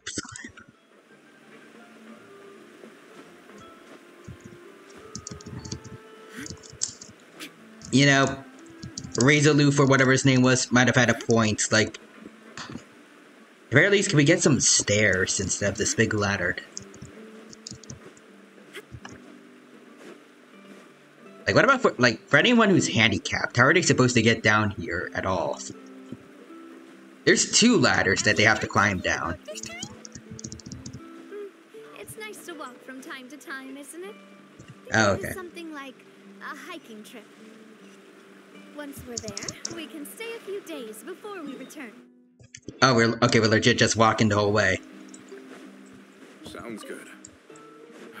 I haven't walked this road in a long time. I walk a lonely road. Alright, we're almost at the spot. What else you gotta say, Navia? Whoa, wait, hold on. I thought I saw something in the water. Well, we've walked far enough for now. Let's take a break. Since we're out for a walk, we shouldn't stress too much about the destination. Alright. I've grown old, so I'm not as fit as before. It's a good thing that at least my work down in the fortress was quite the workout. Well, Paimon thinks you're doing great. Shush. Back in the days before the aquabus lines were built, we often had to hike north with our goods, then catch a boat to the court. Malus and I must have traveled this way hundreds of times. When we were tired, we would lay down for a while on the grass, and when we were hungry, we'd catch a fish or 2. You know, this guy could be like a good new assistant for Navia. Especially since he worked with Malus. Mr. Callus was generous, and everyone had the chance to strike it rich. So, of course, we all worked really hard. And now, in the blink of an eye, the aquabus lines have been built, and this road has fallen into disuse. Oh, I know. I was just being a little nostalgic. Then let's stay here a bit longer. Anyone want snacks? Ooh, yes. Oh, is this another chip? Shush, Paimon. Yep, I figured you wouldn't say no to a few more. Oh, wait. Let me check if I have all the ingredients. Malus and Silver used to take care of tasks like this. Oh, yeah, I remember. They brought ingredients with them and everything. Okay. The stove's looking good. And as for the ingredients, seems like we're all out of flour and sugar. The 2 most important ingredients of all. I'm pretty sure I have those. Would you? Oh, but it would be too much to ask you to go on a trip just for those. I already have some, probably. He should contribute to making the macarons too. Don't worry, we cook out in the wild all the time, so he should have some stuff on hand. Oh, that's great. Then I'll leave the ingredient gathering to you. As long as we have some sweet flours and wheat, I can start the baking. Alrighty. I'll look for some boxes nearby for a makeshift table and chairs. Alright, sounds good. Then I'll prep the stove. Let's get to work, everyone. Teamwork. But also, I think I saw something in the water earlier. Oh, I do. That's a sea lead. Right? Wait, was it? Or I thought I saw a sea lead down here.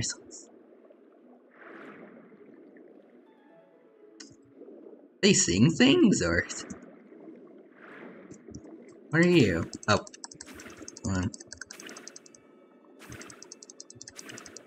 I just get rid of you, see if that somehow does something. There's actually no sealy here. I could have sworn I saw it, or maybe that was this, grass, or, not, seaweed? Hold on, let me look again. Oh, it might have been the seaweed, actually. That might have been what I thought I saw. Well, I thought I saw a sealy, but I think that was it. Oh, yeah, okay. Never mind. How did it go? I thought I almost had another chest that I missed.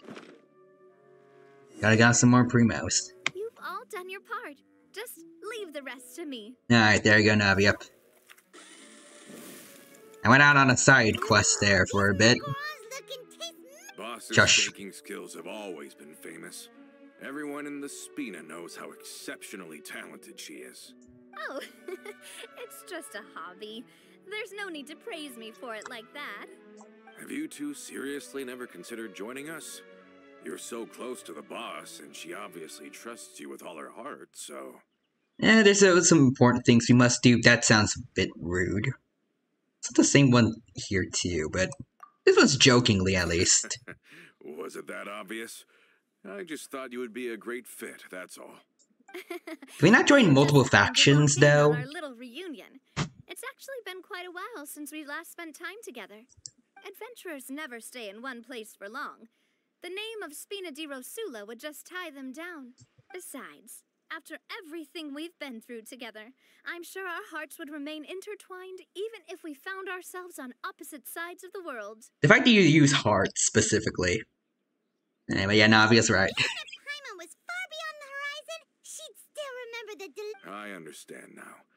Then I am very lucky indeed to have been graced with the chance to meet the two of you. I will endeavor to make the most of this short yet fortuitous encounter, and enjoy every moment we spend together. We've got no wine with us, but let's still toast with water, in celebration of this moment. Oh, what was that? I thought I heard something just now. Was it just some small critter, or... Cheers! Hey, what are you doing? Quick, join in on the toast! Alright, cheers! Who was there? Smoothly. May the Spina continue to grow, and may our friendship last until the end of time. All set? Let's move out then. Alright. I asked some old acquaintances in town to make Adele's uniform, so we should be able to pick it up right away. Okay, I see nothing there. We're clear.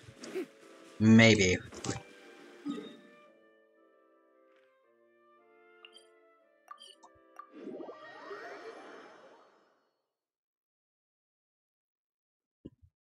feel like that's gonna be foreshadowing something. Don't know what. It could be the Roosevelt, or whatever his name is, group. Hello? Rosieff? I don't know. Hey there, Ludovine. How's business lately? Ah, the demoiselle of Spina di Rosula. I must say, your generous patronage is the one thing keeping me from going bankrupt. Nonsense. We all know what a talented businesswoman you are. No, and don't forget, she's the boss now. My mistake, my mistake. I just got so used to calling her demoiselle. Are you here for the uniform? Yep. I forgot to drop by earlier when I was running errands around here. I didn't expect demoiselle to come and pick it up in person. I messed it up again. Just a uniform after all. Any of your folks could have come instead. Navia's always liked to take even small things seriously. Hey, that's not the only reason I'm here. We mostly just needed a walk to clear our heads. There are few things more uplifting than taking the first step on a new journey. True. Boss has got a point. Going on a trip with friends is always better than staying cooped up at home. As someone who always spends a lot of time indoors, Very well. Please wait here while I retrieve the uniform. Alright. Is someone gonna be following us? Oh, wait, no, never mind. I think that was just flowers, but Why Adele wants to join the Spina? I'm just watching to make sure if, like, the stalker guy from earlier is still around. She hasn't given me any concrete reasons. All she says is that she really looks up to me. After we cleared her father's name, she became a lot more cheerful and outgoing. It's probably because she now knows for sure that her father was never a bad person. She said she used to be terrified of Papa. Oh. So, as Yeah, someone's watching us again. She found all the rest of the Spina super scary as well. But the Spina is very different now. She mustered up the courage to talk to me, and felt like I could really understand her. Yeah, you could say that. By uncovering the truth about the case, I was able to give her closure at the same time. She said that she wanted to become someone like me. Someone who could lend a hand to others, instead of standing still and waiting for others to help her. From the sound of it, she'll be a wonderful addition to the Spina. I think so too. Oh, well, now we can really see the dudes. Let's focus on giving her a great atmosphere to grow and thrive. She can commit to us once she's older, and can really make that decision for herself. Alright, we're not gonna follow this man, or was it just hearing things? Is something up, Traveler? You gotta talk about it? Someone's tailing us. Oh, Paimon's coming. Alright. I'll go check it out too. Coulter, please hold on to this for me. Alright. Paimon saw them too. They headed Alright, come on. Oh, what? Oh, there's multiple people catching up to us. Okay. We're running after us. Oh, we got one.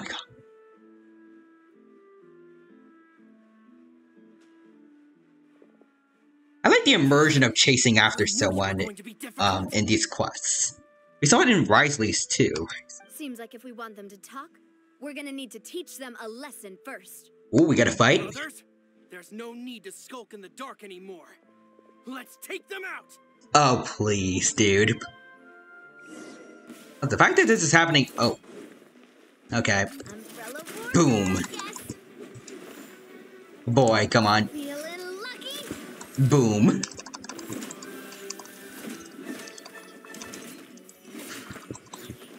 You got no idea what you're up against, buddy. She is currently the best Geo character in the game, I think. Boom. Beep beep.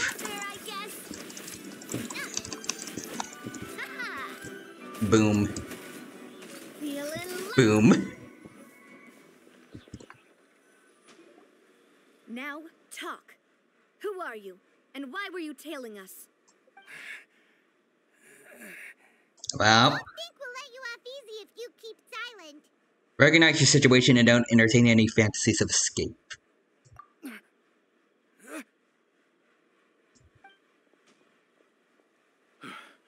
How did it go, boss? Are any of you hurt? If you thought they stood any chance against us, you were sorely mistaken. Anyway, stop playing tough and start talking. There won't be any room for negotiation once the Maison Gardiennage gets involved.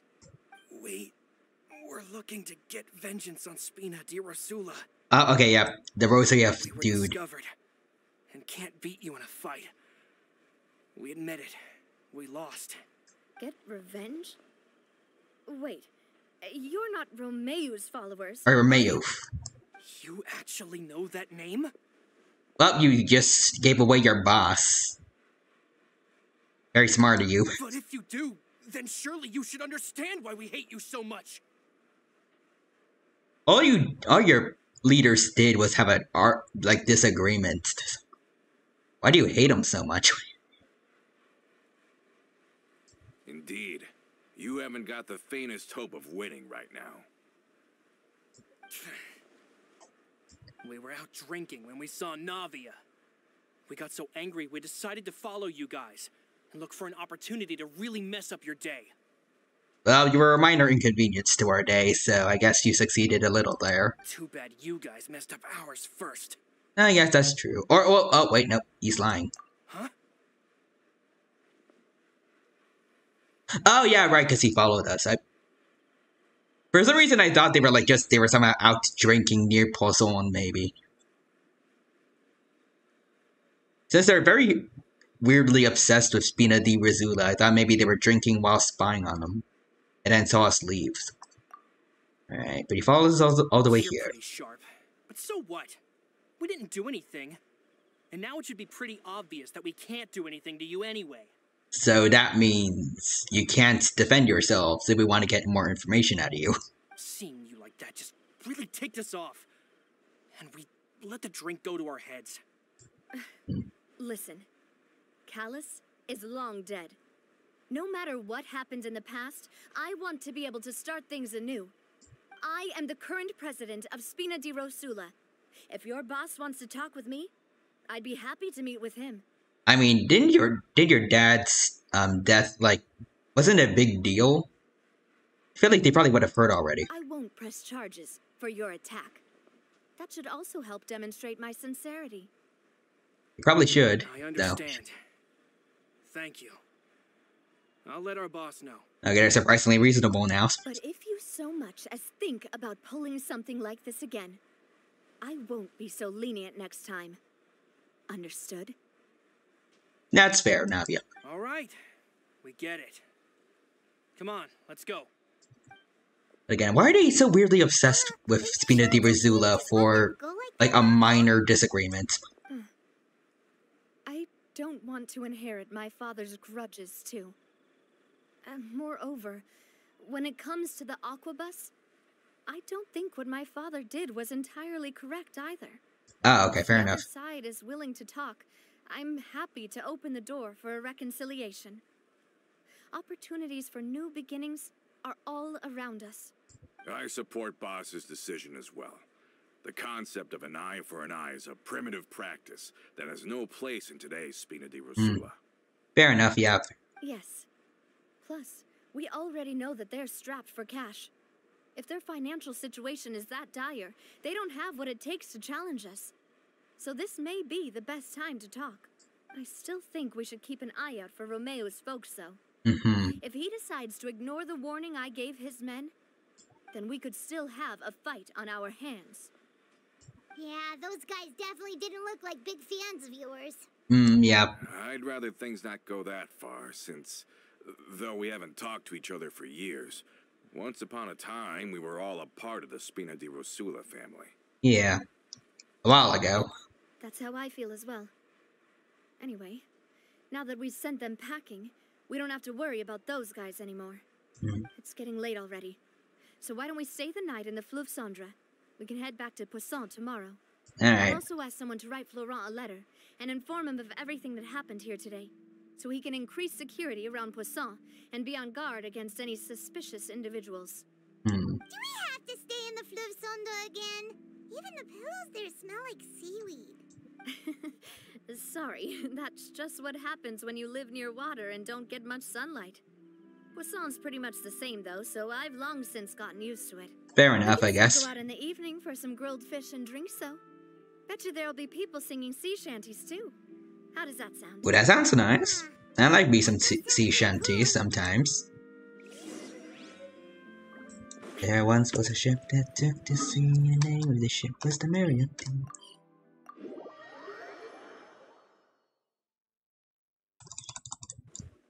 Alright, let's go.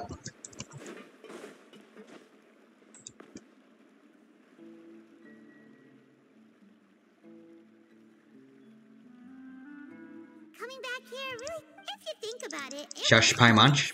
Totally. Right on the money, Paimon. Although, of course, with the continued growth of the Spina, Papa wanted Poisson to eventually grow into a metropolis, not unlike the court.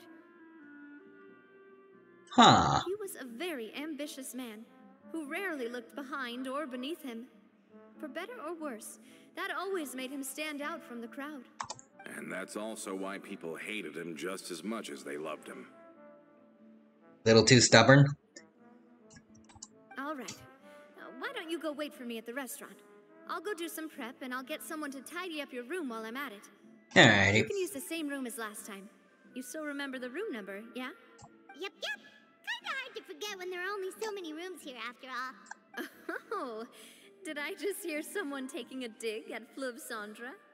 I'll tell my guys to stuff your pillows full of actual seaweed right now. Ooh. Oh, Paimon's sorry. Please have mercy, Navia. If you Nah, do it, Navia. Do it. I was just kidding. Be on your way now. Alright. Sit and wait for the banquet to begin. Okay, are we gonna see someone here? Alright, sit down. There are peoples here. Are any of them from Romasov's group? Hello? Are you asleep yet? Oh, no, not at all. I just figured that since we don't get to enjoy nights like these very often, we should try to enjoy it to the fullest. Alrighty. I've got some rods and lures ready. Oh, so that's the prep you were talking about. Josh Paimon. Hopefully I didn't wake you or anything. You good. You don't have to do any actual fishing if you're too tired. Nah, I can do fishing. Keeping me company. How does that sound? Okay, let's go. To the fishing spot. Okay. What kind of fish are we gonna find down here, though? Not much high quality stuff, I'd imagine. I'd fish with Navia. Oh, okay. Oh, never mind. Okay, we gotta go pretty far out. Okay, yeah, this works. We're going pretty far out, though. Alright.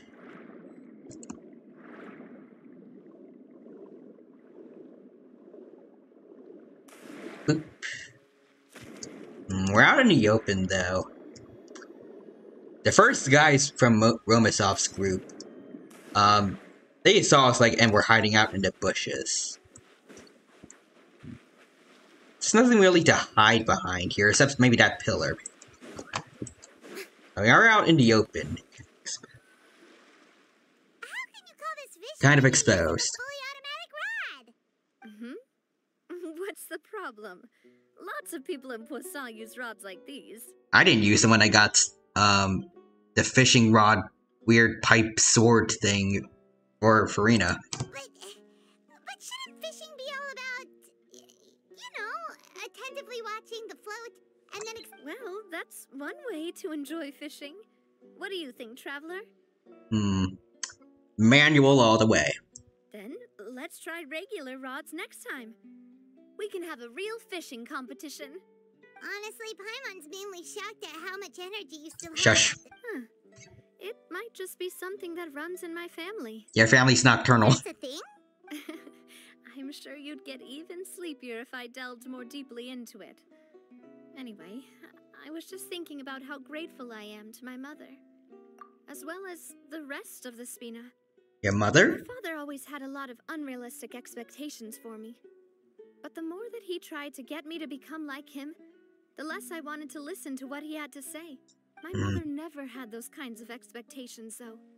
I've heard that she had only one wish for me, which was that I would have a happy and secure childhood. And then your dad died. All the members They're of not the that Spina happy. greatly respected her wish, so no matter what I did as a child, they were happy to humor me. Can you imagine? Whenever my father wanted to scold me for something I'd done, everyone would form up into 2 rows and just stand silently and listen to him rant. Oh dear. Malus and Silver were always there too. No matter what Papa yelled, nobody else would say a word. Eventually, Papa must have recognized scolding me over trivial matters was pointless, because he eventually stopped getting on my case so often. Paimon would have never guessed. Yeah. Looking back on it now as an adult, I can hardly believe how patient and kind everyone was. They're really a nice community. When I was young, I often thought that I could do whatever I wanted, because there'd always be someone there to clean up after me. But once, I saw Malus come back wounded. Oh. He wouldn't tell me how he'd been injured, but I could tell it had something to do with me. I learned then that there's always a cost to making a mistake. The more you care about those around you, the more you should care about doing the right thing to the best of your abilities. What happened to him? If you do falter, there'll inevitably come a time when you'll have to face the consequences. And when that time comes, those most precious to you really will throw themselves in front of you and pay the price for your mistakes. Sorry. I shouldn't have brought that up. I wasn't planning to talk about sad things tonight. Basically, I was just saying that the nurturing atmosphere of the Spina must have been my mother's legacy, rather than my father's. And if that's the only way that I can continue to feel her love, then I'd like to pass that warmth on.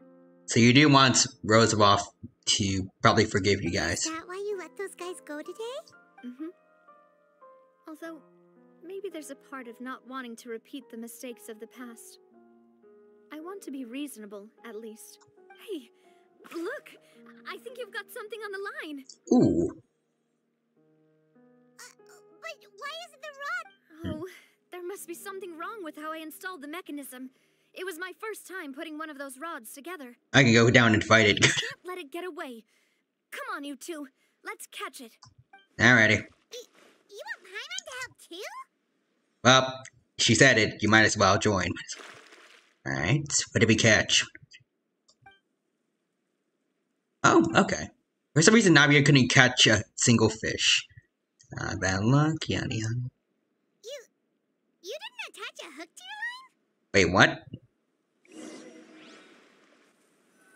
Navia, bro. Stop wasting time. The boss ain't gonna wait all day. Oh, there they are. They're back. We'll go ahead with the operation. Oh, wait, what? Do with that information as Whoa, wait. That's the dude that was in the Fortress of Mirapede, right? Dude, we trusted you. We trusted. Well, your rod was missing a part too, so I guess that makes Bruh. it fair. Well, if we're just talking about the number of missing parts, sure. Oh, never mind. Paimon really What would Malus think? I shush Paimon. All right, go to bed. I had a great time today. We've been betrayed. See you tomorrow. Alright, see you, Navia. Okay, we're not gonna go talk to the dude. Okay, I guess the Traveler and Navia themselves didn't see, but Paimon dreamt that she danced with the sea star. I thought he was a cool dude. So you could say it was stellar. No. Where did you get that from? I didn't know you had such a great sense of humor. Don't you talk, Coulter. This guy gets it. Anyway, let's head out. I'll arrange for a boat to take us back to Poisson. I'm sure Adele will be happy to see you two again. Paimon hopes she'll really appreciate your gift. I hope so too.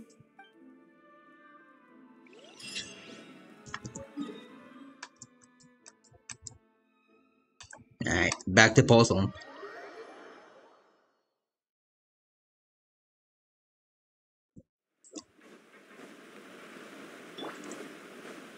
Actually, no, let's be Farina for this. Alright. There you go. Fly down. What even is the plan, though? Like, I mean, it's probably not going to be anything good, but can it be really that bad? Like, for a minor disagreements they had in the past.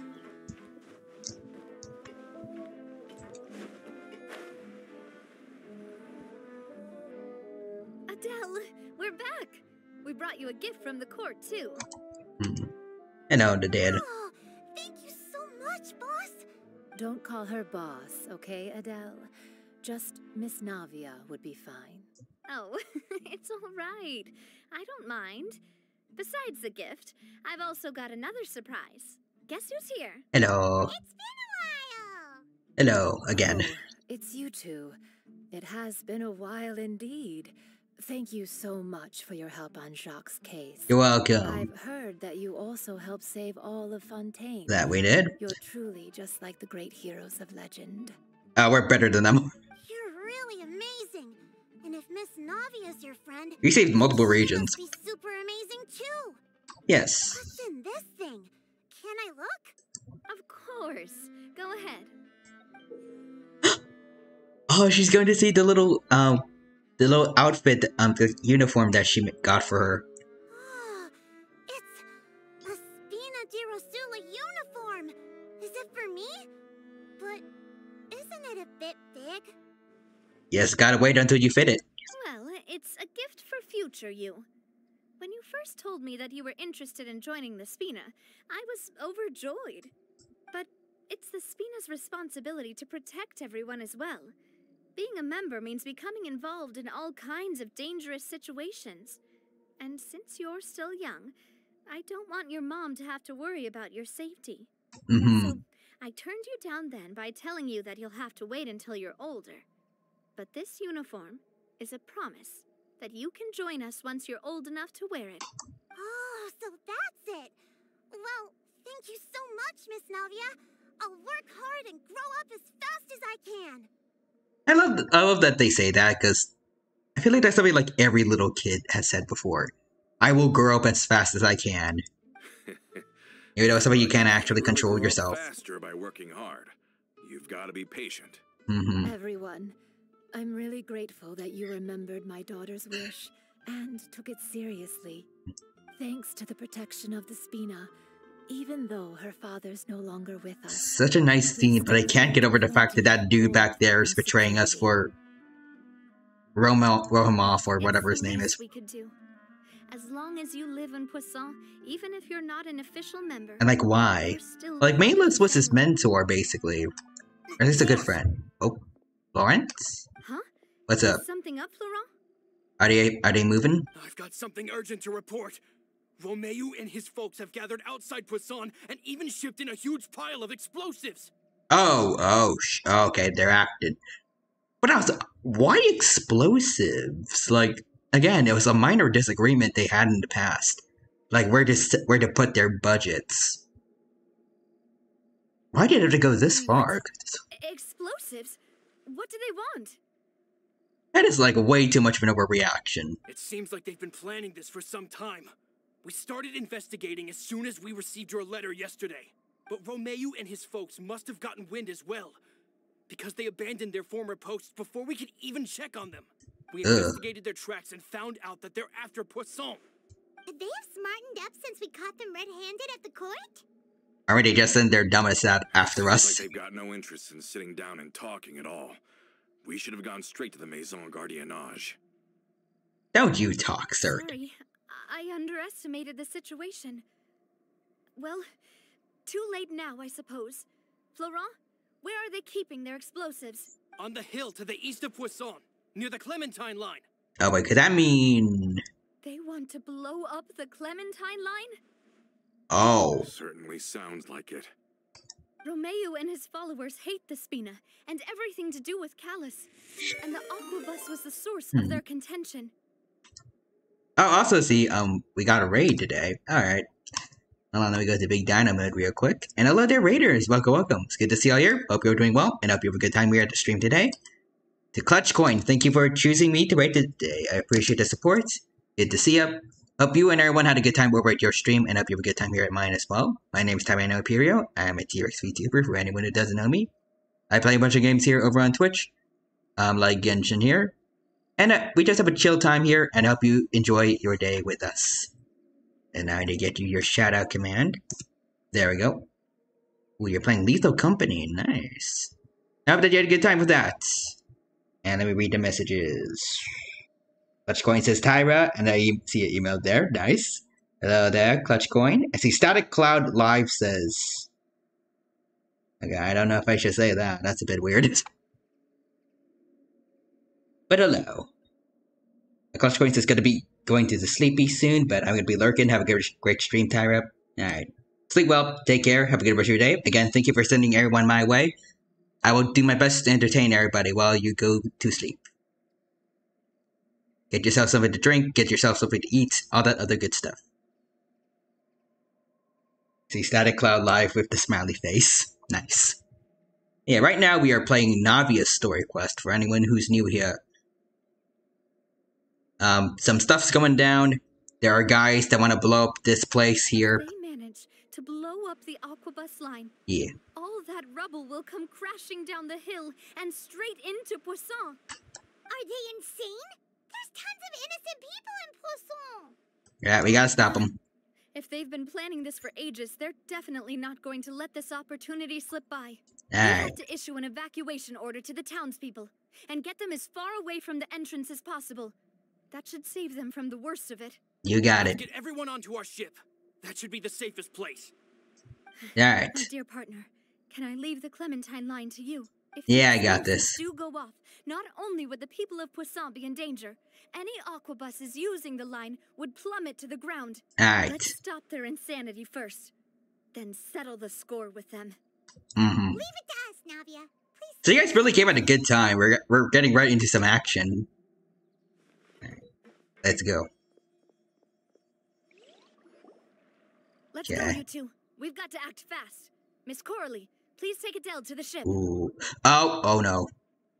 Is this where he betrays them? I don't like this. The hand's gone down. Oh! Oh, he's got knives. Watch out, boss! Oh, is he gonna kill Florend? Ooh. Ooh. Coulter, you son of a guns. What do you think you're doing, Coulter? I thought all the annoying little hindrances had left, but I still couldn't get rid of you. Oh boy. You mean this was all a trick? So that you'd be left alone with me? Coulter, are you with Romeo too? Oh. I get it now. You knew about their plans all along. You only told us they were doing badly so that we'd drop our guard. If I even did this in front of a child too, good lord. Not quite. Though I share their positions on some issues, I've never cared for his more radical ideas. Okay. And that's because, out of the entire Spina di Rosula, I only hate you. Only you, Navia. What did she do? You better stick close to me. Okay. We got to fight? Like using Navia? Promised me that he would leave Poisson alone if I could just take you out. But it was like you were glued at the hip to that pesky traveler. You never gave me a chance to make my move. Romeo has lost his patience. I didn't have to be here today, you know. But I swore that I'd kill you, even if it meant being buried with you in the rubble. Can you tell us why? Yes, please. Only someone as clueless about the past as you would ask such a foolish question. That's not an answer to the You question. never saw the heyday of Spina di Rosula, nor did you ever live through the golden age of Poisson. But I saw it all with my own eyes, and then I had to watch it all die, little by little. And it was all because of you, Navia. she did not have anything to do with that. Clementine died because of you. Callus died because of you. Malus and Silver died because of you. And so many more dead. Everyone dead, all because of you. Malus and Silver, they died, like...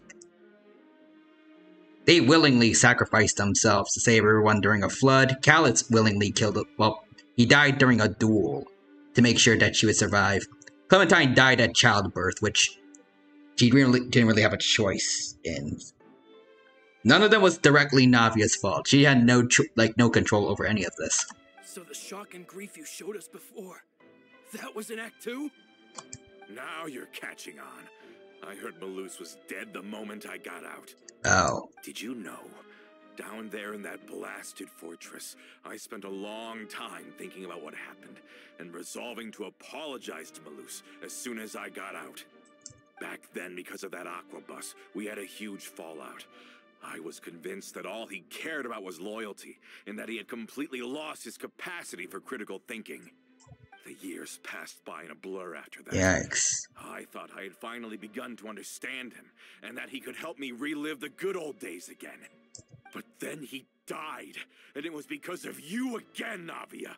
It's always because of you.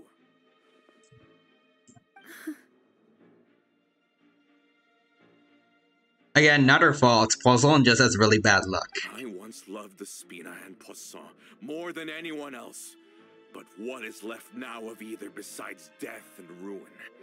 You've single-handedly destroyed everything that was beautiful. Everything I've ever loved.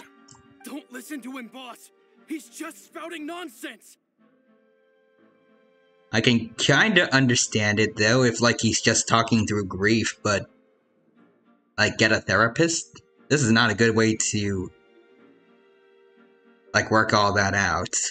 Again, especially since she has nothing to do, like, she had no control over all those deaths, and she's mourning them. Have you ever considered that maybe the people around you don't actually care about you at all? A lot of what we've been told about Navia's childhood is that definitely,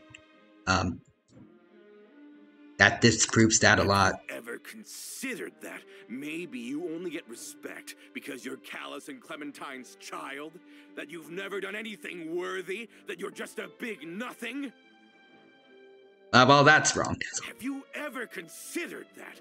Maybe people don't stay in Poisson because of you, but only because they have such beautiful memories of the past before you came.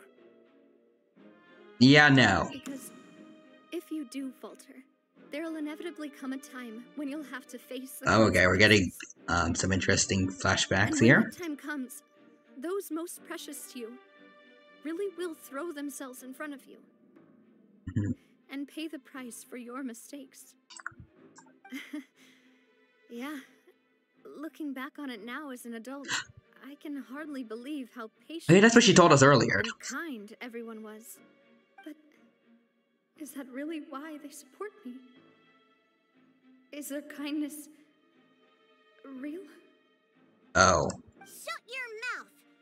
I, for one, really like Miss I tell him, kid. and my mom loves her too. I don't know how to explain it, but I like her, and that's that. I'm sure Mr. Malus would be extremely disappointed in you right now. You've somehow managed to pin the blame for every mistake and tragedy in our history on the boss herself. Again, grief. I'm trying to give him the benefit of the doubt here. But like, get this man a therapist. This is not healthy. Get out of the way, Florent. I don't want to hurt you. I mean, obviously, murderous intent is definitely never a healthy thing to have, but like, this is like exceptionally so. You're gonna have to. Boss, there's no time for this. Stop hesitating and get out of here before you get buried. Maybe you think you're being the realist by painting the history of the Spina and Poisson like this. But the love that I felt from everyone was just as real. I felt it. They've helped me get to where I am. And even now, I will continue to believe in that love. So let me show you just how much I love the Spina di Rosula. Alright, there we go. Let's fight. Oh, okay, perfect. Oh, well, why are there other people here? Whoa. Well, that ain't right. Hold up. Nope. Nope. Boop. Also, I like that his title is Person Living in the Past. I mean, it's a bit on the nose, but it works. So what are these two other people that, weren't here before doing? Boom. Alright. I want to try to do this with no damage. This dude is not making that easy. Get out of here. Oh, there we go. This one's got your name on it. Oh, there's more. There's... Oh. Fire with rocks. Boom. Come on.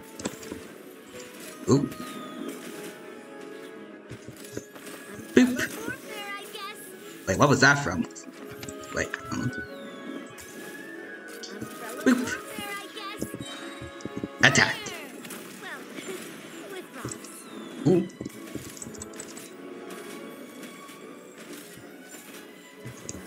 Boop. Wait, where is he? Oh, okay, there he is. Oh, actually, no. I think we just took care of the last guys. There we go. Florent, I'll leave the town to you. Summon the other members and help with the evacuation of the townspeople. If you find any of Coulter's accomplices, subdue them quickly, and don't give them the chance to harm any ordinary civilians. I can't allow my partner to face the danger on the Clementine line alone. Got it, boss. I'm on it. Are you okay, Navia? Physically, yes. Mentally, I don't know. I don't know, but I have to go. I literally have her script. I literally anticipated that line. Alright, short while later, you and Paimon dash to the scene, entrance of puzzle. Let's hurry up there. We have to protect the Clementine. If they're Yeah, I know. the waterway, they must have planted. Yeah. Reach within. Oh, okay. Ignore them. Oh, whoa. Wait, which way are we going? I think it's this way. Oh, no, they're that way, okay. Okay. There is no escape. Alright, grab them. Alright. Now you shall perish. Boom. Oh, one shot them all, nice. These must be Go egg. egg. And this is the control mechanism. How can we disable it? Stop the thing from spinning, probably. Paimon's too scared to touch any of this stuff. Oh, we need a key. There's a strangely shaped hole here. Yeah, keyhole, definitely. Possible. Okay, you take this side, Paimon will take the other. Okay, yeah, we should probably hurry up on that. Okay. I think we just mugged that man. We just mugged him. Let me turn this guy over. He's super heavy. Oh. Well, let me look around here. Oop. I got a radish. Oh, you found it. Oh, nice. Okay, I got the key, but I want to see what that dude had. Oh, he had money too. Sweet. That's mine now. Let's turn off the device, right? Okay. Let's hope that this key doesn't actually activate the thing, though. Might be a bad idea. Oh. Ooh. That should do it, right? Navi and Florent should be able to relax now. Okay, let's check the perimeter then. They could have said it.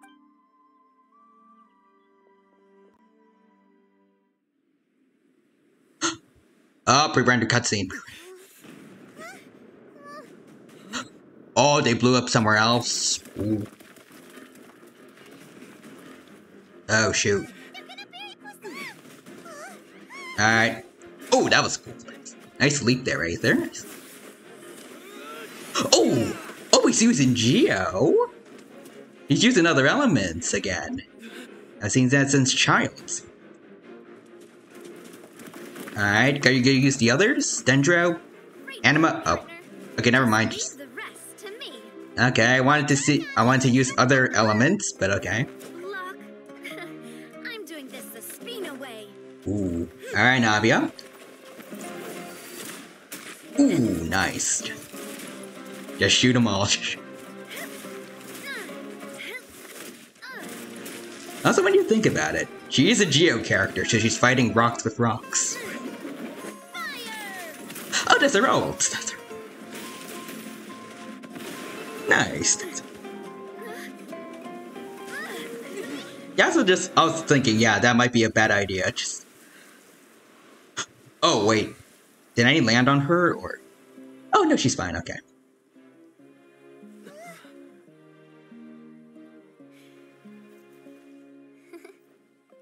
Nice.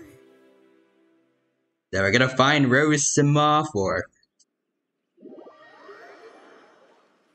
Oh, we didn't even see him. They just took him all into custody. Okay, then. Oh, wait, we might get to see him. I heard from Thierry that even they're your enemies now. They were once a part of Spina di Rosula. Do you plan to settle this privately with them? I feel like they went too far this time around. Like, Navia was into the idea of maybe, like, befriending them, or at least being open to more discussion, but after this, no. I have nothing more to say to them. Yeah, that's fair. Regardless of whether their hatred and anger towards me or the Spina was justified, anyone who's willing to endanger innocent civilians is no longer sane enough to even be worth trying to talk to. I wish we could talk to them. Like, I kind of want to see the Rosemouth dude. Please prosecute them in accordance to the law. Spina di Rosula will not raise any objections. And I thought, like, hearing some, like, I guess, like, hearing their point of view could have been interesting, even if it is wrong. Get some villain monologue. Of your help. Without it, the consequences would have been far worse. Feels like a waste. All right, this operation is a wrap. Take him away. We saved everyone! And you were so cool! Yeah. Luckily, we were just in time. You okay? Well, I guess maybe, I expended too much there was that whole thing with that dude. Don't worry about me. Okay, Navia, I think we want help, though. Oh yeah, him again. We managed to catch all the infiltrators in the town. The Maison Gardiennage is taking them away as well. Nice. Looks like Romeo really went all in on this mission. If he sent literally everyone he had, though, that also means we've caught them all, too. We won't have to worry about them from now on. Thank God. Got it. That's good, at least. Wish we actually got to see the dude and, like, talk to him. Oh, there's Coulter. Man, I was just talking about. Coulter.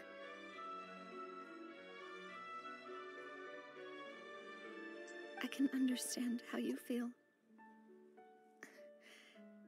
The things that we lost, they're forever beyond our grasp now. And that makes them appear even more precious.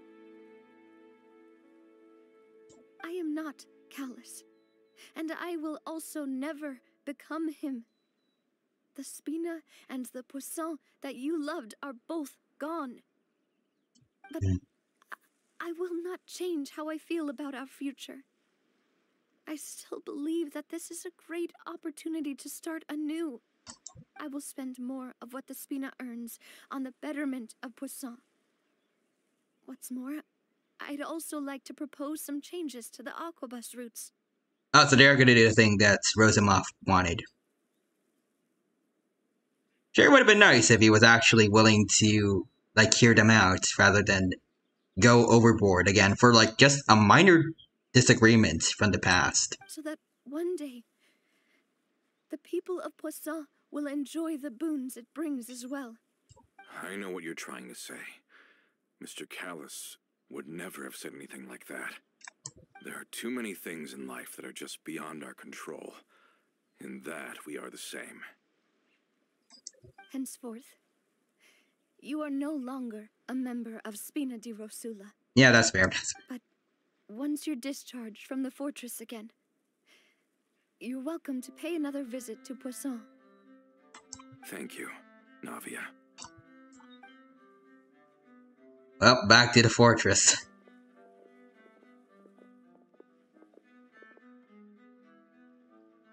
As I thought. Boss really is a kind and gentle person. She is also, I must say, a truly unlucky person. Thank you for protecting the Clementine line. You're welcome, though. I mean, somebody did blow up earlier, so I don't know if we saved all of it. I was actually really scared, you know.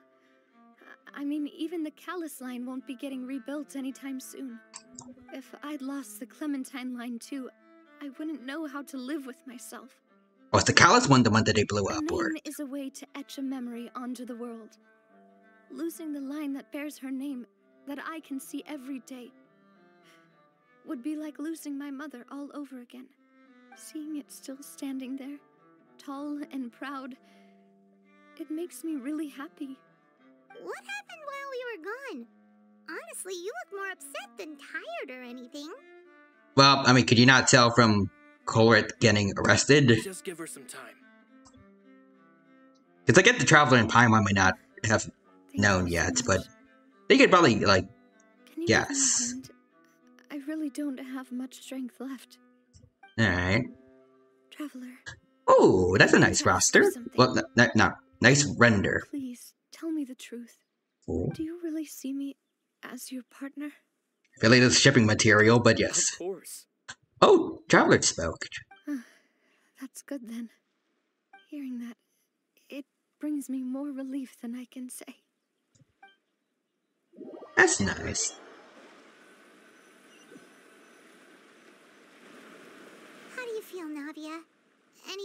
after taking a break? I was just saying that the poses they had at that render could be a good statue. I heard they were talking about that before at the beginning of the quest. But I should probably still rest for a few more days. Sorry, partner. I said some weird things earlier. Feel free to just ignore me. I used to think that I'd never doubt myself. But you could say I've discovered that I'm not as strong as I thought I was. She is. Walter mentioned my parents, as well as Malus and Silver. It's all thanks to them that I've made it this far in life. Do you think they ever regretted the choices they made? Has my existence made this world a better place? Don't think like that, Navia. You've already done more than enough. No matter what others think, we'll always support you to the end of the world. Well, since it's ended up like this, I suppose it's time for me to make a confession as well. Oh, what? There's something that I've been keeping from you as well, boss. Please, follow me. Everything is already prepared. What? Florent, I hope you can understand that I hope it's a good surprise, probably. Shocking revelations right now. Don't worry. This surprise will be a pleasant one. Did you make the statue? Come on. Okay, yeah, it's gotta be. Down and pulls on. I think. Yep, it's underground. Alright, let's see it.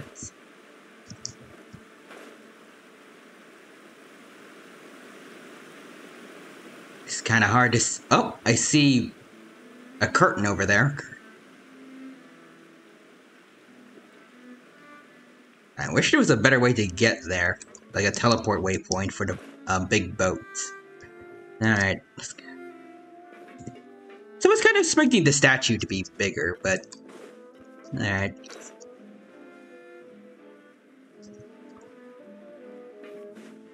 Alright, let's go. That dude literally named Rage. Oh, Reg. Okay, my bad.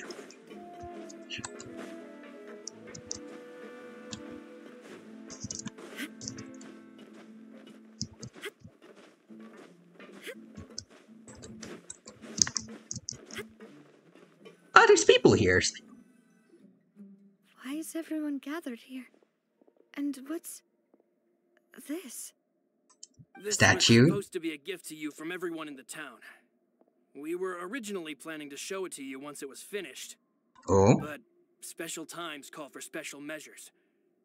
I've never seen you look so defeated before. So I've decided to show you the designs before the final product was done. Okay, it is a statue. Do I really look that bad? You look a little down at the dumps, If you're but... ready, I'll unveil the present. Alright. Statue time. Statue. Oh, whoa.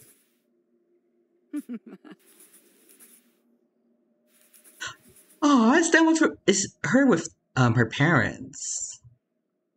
That's sweet. So it's a family statue eventually, I guess. Be nice. This is Papa, Mother, and me. We designed the look for Miss Clementine based on old camera records, as well as personal recollections from members of the Spina. Wow! This is the statue you mentioned before? Well, apparently it's just concept art, but it's gonna look awesome. To be honest, we decided on the design a long time ago, and gave the sculptor permission to begin working. Oh, so everything they were talking about earlier was a lie. They already had everything figured out. We only asked Boss to decide on a design so she wouldn't realize we had already started. You know, that's actually kind of a cool way to give them a surprise. How could we only have statues of Mr. Callus and Mrs. Clementine? Even though Boss is still young, we've all seen the work she's put in regarding the whole synth business and the rebuilding of Poisson. We wanted to commemorate her contributions with a statue as well. I don't know what Spina di Rosula was like in the past, but I know it's a great organization now. With Navia around, we're not worried. Melus and Silver would be proud of this. We are gathered here today to tell our boss that we support you and believe in you wholeheartedly. Kind of wish there was more people involved for this. Everyone is here for you, not the glory days. Like they were able to fit a lot of NPC models into that one area for Dojie's thing in Risley's quest. It'd be cool if like they had everyone from Poison here. That's what we believe as well. Thank you so much, everyone. Then I'll be brave and just accept everyone's support for what it is. This really is quite the surprise. I never thought that I'd have the chance to stand next to my mother. Not even in my wildest dreams. Also, just gonna put this out there. This is what the parents of playable characters should look like. Like, they should have their own cool, unique designs. Even if they were turned to NPC models at some point. Like, give them something to stand out, like this dude's eye patch, Navia's mother's hats, their uniforms. Like, compared to Navia's parents, a lot of other playable characters' parents that we've seen canonically, they're just very generic NPCs. Others should get some more love like this. Oh, and that's the end of that quest. And it's still here, I'm glad. I'd imagine it's going to be like a permanent stay until maybe a second Navia quest where we get the actual statue. And let's talk to her too. It seems like I started to question myself a bit too much. I'll pick myself up again and become a more reliable president for all of you. Looking back on it, I'm honestly embarrassed by how I acted earlier. But the people of the gift from the townspeople. I'm sure everyone longs for that one thing in life that seems trivial to others, but they themselves can never obtain. To me, that would be a family portrait. I've always been super jealous of other people's family photos. Now you got one. I've never thought I'd receive a family portrait of my own. Especially not like this. It seems like I'm not such an unlucky person after all. Yeah. Also, there are other stuff that we didn't get yet. Hold on. Seems like looking back on it, Clementine. I've thought about it before. Though my mother only wanted me to live a happy life, that's actually a tall order as well. In practice, it's just as hard to achieve my father's expectations for me. Even though my parents had very different personalities, they always had a lot of respect for each other. The Aquabus project was a monumental project that stood to benefit all of Fontaine. It would have been a little close-minded to assess or evaluate it only from the perspective of the clan. I think that's probably why she didn't step in to mediate or oppose the building of the lines. It seems like looking back on it... On to the last one. Whoa. Why'd you have to remind me? Please don't say that again. It's super embarrassing for me. It really does feel like shipping material. Oh, forget it. That now. line. Please forget that I ever said anything. Oh, wait. But it'd also be bad if you were to forget it. Okay, but please keep it a secret between us from now on. Please don't ever mention it again.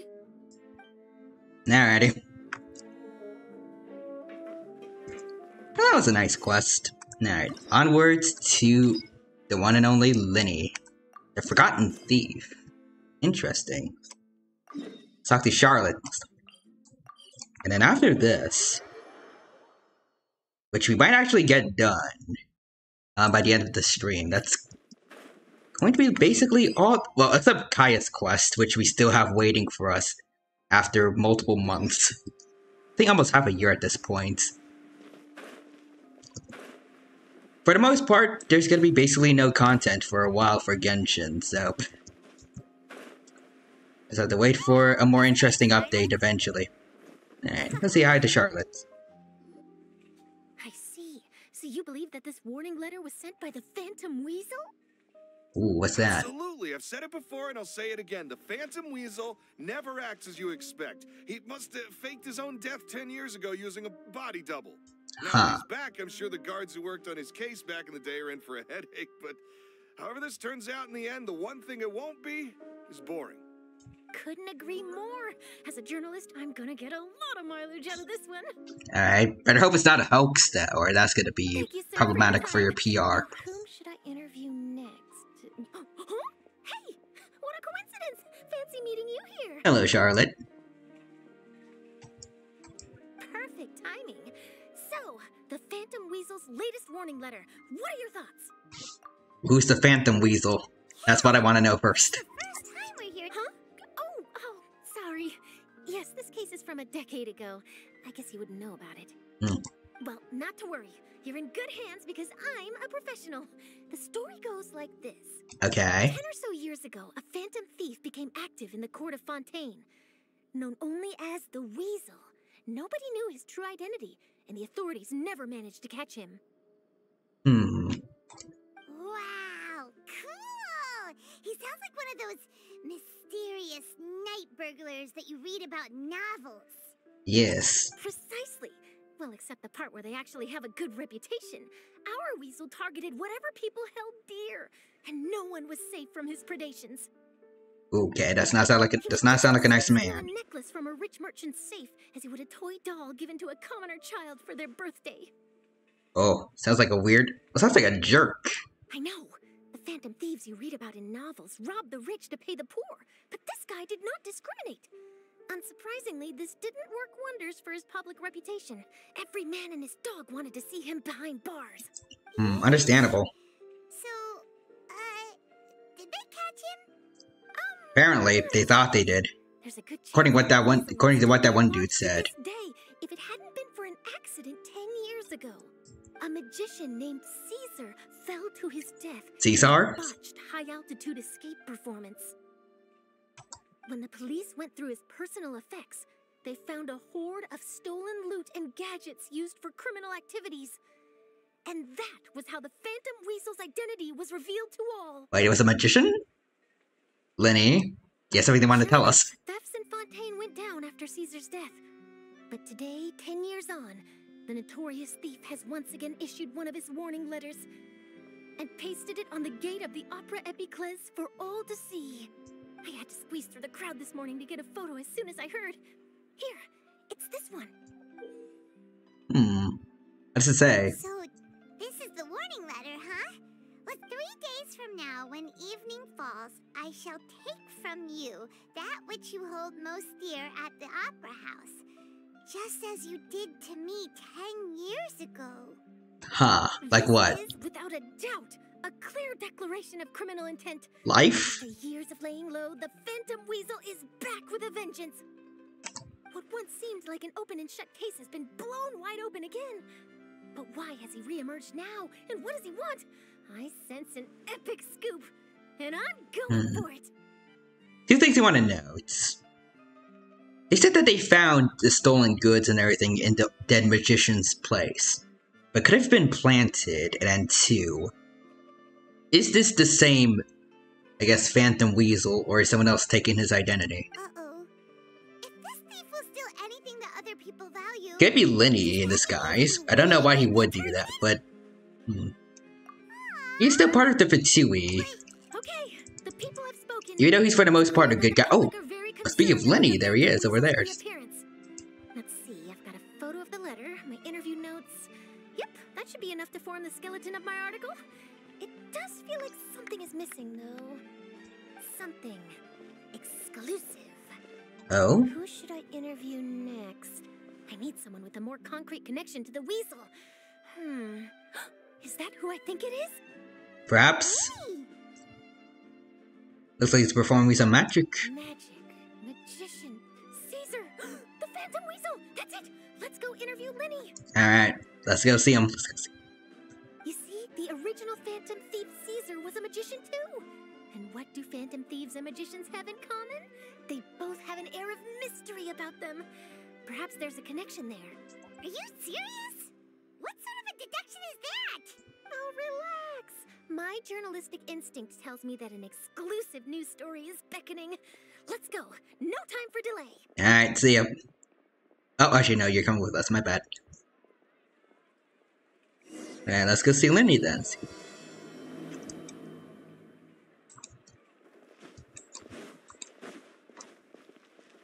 Ah, oh, just a kid named David there, just watching him.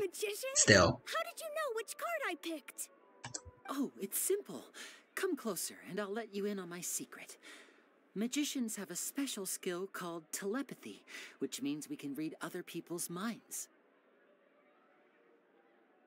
I know he's like trying to keep this, like, the idea of magic alive for this kid, but kind of make, like, in retrospect, it makes the magic trick a lot less interesting if they know, like, if in their minds they think you can just read minds. A little unfair. Really? Then, what am I thinking now? Oh, that's also a way to get, for them to find out you're lying. Well, first you need to relax, because I can see that you're clenching your fist in your mind, as if to say, no, I mustn't let him guess it. Aww. And now you're getting a little flustered. You're trying to find a way to empty your mind, to think of nothing at all. But the more you try to hide a secret, the easier it'll come out. You're just good at psychology. You snuck out from home today, didn't you? You told your family a little lie so you could come out and play. Now, that's not a good habit. He's acting like the kid's dad now. You can tell? Oh boy, you really can read my mind. Maybe he just knows the parents, though. Of course. Oh, and that's the end of my performance. You should really be heading home. Remember to apologize to your family, all right? They must be worried about you. All right, got it. Bye, Mr. Magician.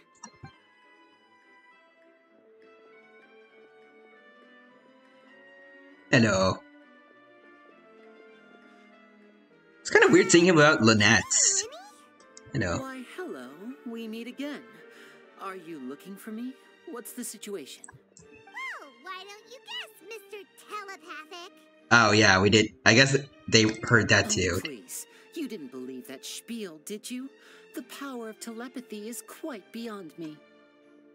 Well, Naida does. Naida has it. I'm sure that child would beg to differ. She's got one over you. You were right on the money. That was nothing more than a little trickery. I made an educated guess based on his micro-expressions. That, plus the fact that he was the only kid here without his parents, and he looked as guilty as sin. He made it easy for me. You guys, on the other hand... Let me guess. Don't tell me you're here for the Phantom Weasel, are you? Oh, that's a good guess. Wow! Got it in one! Is this more of your trickery at work? Wait, really? No trickery this time. It was pure luck. I guess it's probably the talk of the town. Plus, Charlotte's here, and she loves good stories. His So warning letter's been the talk of the town, so I figured that yeah. maybe you were asking around about that. Bingo! I plan on writing a column reporting on the latest news about the Phantom Weasel. So, Lenny, what are your thoughts on this infamous thief's reappearance? If you were not him. To be honest, it makes me angry. Oh. Angry? Why? You read his letter, right? The Phantom Weasel claims he's planning something in 3 nights' time at the Opera House. That's the night I'll be performing there. Oh. So he's taking your spotlight. I guess also possibly gonna ruin your show. What are the chances? Very conflicting schedules there. Wait a minute, you don't think he's after you, do you? Well, if he is, then his warning is clearly a direct challenge to me personally. Oh, you want to throw hands? If not, then it's still going to be a huge headache for me. Unless you are him and this is you trying to throw us off the trail. In which case you're fighting yourself. The mere mention of the Weasel's name is enough to scare people off. So once the contents of that letter get out, barely anyone will be showing up to watch my show. but I've been preparing. I don't know if many people want to watch your show anyways after what happened at the last one. That happened at the Opera Epic List. I have to expose the Phantom Weasel. Someone got crushed by a water tank, then dissolved into water. Really? So what you're saying is we might get to see a live duel between a famous magician and an infamous thief? Wow, this has exclusive written all over it. To be honest, I'm not sure if I'll emerge the victor. The Phantom Weasel is a notorious crook, infamous for his inscrutable methods. Well, you have a vision and you're a playable character, so you gotta be strong. Well, decently strong at least. You're being far too modest, Linny. I think your magic tricks are even more inscrutable than those of a thief. Thanks for the compliment, though I have to say I don't care much for the comparison. A lot of people liken magicians to thieves because we both have the ability to make things disappear without the person noticing. But there's an important difference that these people overlook. You guys do it to entertain, and they do it for their own personal gain. Allow me to demonstrate with a quick magic trick. Here, I have a flower, just an ordinary flower that was picked not long ago. Watch it carefully now. 3, 2, 1. Oh. It's gone! Did he, like, slip it through his fingers, or? That's the question. Where did it go? Therein lies the difference between us. Thieves make precious things disappear, but only magicians make them reappear. That is a good point, too, actually. If I could now invite you all to check your clothes, there might be a surprise in there somewhere. Are any of us wearing pockets? I think Charlotte might be. A surprise? Let me see! None of us look like we're wearing it. Oh, what? Huh? Oh, wait, someone didn't even notice that yet. How do you attach it to our scarf thing? What an outstanding trick! Sorry, Linny, it seems that my previous praise was woefully inadequate. Clearly, magic is the superior art form to theft. Don't worry, I didn't take offense. I just wanted to take the opportunity. Okay, I feel like this is going to disprove that he is the thief, but still. It would be an interesting plot twist if he somehow was one. Since Caesar's death, a lot of people associate magicians. Oh, there's that too. Okay, maybe not. He does genuinely love magic. I don't. Actually, yeah, especially. I don't think he would.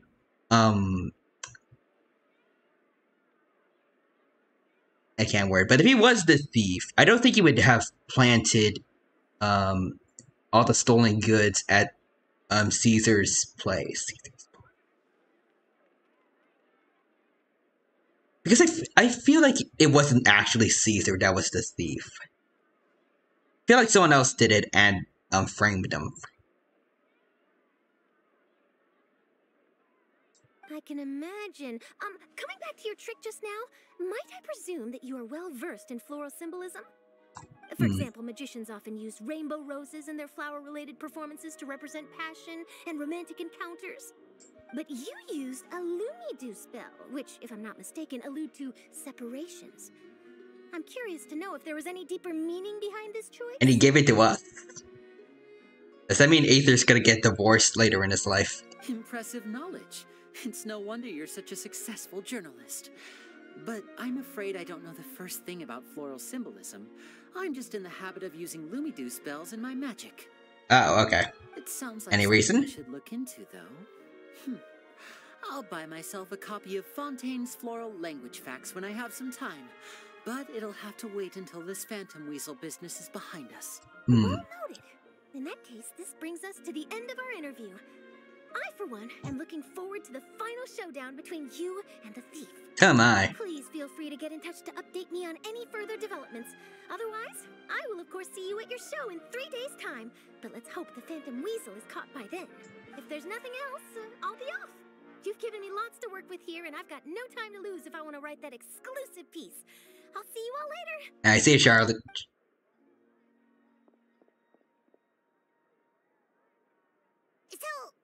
Linny, are you gonna tell us how you did that flower trick now? I'm afraid that's my little secret. Yeah, that's how magicians are, so. You feel it too, right? Anyway, she'll be able to handle the Phantom Thief? Not so itchy then, huh? Well, since you're so concerned, how would you like to serve as my temporary magician's assistants and help me investigate? Alright, sure. Well, Lenny, isn't that her job? Assistants are technically magicians too. Also, it'll bring us one step closer to figuring out how that darn trick is done. Shall we go for it? Yeah, sure, Paimon. What's the plan? The first thing we need to look into is who Caesar really was. If he truly was the Phantom Weasel, that means that the Weasel is dead, and whoever wrote this warning letter is just a copycat criminal. But if he wasn't the Weasel?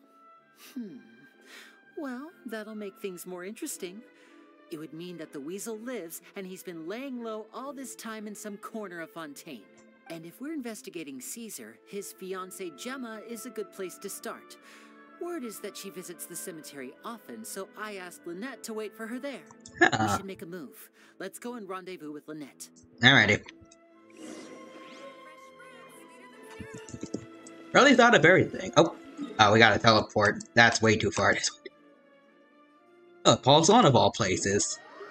You were just there.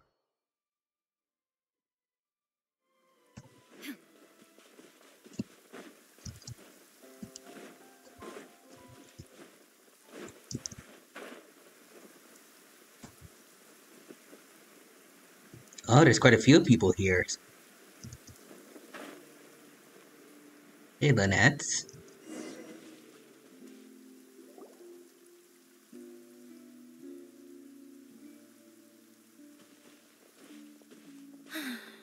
You took your time. That we did, sorry. I bumped into the Traveler and Charlotte en route, and we ended up chatting for a while. It's been a while, Lynette. We're working as Lenny's temporary We saw you at the very beginning of this stream, but hello again. Thank you. It's good to have you helping. So, what's the situation? Have you seen Gemma? Nope. I've been here a while, and she still hasn't shown up. Huh. How bizarre. Maybe it was bad intel. Or she's changing her behavior for some reason. Well, we won't get anywhere by standing around waiting. Traveler, Paimon, let's go ask around. Alright, let's go ask these grieving people if they've seen another person grieving besides them. Excuse me, good sir. Do you by any chance know a Gemma? Gemma? You mean Caesar's fiancée? Mm-hmm. Sure I do. What's this about? I'm just trying to get a hold of her because I need her help with something. I heard she comes here a lot. Yeah, she does. Poor thing. It's no secret why, either. She's heartsick. Ever since Caesar passed away, she's been coming here once every week to clean his grave. Often, she just sits there in front of his headstone, lost in thought. Sometimes she talks to herself. I asked her what she was doing once. She said she wanted to speak to him again. Oh, wait. Could she be the next Phantom Weasel? They talked about something about, like, you stole what was... Like, taking back what you stole from me 10 years ago, or something like that. It could be her, like, taking up his mantle if he was the thief. She knows he's gone and can't hear her from the grave, but she just likes to spend time there, telling her fiancé all about how her life is going. And she's been doing this ever since Caesar passed away? Oh, so 10 years. Wow. Their love must have been really strong. I'll bet. Caesar's reputation fell apart after his identity was revealed, so no one else visits his grave. Gemma's the only one who still thinks about him after all these years. I don't know if the mind lives on in the waters after death, but if it does... Well, I could speak from experience, and also Vache. They do. If I'm honest, I think this is all so unfair to poor Gemma. Her fiancé was a low-life crook. He doesn't deserve someone like her. Feel like he wasn't, but anyway, all of that hopefully we'll clear his name. She's running later than usual today. Normally, she'd be sitting in front of his grave by now. I wonder if she's okay. Well, that's everything I know, I'm afraid. You might have more luck asking some other people. Alrighty. Well, thanks for sharing all of this with us. We'll keep asking around. You're welcome.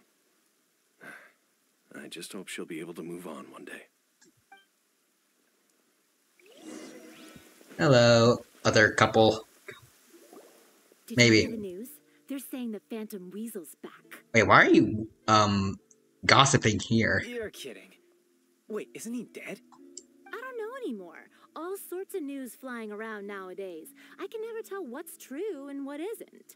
But what if, just hypothetically, I mean, what if this weasel's the real deal and Caesar was framed? And that's what I'm thinking. Called it. Seriously, 10 years ago, on the day it all went down, I said to myself, you know what? This guy's been set up. The Caesar I knew was a good guy. He gave balloons to children on the street. For Pete's sake. What, are we supposed to believe that he was a balloon thief or something? Give me a break. Oh, please. Weren't you the one cursing his name to high heaven when the police announced the news? You were all, that gosh darn lousy son of a, you think you know a guy, or words to that effect. Oh, he cursed. Wait, did I say that? I don't seem to recall. Hypocrite. Anyway, sorry to interrupt, but...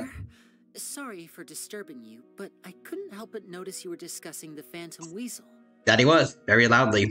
We're actually quite interested in this topic as well, but we're struggling to get to the bottom of it. Do you think you could spare a moment to tell us a little bit about Caesar? You've come to the right people. Yep, I was there. Back when Caesar used to perform magic tricks on the street. Just like Lindy used to. Well, just like Lindy does. The best trick I ever saw him do was pop a transparent balloon, only for a whole bunch of doves to fly out from the inside. I was right up close and didn't blink or look away once. But for the life of me, I still don't have the faintest clue how he pulled it off. Really incredible stuff. I saw him perform too. He always used to bring some gifts along for the kids who came to watch his show, and he'd hand them out after he was done.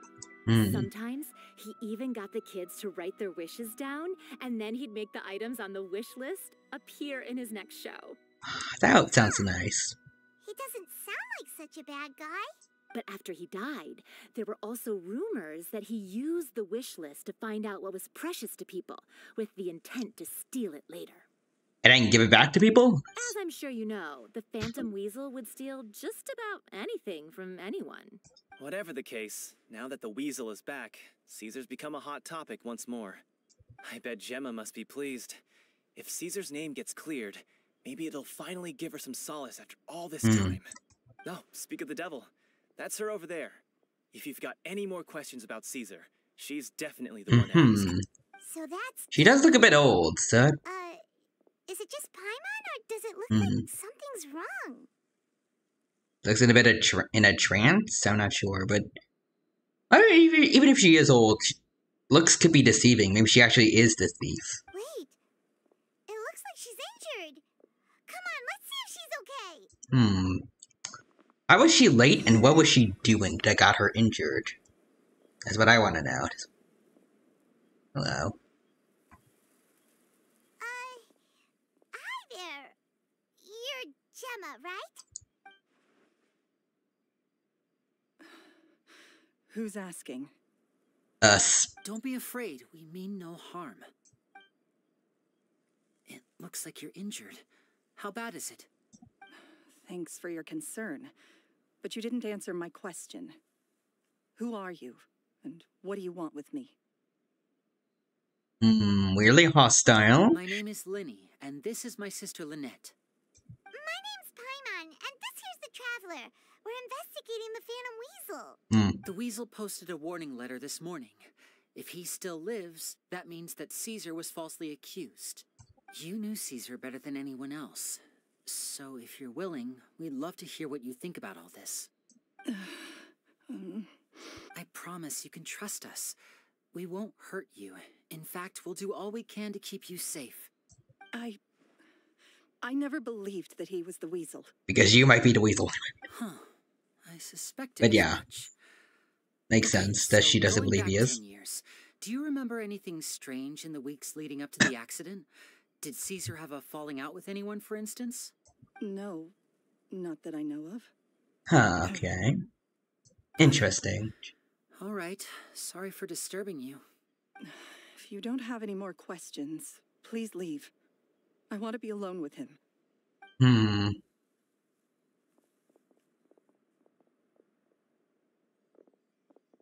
It was 10 years ago. She could have been the thief. By the look on her face, If they lived in the same house, that could explain why they found the stuff in his house. And maybe after 10 years, she's decided to, I guess, re-become the Phantom Thief? She's lying. She definitely knows something. Okay. Perhaps she doesn't That's trust fair. us? We're just a bunch of strangers who showed up and started questioning her about things that happened a whole decade ago. It makes sense that she'd be wary around us. In any case, I doubt we'll get any further here, so let's call it a day. Meet me outside Hotel de Boer tomorrow, and then we'll start the next step of our plan. Alright. And where do we go from here? Wait, okay.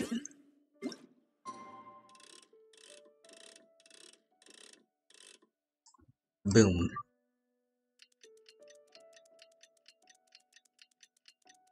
This is building up to being a very interesting quest so far.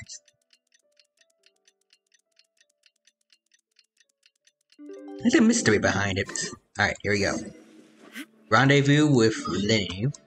Over here.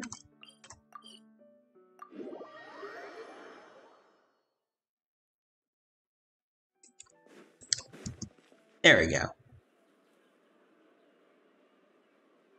Over here. Hi, Lenny.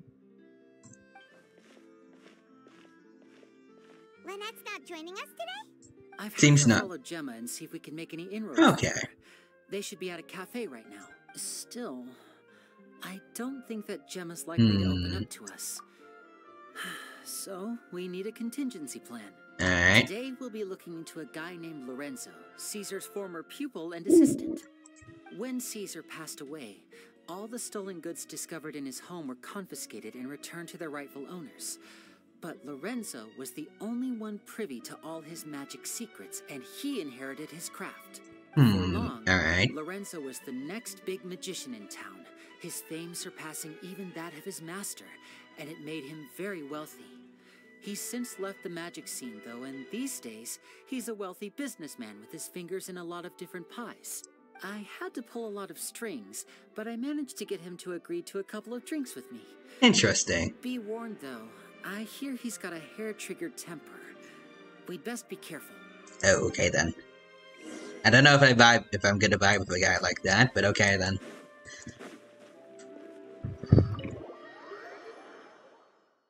Here we go. Alright. Load. There we go. Alright. I saw him there wearing purple, I think. Yep, I see him. You neglected to mention that you were bringing 2 other people with you.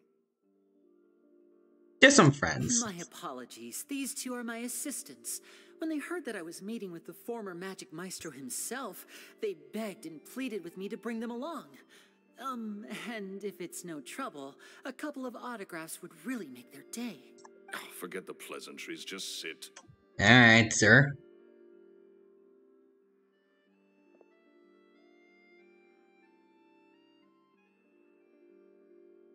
Get a load of this guy. Forget the pleasantries, he says, but he looks pretty happy about Lenny. I only agreed to meet since we're both magicians. Do me a favor and cut to the chase. I have more important things to do than drinking. Alright. Much obliged, sir. As it happens, the matter I want to address is also related to magic. Sort of. Yesterday morning, a warning letter from the Phantom Weasel appeared on the entrance to the Opera House. He claims to be planning something for the same evening that I'm scheduled to do a magic show there. As such, I believe that I may well be his target. I have to get to the bottom of this to ensure that my show can go ahead as planned. Naturally, any investigation into the Weasel starts with a few questions about Caesar, who... And he's about to get cut off. What is there to investigate?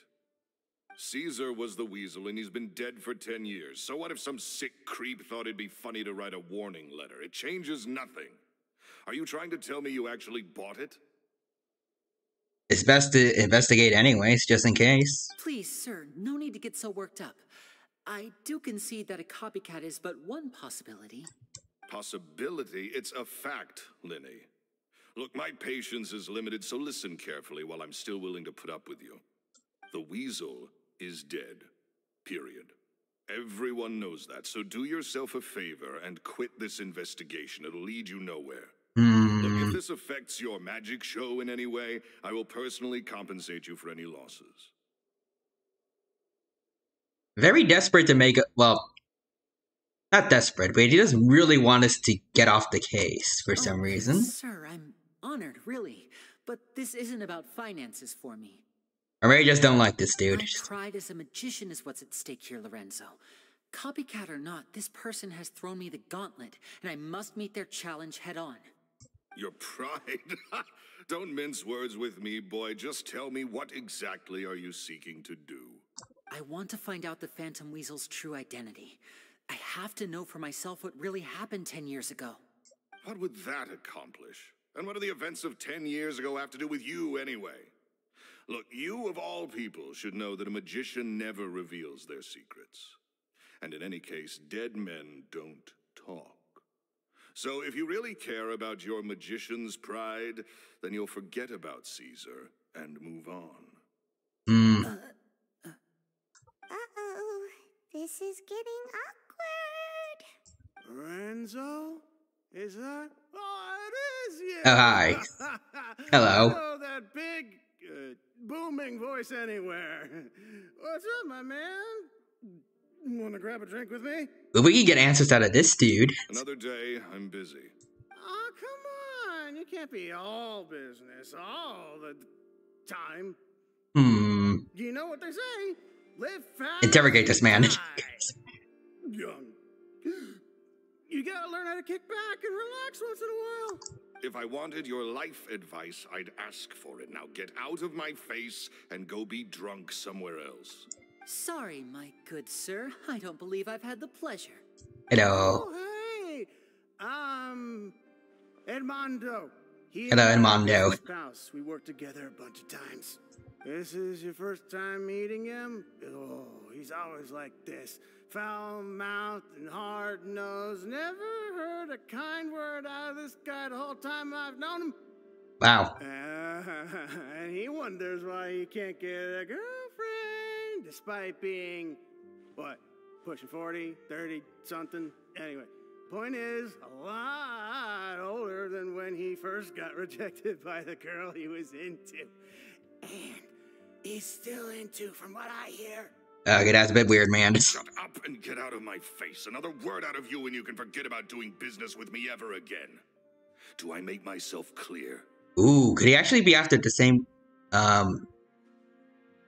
did he love Gemna, the lady that was, his master's fiancée?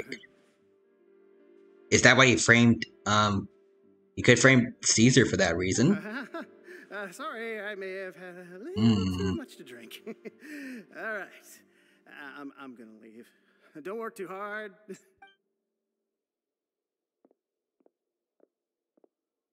Interrogate that dude. It's high time I made a move as well. If you really want to investigate this, Linny, be my guest. But if nothing good comes of it, don't say I didn't warn you. That sounds like a threat.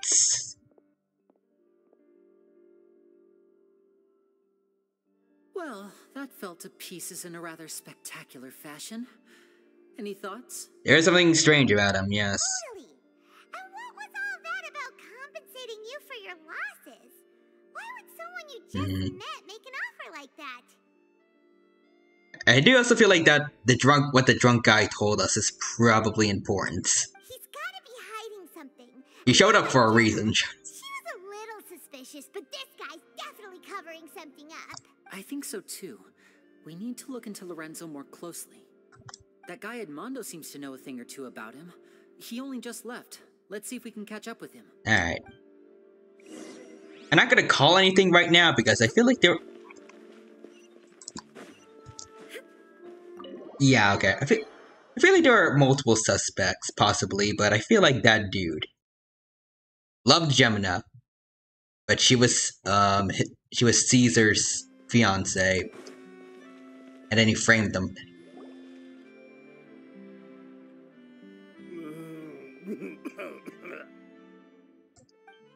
Hello, Edmondo. You okay there? Who are you? We're friends. You guys. Yeah. Don't He worry remembers about us. me. I must have had one too many. I just need to ride it out. I Okay. said way too much back there, didn't I? Yeah, I nearly talked myself into complete financial ruin. Note to self, no more drunken chats when Lorenzo's around. Probably. He was serious about threatening to cut you off? Paimon knew he was a bad egg. Hey, keep your voice down. Don't go prying into Lorenzo's personal affairs. Bad things happen to people who ask too many questions or make an enemy out of him. Interesting. What kind of bad things? Don't even ask. I'm sorry. I'm gonna have to cut this conversation short. I'm not crossing that line again. What line? Take it from me. Trouble with Lorenzo is one thing you don't need in your life. Flare up back there. I don't know what you said to him. Then again, the writing is clearly making him a bad dude, like a guy you aren't supposed to like. Gonna be a red herring. That's not a good sign. You're too This is a mystery story, pretty much, so a red herring could make sense here. Leaving. Alright.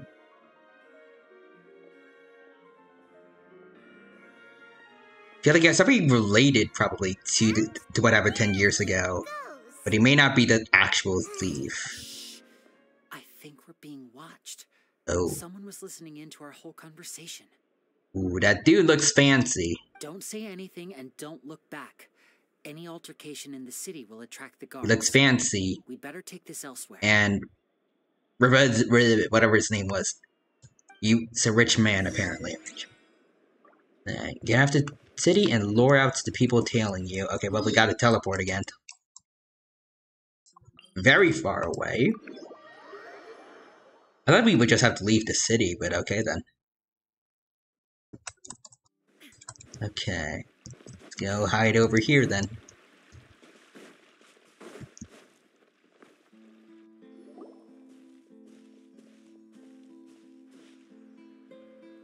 You followed us a long way.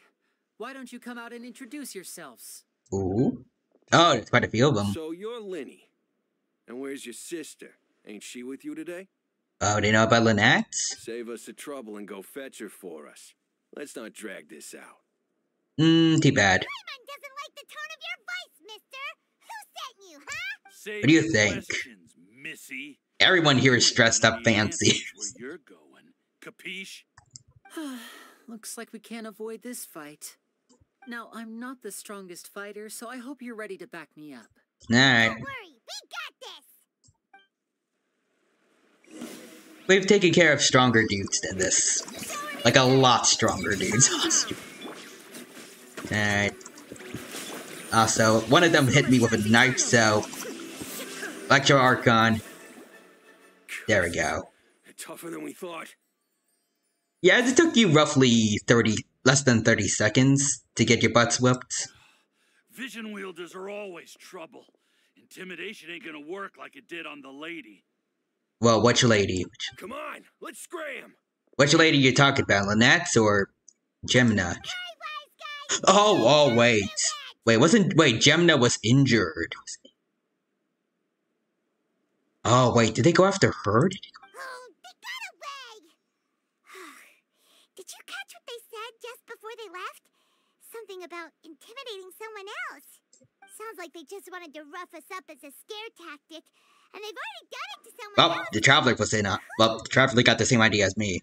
You're right. She was injured when we saw her yesterday, and she acted like she had something to hide. That's true. Maybe She was just attacked. tell us the truth because those guys had threatened her. Well, if that's the case, she should be more willing to open up to us once she learns that those thugs won't be bothering her anymore. Let's head back to the cafe and see if we can get any information from her.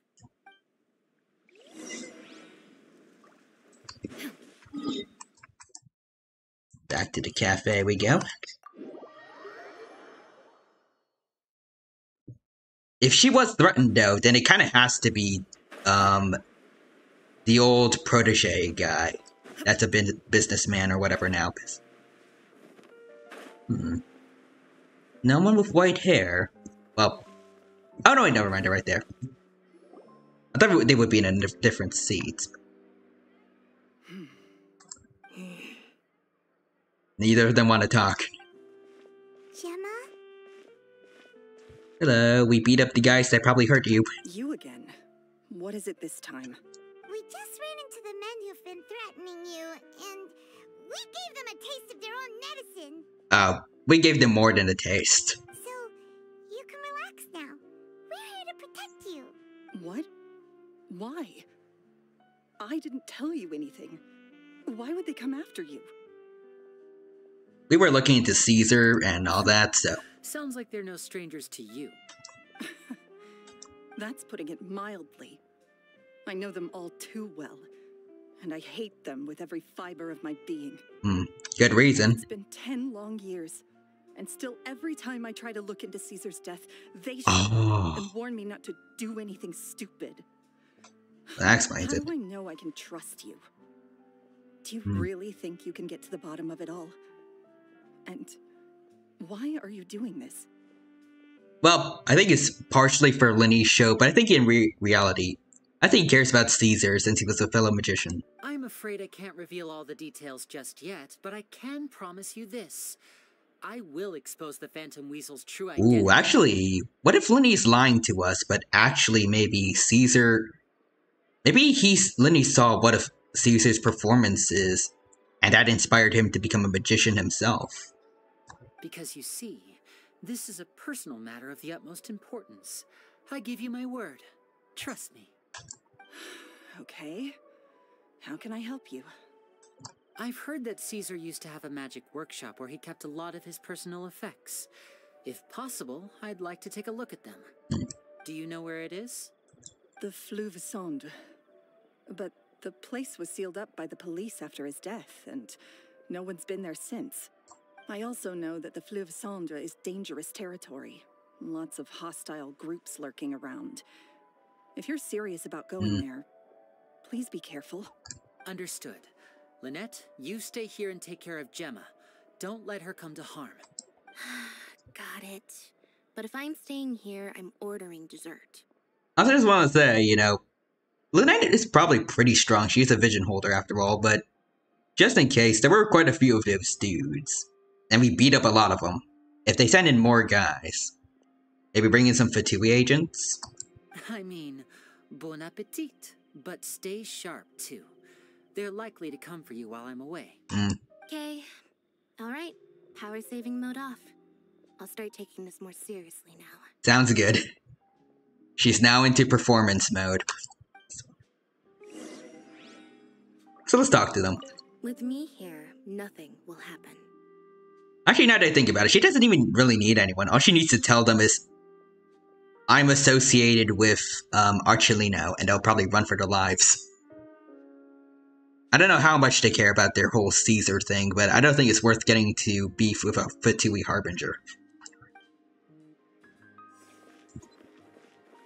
Whatever you do, please be careful. All right. If anything happens to you because you're investigating Caesar, I'll never be able to forgive myself. Yeah, those low lives will not be able to do anything to me. But again, back to what I was saying before. Like, they're not going to put a hand on her if they find out she's under the protection of the 4th Fatui Harbinger. Like, the 4th ranked one. As in, of the Fatui Harbingers, 7 out of 11 of them are weaker than her.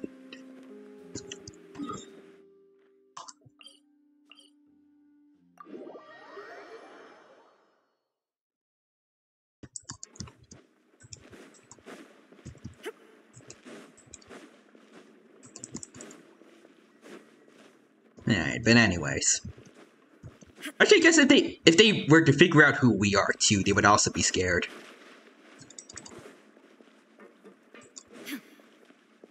Alright, let's see what's going on here. If Gemma gave us the right location, then the workshop should be right nearby. Looks like these boxes are blocking the entrance. Let's shift them away first. Got it. Is it gonna be a domain? There we go. It should be just down here. Alright.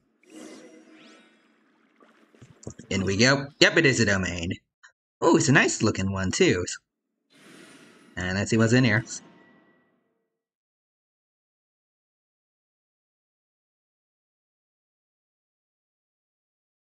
If it's a domain, then we're probably gonna have to fight something eventually. So prepare for that. Ooh, we get to place Lenny too. Alright.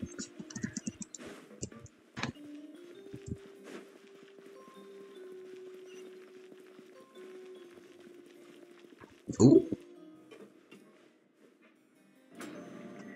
Oh, that's cool. This was Caesar's workshop. Kinda neat. Nothing suspicious here, just normal magic props.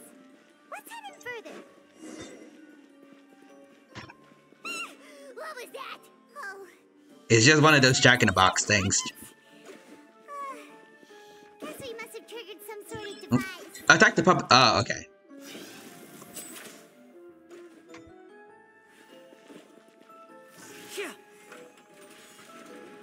Oh, okay. That's how you open things up here. That's kind of neat. Alright, well, we got this to deal with. Wait, hold on. Apply Electro, and there we go. Now let's get cooking. Hyper Bloom. There we go. Get rid of them, Garnamex. Whoa. Look. The doll in the box is glowing. Is that important, or? Okay, let's heal up also. Nope, nope. Boop, boop. Something written on the card on this doll. Let's take a closer look. Wait, what? Wish list. A little dove, robot. Ooh. How about this one? Fried chicken that never runs out. New bag. Oh. Oh, he does care about their health also, but I mean, I would have liked an infinite bucket of fried chicken. That'd be sweet.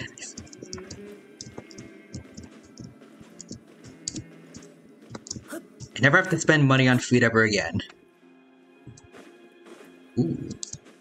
What's this? Start? I see Don Creep redeemed Pat's Dino. Hello there, Don Creep. Welcome, welcome. Thank you for the redeem. It's good to see you here. Thank you for stopping by, and I hope you have a good time here with us. Right now, we are playing Lenny's story quest. It's going well so far, and I hope you have a good time here with us. Nope. Okay. Yeah. Some shenanigans are going on.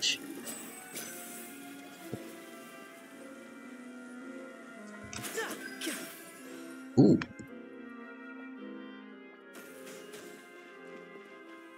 Start again. Oh, we need to aim for the glowing one. Okay.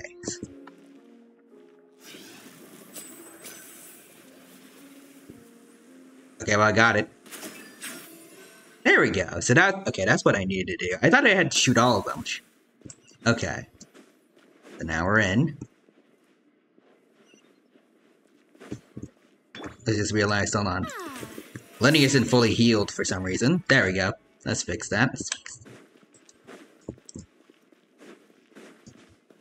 Okay.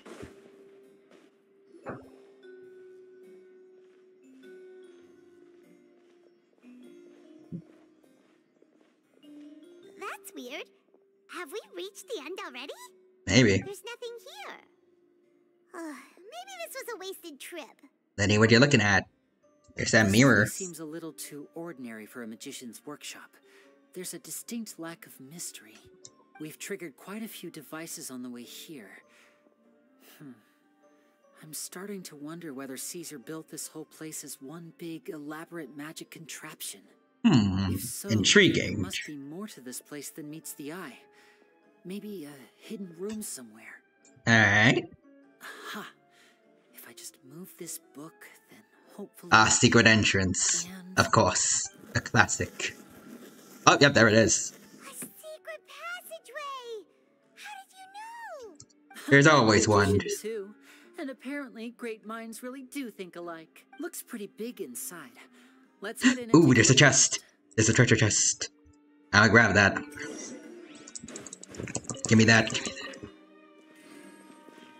Actually, hold on. I can't use the compass. Dang it. I just gotta keep my eyes peeled then. Oh, hello. There is no one. How brilliant! Everyone hold hands. Good day, folks. Boom. Time for that. That means YouTube.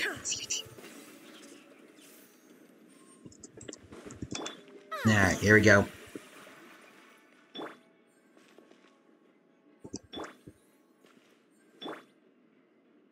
I think, yeah, Lenny needs a little more. There we go. Up, hold on. There we go. Now we're all nice and healed up. Alright, grab this. Boom.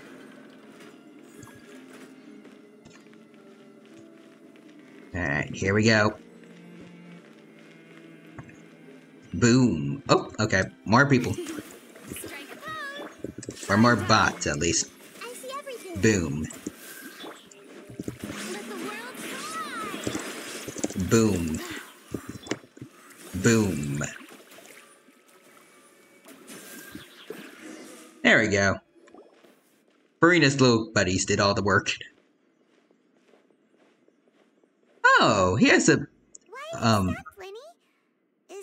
he has a magic box just like Lenny does. Huh. It just looks familiar somehow. Let me check this out for a second while you guys go on ahead. If Alrighty. you makes a major discovery, let's rendezvous here. Alright, see you in a bit. I wonder. Is it capable of the same magic trick that Lenny performed a while back? Wind, hear me.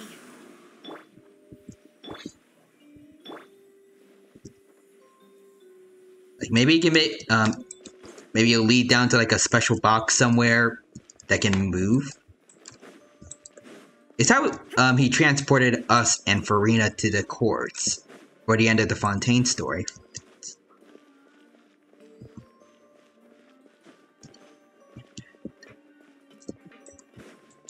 There's something going on here.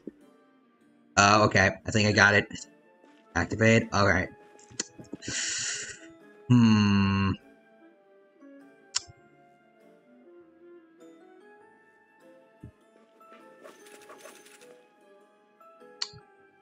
Hold on.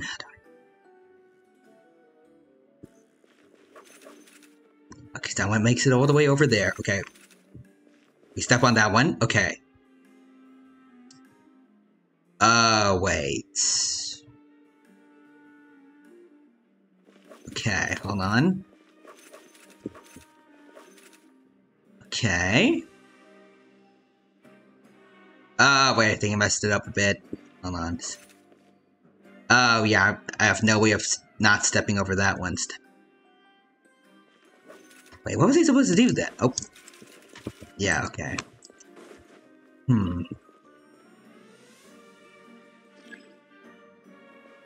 Okay, wait, I think I know what to do.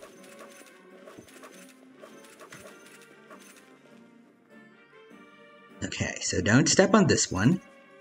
Okay. Go here. Oh. Step on this one. This one goes over here.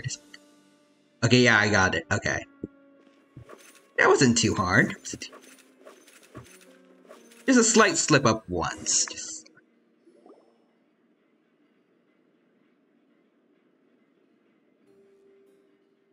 Oh, wait, is it reorganizing itself?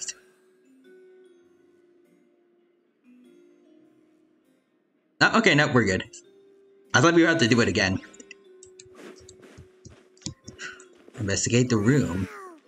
There's a hidden room here. Ooh. Let's see what's in Caesar's diary. This book's thick as a brick. Let's take a peek inside it, shall we? Yes. About the wish list. At one of my shows a few days ago, Ooh, we get to hear him talk. a child asked me how I pulled candy out of my hat. As a joke, I told the kid that the hat has a built-in wish-granting machine. Next thing I know, today a whole bunch of kids were pestering me. Oh, I feel bad for this man. So I told them another white lie. The It's like what Lenny does, power too. up, but in the meantime, you can write your wishes down. Well, they took me up on that offer, enthusiastically.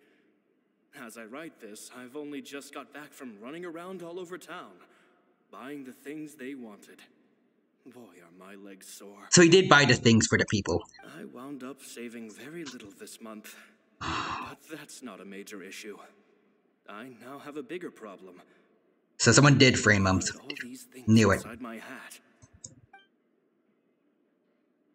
Lorenzo's issues. It seems like something's bothering Lorenzo lately, but he won't open up to me about it. He has to be it, right? Surely he's not upset that I agreed to teach those 2 children. I'll have to talk him around. What 2 children?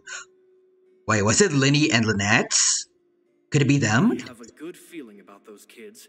Oh, it must be. Talented, and it seems like they're not. It could be them. It could be them. They're not new to magic also. Fantastic ideas. All I'm really doing is helping them develop a more professional standard training plan. And he was able to figure out this whole place pretty well. Say great minds think alike. They wanted to call me master, but I told them they absolutely mustn't. Any magician worth their salt could have taught them what I have. They're the geniuses here. Compared to them, I don't deserve to be called any sort of master. This is why Linny has actual interest in this case. I have no doubt that they could become far greater magicians than I. Would be odd though that Lenozo doesn't know them, but that has been a while. You may not know, you may not remember who Linny and Lynette are. Gemma thinks so too. She doesn't like being around them. Says that their eyes are too piercing. They don't bother me, but then again, I've never been the sharpest tool in the shed. You just, smash-mouthed us. The children studying magic? The children came to talk to me after today's show. I don't know why they were out on their own. They looked much too young to be unsupervised. I do hope they got home safely. Has to be Linny and Lynette. Anyway, they said that they wanted me to teach them how to do magic. It's not uncommon for children to ask this, of course, but I've never seen any of them as serious about it as these 2. I told them that learning magic is very hard work, but that didn't faze them at all. It's like they already knew. They seemed so committed. I couldn't turn them down. Poor dude. About to farewell? It's nearly time for me to go on tour. I asked the 2 kids if they'd like to come with me, but they shook their heads. I once overheard them talking about their father. Oh yeah, it's literally Linny and Lynette. Have other plans for them. I guess we'll be parting ways soon.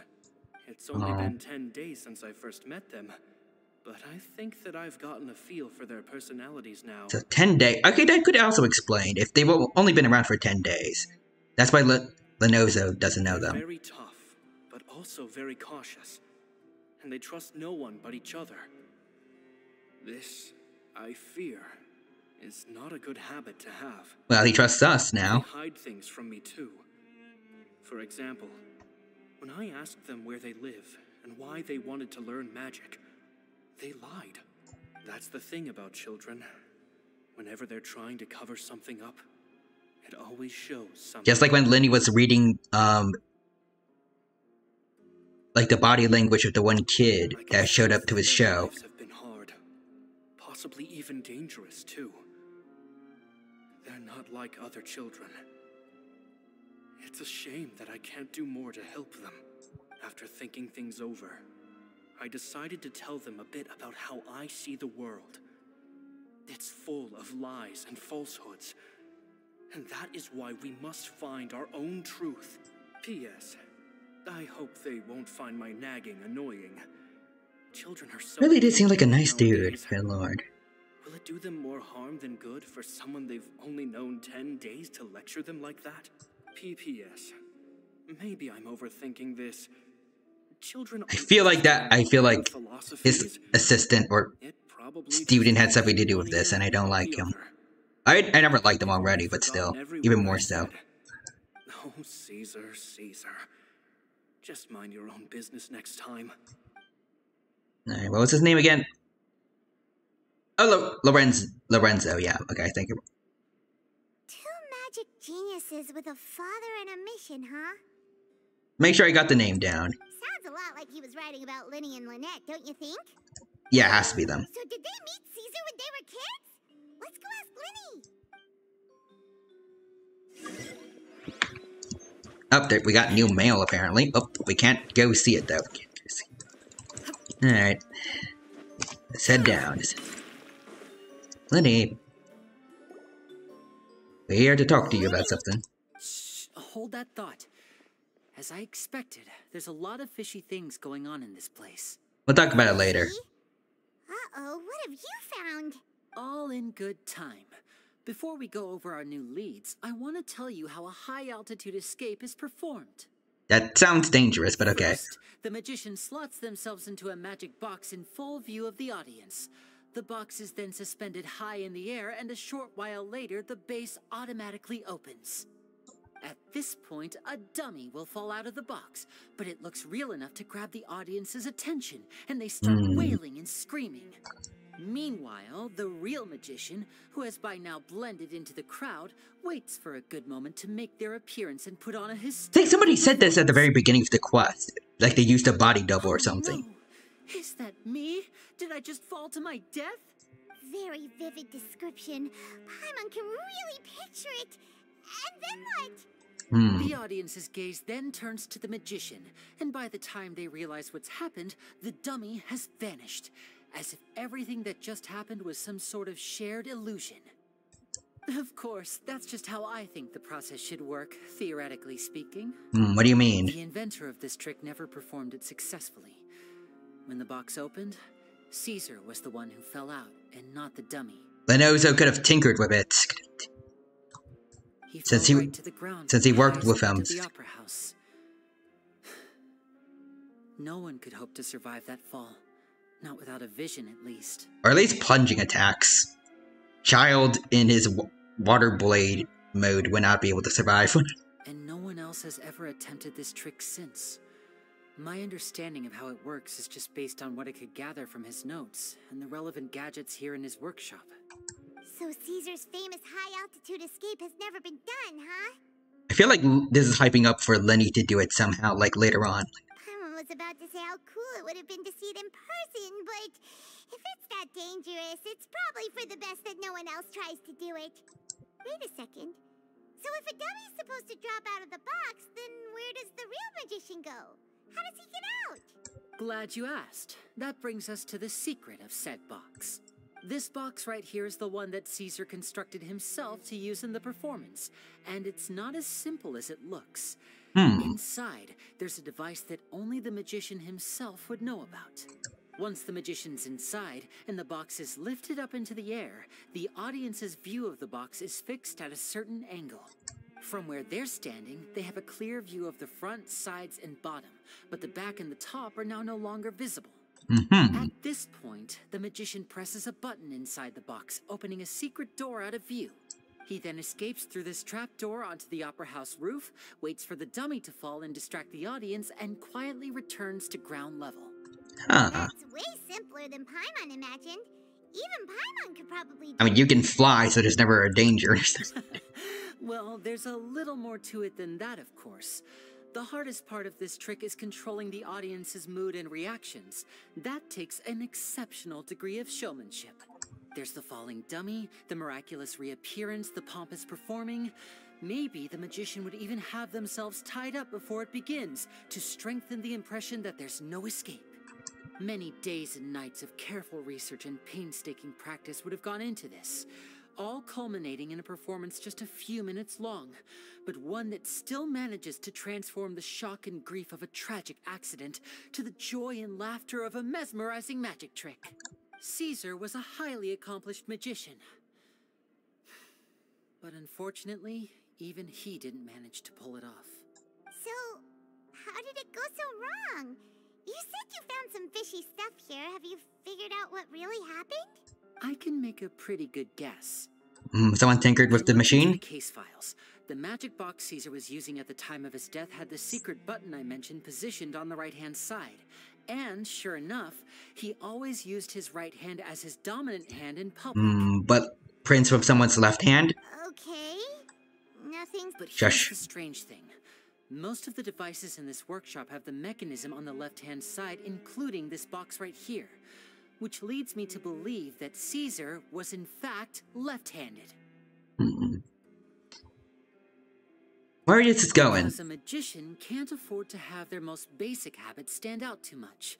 People naturally focus their attention on the most important details of the task or situation at hand. But a magician needs to be able to redirect an audience's attention at will, so as to avoid arousing their suspicion. The essence of magic is getting people to believe a lie. If even the truth raises eyebrows, the falsehoods become all the more difficult to mask. And so, Caesar trained himself to use his right hand to align with his audience's expectations. Great magic always requires sacrifices. But in his most stressful and nerve-wracking moments, and when no one was watching, reflex would kick in and he'd use his left hand. That's why he set his gadgets with the mechanism on his left. Maybe someone exploited that fact against him? Exactly. I think that's likely what happened. At least only one person would, well, at least only a few people would know that. Caesar would have been under a lot of time pressure during the escape. He'd have had mere seconds to open the hidden compartment, retrieve the dummy, then open the secret door and make a swift escape. But I'm sure he was confident. He would have rehearsed countless times to the point where it was second nature. He'd barely need to think about what he was doing because muscle memory would guide him through. So he opened the compartment, took out the dummy, checked everything was in order, and then went to leave. With his left hand, he reached for the button, and suddenly, his heart skipped a beat. It wasn't there. Just like when you reach for your keys but find your pocket empty, his mind needed a moment to process what was going on. Instinctively, his left hand would keep feeling around for the missing button, maybe for another second or two, until the bottom of the box gave way. With the stakes being as high as they were, just a 2-second delay cost him everything. The authorities would find nothing suspicious and conclude that his death was due to his own error. When in reality, someone switched the boxes, and they did it to murder him. But how would they be able to make the switch without being noticed? That would be difficult to pull off, no? It would have to have been someone who knew that he was left-handed, and who could like Lenozo without arousing suspicion. Someone who was always by his side. Isn't that right, Lorenzo? Oh, Lorenzo is already here. You just couldn't let sleeping dogs lie, could you? I mean, you gave yourself away a lot earlier. Just saying, dude. Not a lot of people who'd go to all this trouble for some magician who died 10 years ago. I didn't want to have to do this, you know. Silencing you the hard way just creates more problems for me to deal with. Yeah, you're not gonna do that, buddy. I gave you your chance. I hoped you'd do what's good for you and back off like the lady, but you disappoint me. You mean Gemma? So you are the one who's been threatening her? Yeah, no shiz, Paimon. Yes, although however stubborn she might be, she was never much of a liability. But you people, you never even knew him, but for some reason you just wouldn't drop it. I don't know about that. Which is why you can't leave this place alive. Take them out and make it quick. Oh yeah, that's not gonna happen. Please tell me we get to fight him too. Oh, come on, he's just watching. Why not let us kill him? I guess maybe not that far. We might have to like send him to prison at least. Let the guards do their thing or whatever. Would have been satisfactory for me though.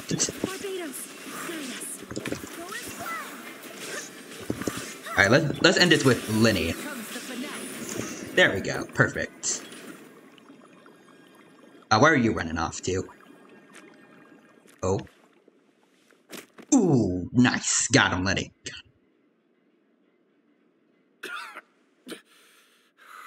You kids are tougher than you look. Yeah, you're talking to people that saved the entire region.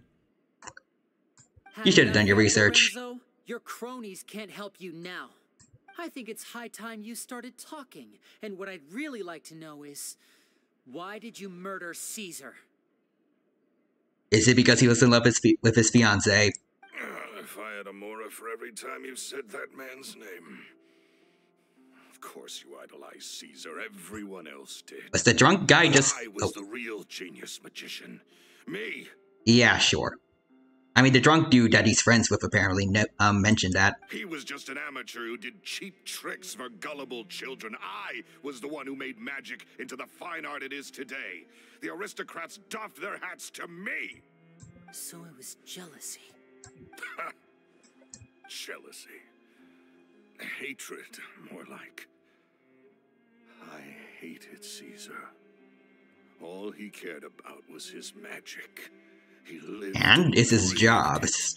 And I doubt it was all he cared about. He poured everything into his street performances and his stupid tours like it was just a hobby to him, never bothering to think about Mora.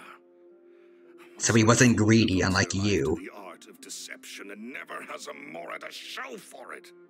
But the people loved him, didn't they? Oh, how they looked up to him.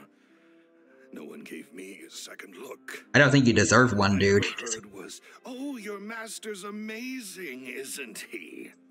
Amazing. Yeah, so amazing that he was completely broke. Every other apprentice was living it up at their master's expense, but no, not me. I put in all the work, mastered all the skills, and it brought me nothing more than the life I already had. Why didn't you just leave, dude? He forbade me from using magic to trick people out of their Mora. There was nothing. Yeah, that's a jerk move, dude. And with his reputation in Fontaine, it was too risky for me to go it alone. As long as he was alive, if I dabbled in my own brand of money-making magic, he would expose me, and it would destroy me. Well, I hope you enjoyed the money you had just now, because you're going to jail soon. Not gonna have much of it. There was no other way. So I guess also everything the drunk dude said was meaningless. And this was your only motive? It was reason enough. What other motive would I need? Oh, is there more? Well, I was under the impression that there might have been other factors at play. For instance... I was right also, in love sweet. With Gemma, but she was engaged to Caesar. In love with Gemma? Don't be ridiculous. Guess I was wrong about that then. Next question. Oh wait, really? Okay, then never mind. Phantom Weasel? I am. Wow. Caesar was so strict with me. He insisted that his way was the right way, that the sole purpose of magic was to bring joy to the world. Wow, this dude's cartoonishly evil. I never bought into any of that. I was more interested in the practical value of magic. Sure enough, it helped me fill my pockets with all kinds of valuable treasures. I heard that the Phantom Weasel stole from the rich and poor alike. Oh yeah! Charlotte told us that the weasel would steal whatever people valued, no matter how much it was worth. That's just how it looked from the outside. What would any thief want with second-rate loot? I've only ever targeted high-value items. I stole cheap things as a way of practicing my craft. It was other people's overactive imaginations that conjured up the preposterous image they then dubbed the Phantom Weasel. So, that's the story, huh? Well, I hope you're ready to tell it all over again during your trial. What choice do I have? You're a pack of wolves, and you've got me between your jaws. You've seen what's here, and my last-ditch effort to stop it getting out has failed. What else can I do? I wish there was more we could do to you, but... So be it. I've enjoyed power and wealth for the last 10 years, the likes of which Caesar could never give me. I wouldn't choose for things to end this way, but I regret nothing. Make him regret something, please. Well, in that case, I'll contact the guards. Nah, come on. Paimon, keep an eye on Lorenzo for me.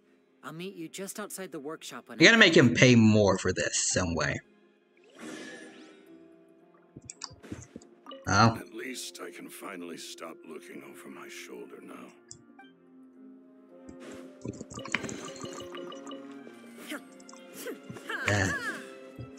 Alright, I guess we'll go then.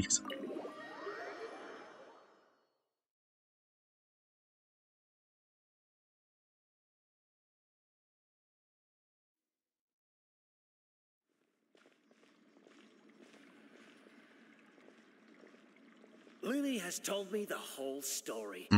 Lorenzo, do you confess to the murder of Caesar and to framing him for the Phantom Weasel's crimes? Look who's finally developed a conscience. What kind of disciple murders their own master? I hope it was worth it, because there'll be hell to pay. I hope there will be. Looks like it's all over. What should we do next, Lenny? Should we start preparing for your show? Let me think. Let's rendezvous with Lynette and Gemma first. With Lorenzo in custody, Gemma will no longer have to fear for her safety. I wish Lorenzo he had to suffer a little bit more, like, DOJ, or whatever the name of the dude from Risley's quest was. Good point. We should go tell Gemma the good news right away. It'll give her some peace of mind for sure. And I feel like some villains in this game get away with things a little too easily. Kind of. At least they don't get more of what they deserve.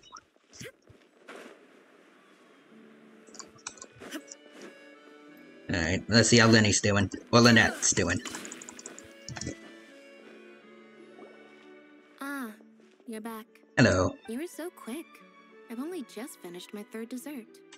Your third? Lynette, come on, we've talked about this. Everything in moderation. You're not gonna have any room left for dinner now. Also, she only had 3 desserts since we left. It's fine. I'll shift to exercise mode and jog off the excess sugar. Alright. That's besides the point. Well, it's done now. But try to eat a more balanced diet in the future. Point taken. He's just like Caesar. Did everything go okay? Of course. Lorenzo was no match for us. The guards are taking him into custody as we speak. As he deserves. Gosh, that's amazing. I'm sorry. I still didn't know if I could trust you, but now it seems I can. I had my suspicions about Lorenzo, but It's okay. You let it all out. He's gone now. Well, not gone, but should be. Emma would find it hard to trust strangers in your position too. But you don't need to be scared anymore. Sorry. My emotions are all over the place right now. I've been waiting for this day to come for so long. I always wanted to report Lorenzo. He took all of Caesar's property, which I found suspicious, but I had people watching me all the time, so I couldn't risk looking into it. I was so afraid. I was scared he'd do something terrible to me, and then no one would be left to visit Caesar's grave. So I never had the courage to speak out. Thank you all. Truly. Thank you so much.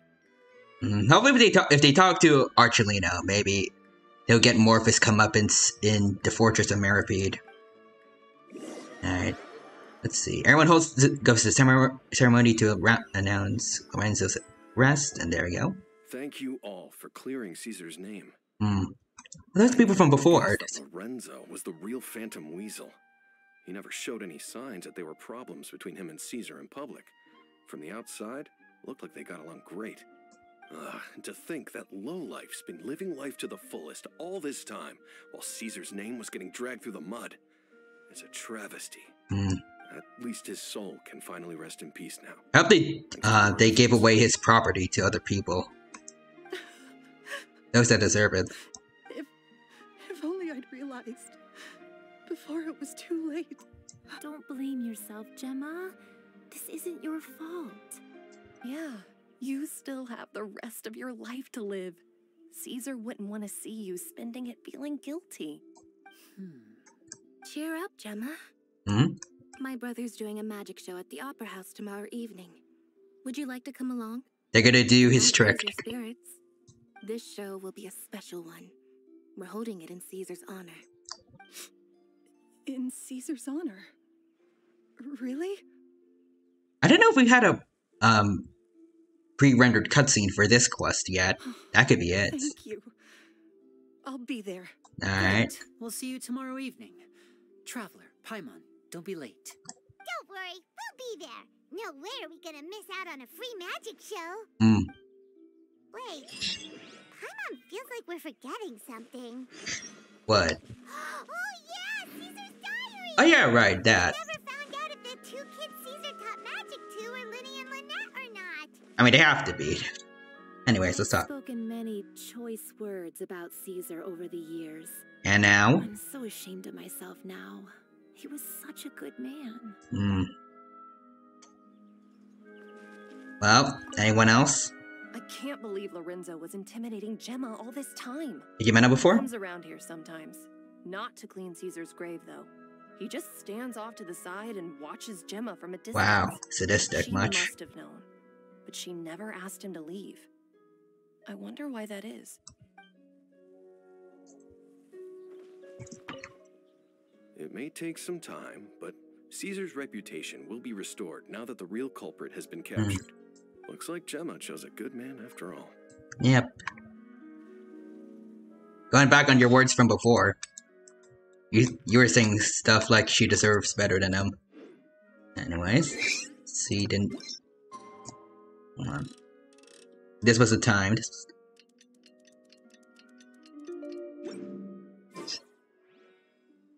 Next evening. Oh, also got some mail. Grab that. Alright, let's get to seeing this magic show. There we go. And maybe they can televise the show in honor of Caesar to Lorenzo from the Fortress of Meripede.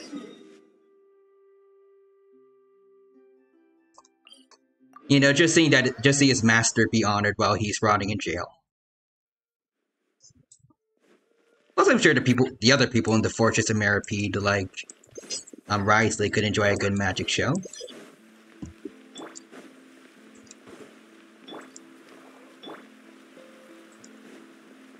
Alright, let's go. I am anticipating a pre-rendered cutscene very soon. Here we go.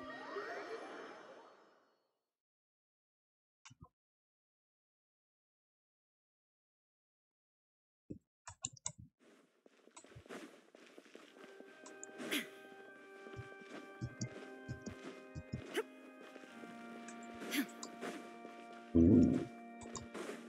Oh, we got the front row seats. Nice. Oh, and Gemma's there and Lynette's. Oh, wait, is she not going to be part of the magic show? Alright, so just Linny. Maybe Fremine could be there. Oh, I see Charlotte. Paimon's excited to see another of Linny's magic shows. Paimon's confused. Not this time. My brother's going solo today, so I'll be watching with you. Alright. Good evening, ladies and gentlemen. I hope everybody's ready because the show is about to begin. The great magician Linny has prepared a spectacular show for us all tonight, concluding with an all-new grand finale there it is, yep. no audience has ever seen before. Thank you all so much for coming. Now, prepare to join me on a journey through the mystical and miraculous. Alright, here we go. Bows to people with a skill and...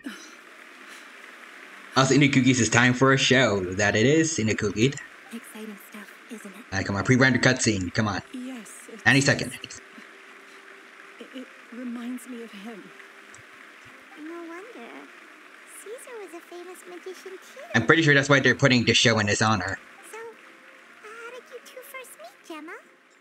Okay. Well, I was out on the street once, and I saw him performing for little children. Children love magic, because they're willing to believe in things that can't be rationally explained. Caesar had this amazing way of bringing them into a dreamlike world, and somehow, I felt drawn to him too. So I went up and asked him to do a trick for me. Huh. That sounds so romantic. What trick did he do? It was with a flower. He took it in his hand, snapped his fingers, and it magically appeared on my head. That is like the one that Linny did for us. I was so happy that day. No one had ever given me a flower before that. Oh, that's so cute. Actually. So he learned it from him. Yeah, Lenny did that. That one before. Is that right? Then I suppose he's a romantic at heart. Wait, what? So was he rizzing us up? So, because he did that to enjoy us. The time we have with him. All right. After all, you never know when the people dearest to you might. Yeah, don't worry about that. Lorenzo's gone. That's right. It's all over now. He's gonna be rotting in the fortress of Meripede for a while, right next to Dozier, whatever his name is. Paimon doesn't really know how to comfort you, but at the very least, no one's gonna be intimidating you from now on. Also, Inakugi says, he is the Rizzler. Right. That's my new nickname for Risley. Well, not Risley, for Lenny. Yes, you can breathe easy now, Phantom Weasel. See? Even when that's this... Wait, what? Wait, what? Wait, what? The Phantom Weasel? Lorenzo escaped? Where is he? What do you mean, Phantom Weasel? Also, Inakugi says, huh? Wait, what? Anyone said, a performer's job is to commit fully to their role and put on a flawless performance for their audience. But once the bag of tricks is empty and the curtain falls, it's time to end the show. What do you think, Lenny? Will it end? More cards up their sleeve. It's been 10 years, Gemma. Aren't you tired of the grieving widow act? I think it's time to put an end to it. Wait, what? What are you talking about? Paimon doesn't like this riddle. Traveler, Paimon doesn't like where this is going. Come on! Ladies and gentlemen, I hope you're all enjoying the performance so far. Why was she stealing? There will now be a brief intermission. Pretty sure he also meant, I'm pretty sure Lorenzo mentioned stealing too. Actually, wait. Actually, well, hold on. Actually, I just realized. Lorenzo would have no reason, to write that letter that was sent to this place earlier. The second Phantom Weasel has to be her. Just, they're talking about like taking back something that was lost to them 10 years ago. That was her. The performance will take place outside of the Opera House, so please make your way outside in a calm and orderly fashion. The Phantom Weasel never did like public places, did they? Don't worry. This place will be quiet soon. Let's talk somewhere else for now. Okay. You are talking about like just the letter, right? She was not in, please tell me she was not in cahoots with like Lorenzo, right?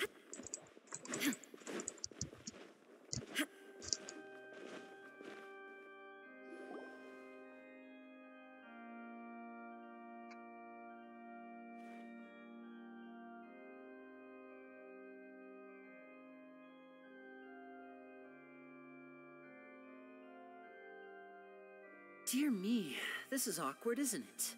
And unfortunately, I'm all out of gadgets, so I'm afraid I can't do any tricks to liven up the mood. This is a big mistake for a magician to make, but thankfully, I do have a backup plan. Now, who wants to hear a story?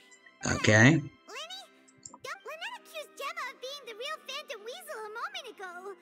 Oh, what the heck's going on? I'm actually on the same side as Paimon for once. In good time. Magicians are good at guessing what people are thinking. I know the questions you want to ask. And as it happens, the story I'm about to tell might answer a few of them. Okay. Really? Well then, let's hear it! Paimon's dying of curiosity here! Let's go back to the very beginning. A decade ago, when the Phantom Weasel was terrorizing the court of... Wow, what? She never missed a target, never left a trace, and no treasure was safe from her thieving hands. Did Caesar riz up a thief? Or but as her made her quit her job, or the readiness of the police and her opportunities to act became ever fewer. Every day she ran the risk of being exposed for who she was. Of course, she could not simply take this lying down, and before long she found her ticket to freedom. she would create a scapegoat, a false weasel to close the chapter on her behalf. After weighing her options, she set her sights on a renowned magician, Caesar. After all, magic and theft shared enough similarities for people to buy the story when the truth came out. So then what? Being the master deceiver she was, the weasel easily earned Caesar's trust. Now, all that remained was to frame him for her countless crimes. What? As she was considering how to make her move, she noticed Caesar's aggrieved pupil, and a new thought entered her mind.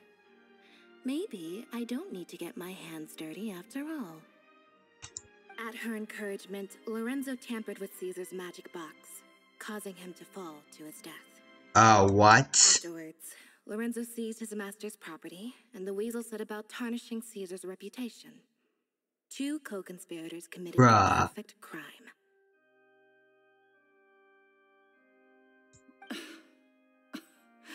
I've got to hand it to you. You're both exceptional storytellers. It's enough to make even me wonder whether there was really another mastermind behind all this, pulling the strings. Wow. But I just have one question. You seem to think that I am the villain in this tale. What's brought this on, Linny? Is it something that Lorenzo said? Oh, is it because she also, I think according to his diary, she also didn't like the two children that he was teaching magic. Don't worry, Lorenzo said nothing at all. But I never believed that he was the weasel, and in fact, my investigation only made me more certain of that. He was too forthcoming with his confession, as if there was something else he was trying to hide. How disappointing. So you'd sooner trust Lorenzo than me, even without a shred of evidence? Well, Linny's a better detective than I am. A magician is an expert at playing the audience to get the result they want.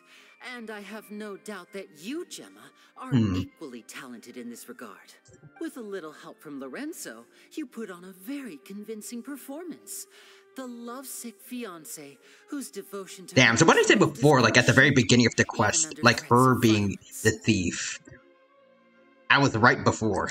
Caesar was maligned and hated by all for 10 years, but you? Everyone sympathized with your plight.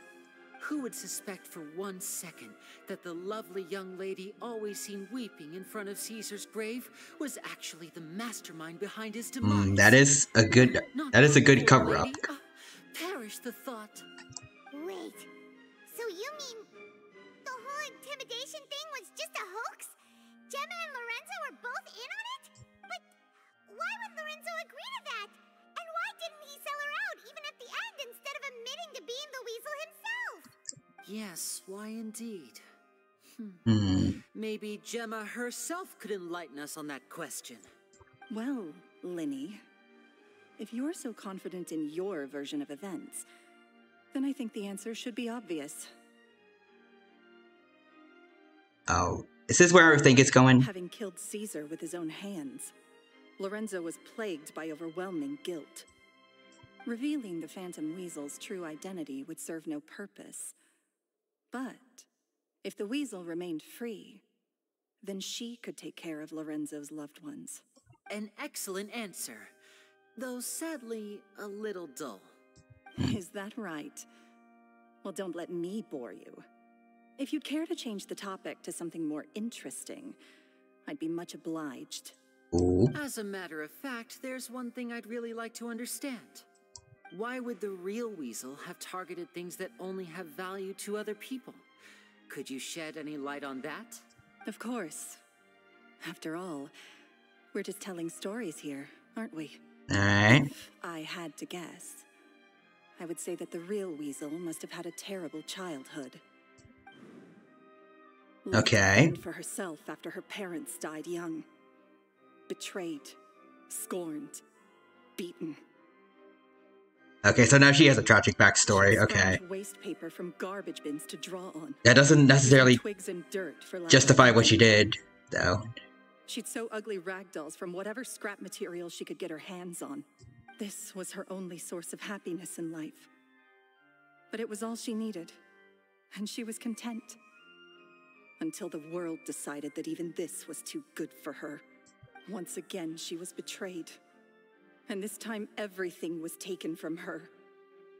She felt like life was a miry pit that dragged her further down the more she struggled to escape. At that tender age, she should have been happy.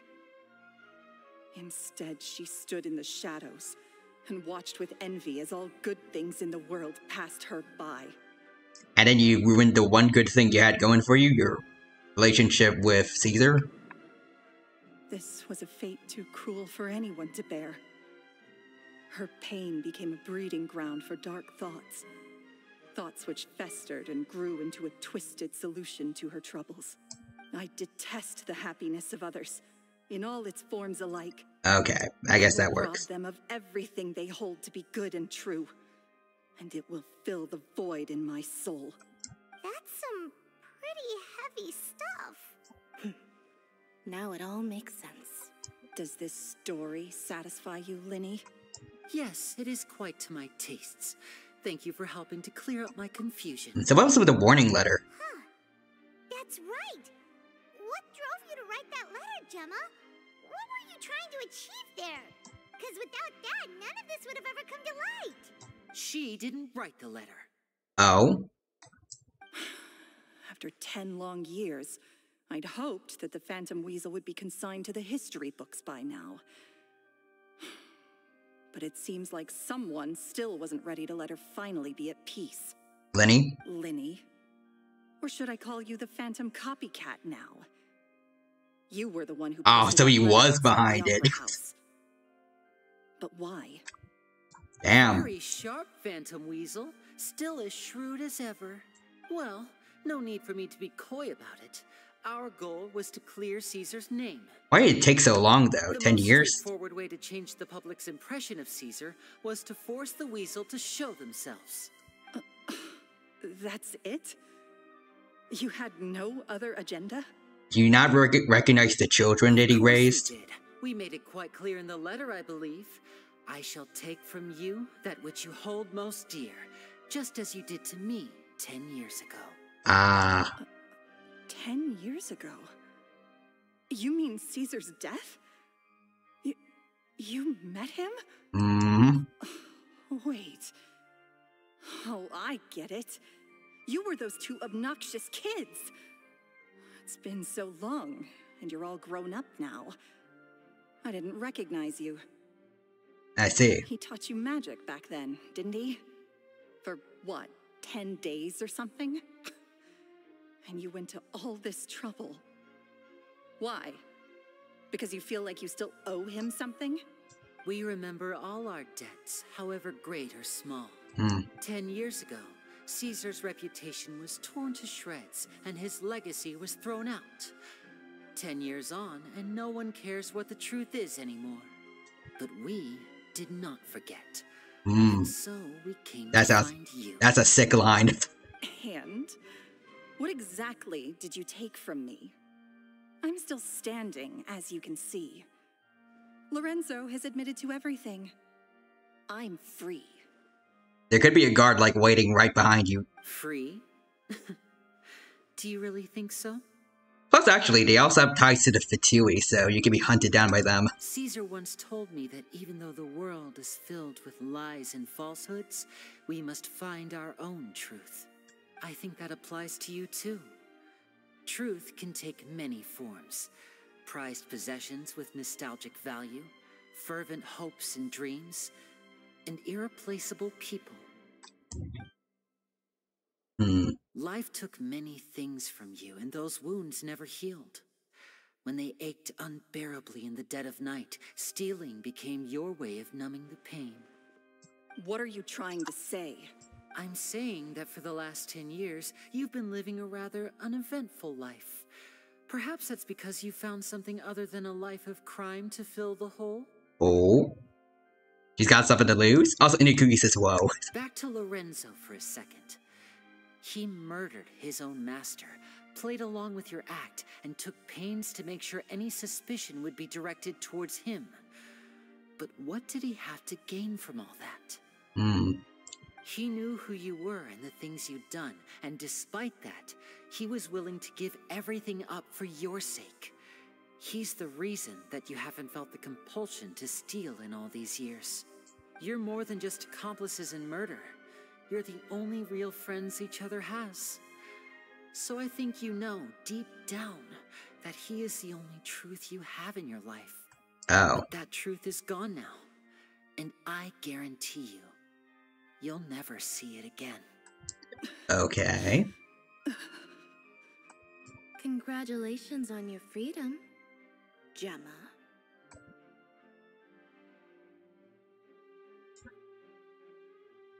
I feel like she deserves more than this, but alright, I guess she lost her only friend. Your freedom will cost you dearly.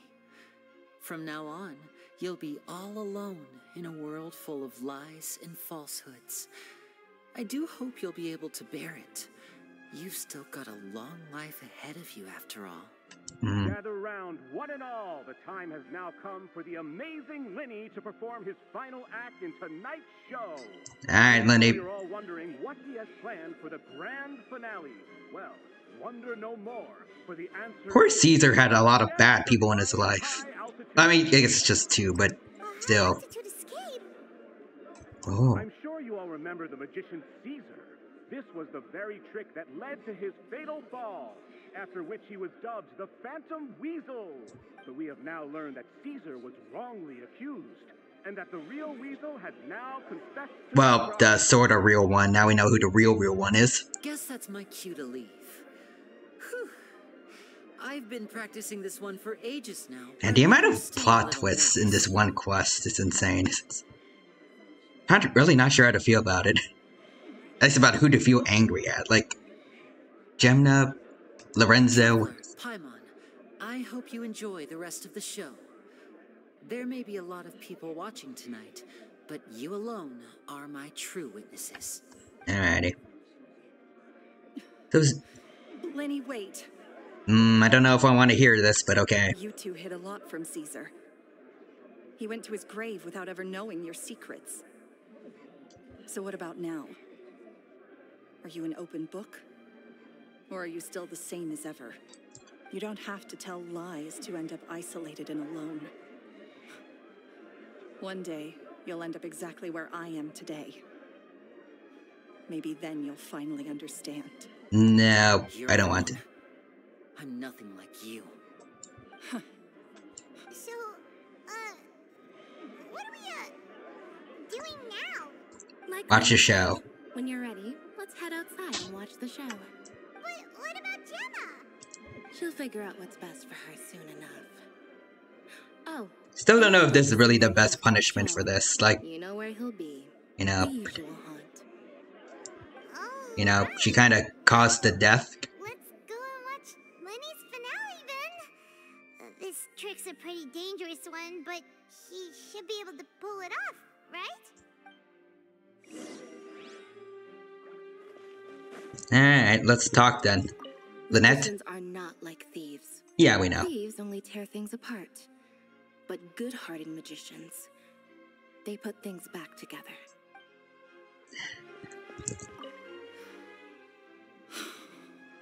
What is my truth?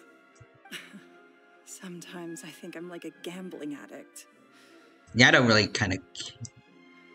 By the time I come to my senses, I'm left with nothing. Oh, if I had my time again. So basically, is Lindy just like basically giving her like a identity / existential crisis, or?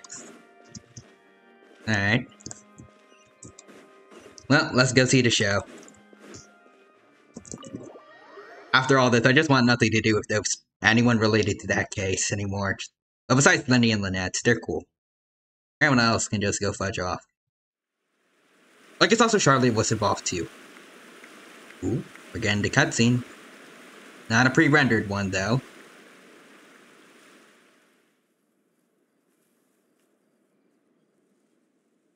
Ooh, we're getting it now. It's fading to black. Magic should be mysterious. Oh. Surprising. Well, it's animated, sort of. Magic is hard work. It's like Farina's quest. Every single movement has to be practiced thousands of times. It's alright. We're used to that. Oh, this is him racing the kids. We're sorry. You've taught us so much, but we can't tell you the whole Or truth. Caesar. It's okay. Also seen Lenny and Lynette as kids. They're adorable. This world is full of lies and falsehoods. I only hope that one day you can find your own truth. What about you? Have you found your truth? Magic is my truth. I want to perform a magic trick so great that people will always think of me when they talk about it. For a magician, what greater honor could there be? Look! Behold! Linny is sealed inside the box. Will he manage to escape? Ooh. 10 years ago, Caesar attempted this very trick, and it was at this precise moment that... They're gonna have the dummy, right? Watch out!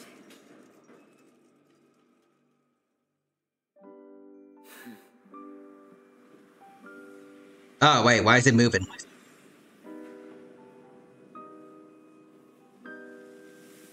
Mysterious. Oh, whoa.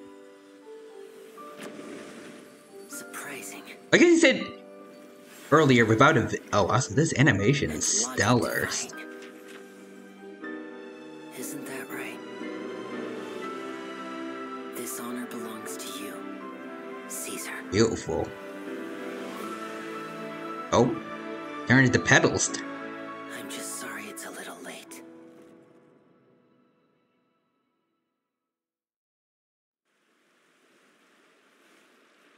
Did you see that?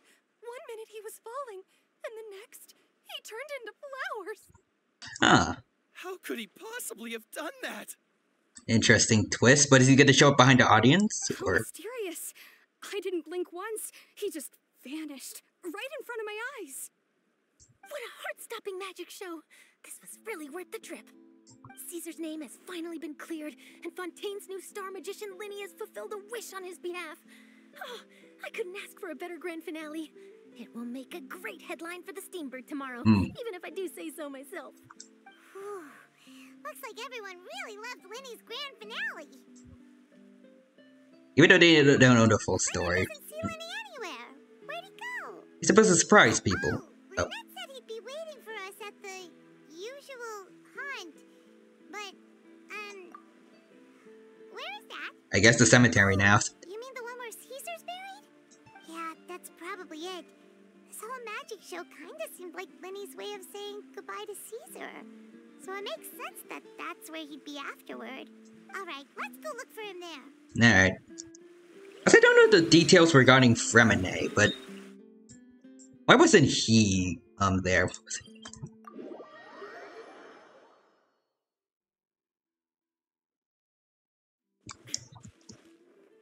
I guess he's a little distant from all the magic stuff and whatnot, but still. Oh, yeah, there's Lenny.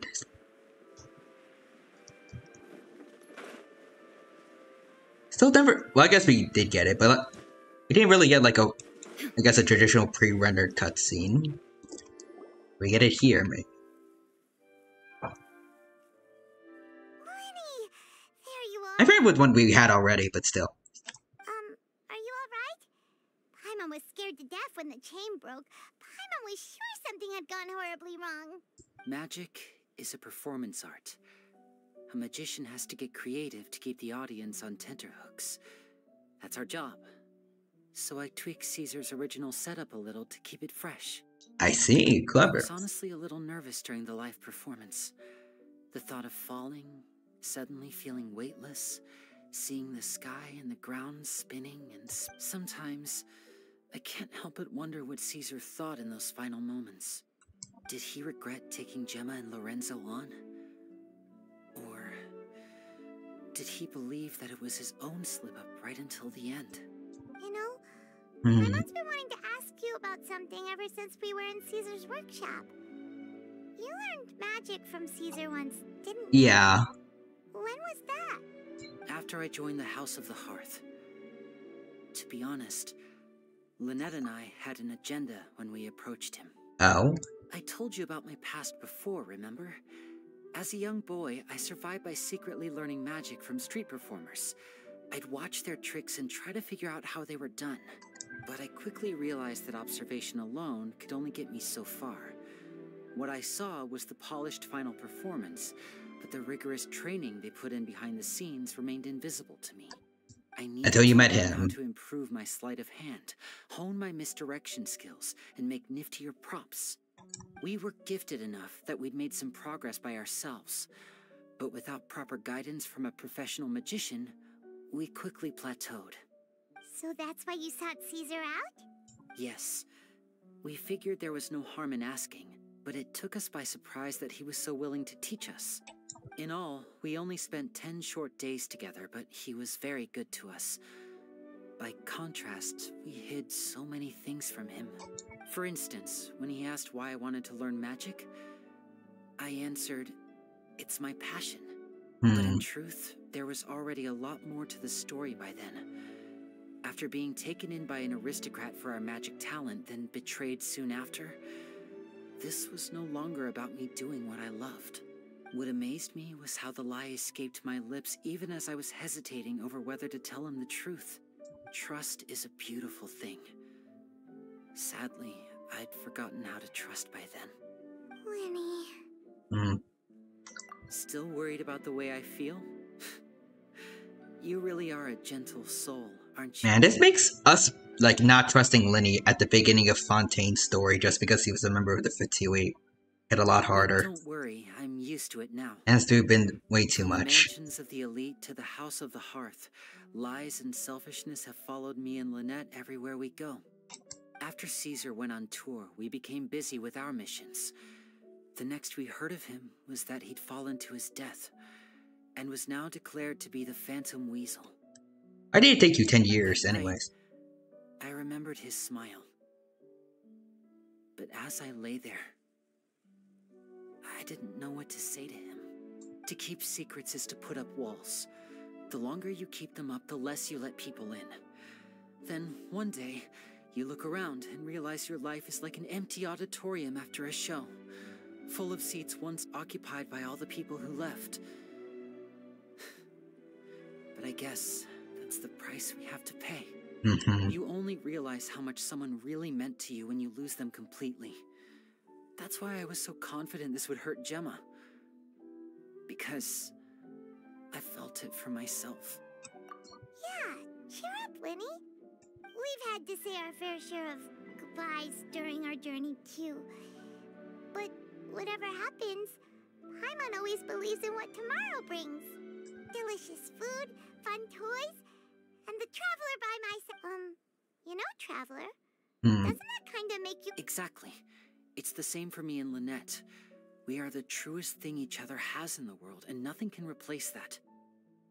Poor Fremine. Life has taken plenty from us, like it did from Gemma. But at least it left us with each other. That's what gave us the strength to get through the darkest days.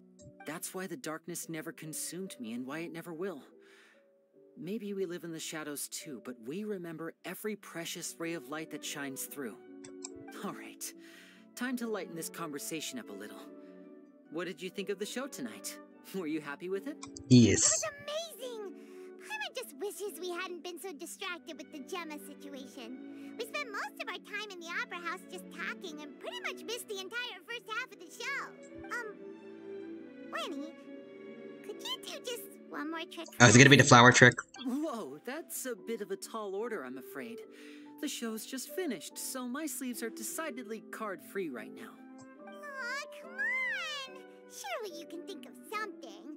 Oh, all right then. I'll give it a go, but only because it's you. Watch closely.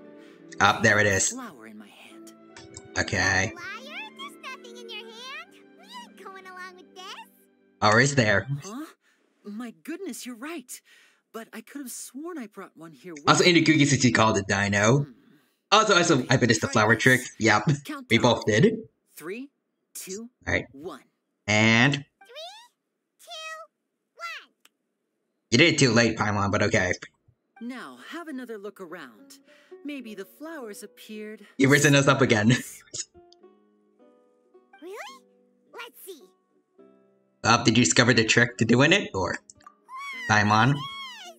Oh, this is a different flower from the last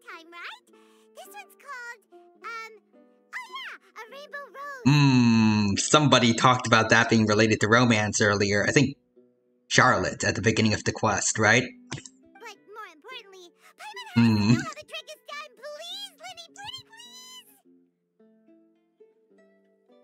Something you want to share with the rest of the class, Lenny? Well, if you want to learn magic, you'll have to start by addressing me as teacher. Fine. Please, teacher, please. Since you asked so nicely, I'll share one little tip with you. Namely, Also, the he students says of magic he has a crush on see more Paimon. than others being prepared to reveal their secrets. Well, I mean, between the two of us, he gave one a flower. Well, 2 flowers now. And gave the other one none. So, you know. Is that it? Look at the time. We shouldn't linger here too long. Also, Nukugi's Thanks is again all. for coming to see my show. I bid you both good night. Alright, see you, Lenny. Look forward to seeing you again. All right, fine. See ya. Shall we head back now, too? Sure. Paimon can't wait to read the Steambird tomorrow. Paimon bets Linny and Caesar will be placid all over it. Let's head to the Steambird's offices tomorrow morning and see what we can find out. Alrighty.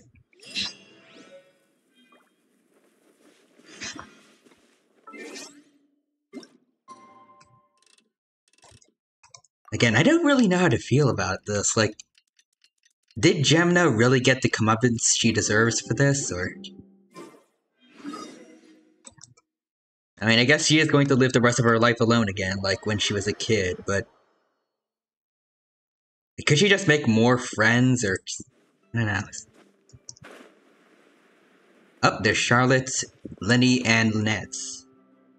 I'm very sorry, Charlotte, but my sister and I are quite busy today. I'm afraid we'll have to decline this interview. Oh, please, Lenny, I'll only take a moment of your time, if you would be so kind. Huh? What's happening here? Hello. I spent all night writing my piece about the Phantom Weasel, and it was going to go to print this morning. But just as dawn broke, I suddenly received news that Caesar's fiancée, Gemma, had contacted the police and confessed to having been the real Phantom Weasel all along. Huh. Well, I guess... She got her comeuppance somewhat, but... That was quick. Huh. Oh? Too late, bro. That was quick, you say?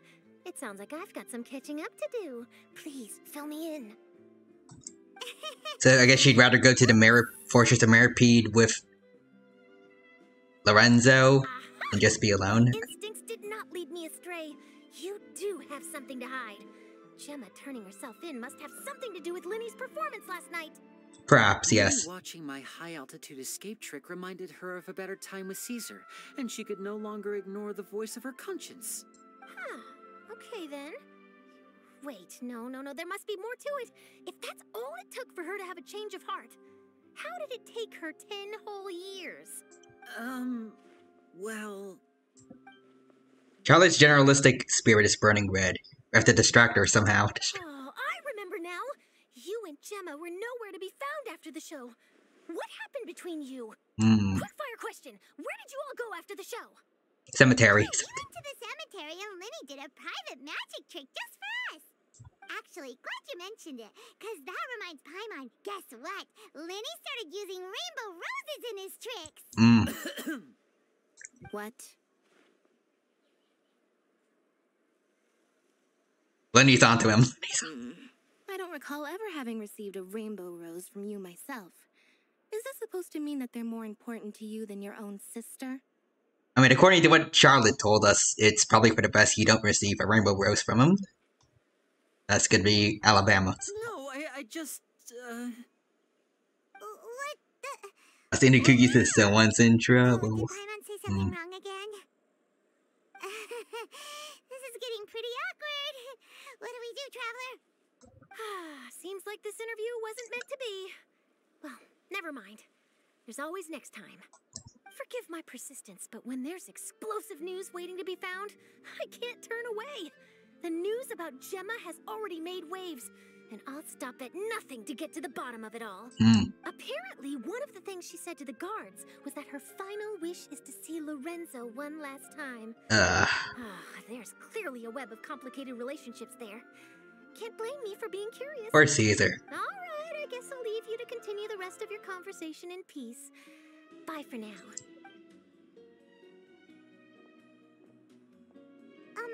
Lynette? Paimon didn't mean to. Don't worry, I wasn't angry. I was just trying to distract her. Oh, okay, well, you're a good actor then. Oh, really? Oh, thank goodness. You scared Paimon there. By the way, you know what the real symbolism of the rainbow rose is, right? According to Charlotte? Phew. You and me both, Paimon. Weird thing to be angry about. Just saying. At least it did the job, right? Please, take good care of that rainbow rose. I'd be really upset if you lost it. Alright. Is that it? Okay.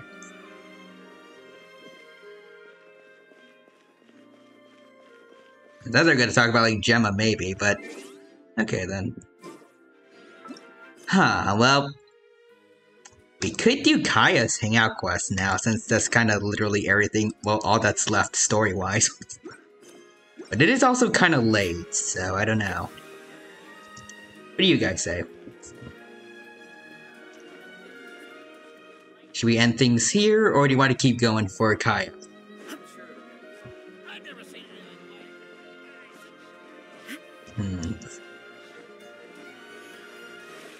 Then again, assuming I had my post scheduled, it's been 4 hours, so I don't want to leave anyone on Twitter. I don't want to leave them hanging for too long.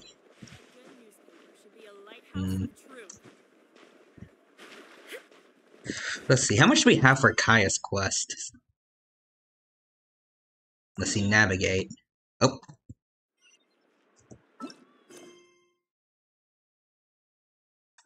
There it is. Check plan. So let's see. Oh, okay, we did barely, like, basically nothing with them, basically.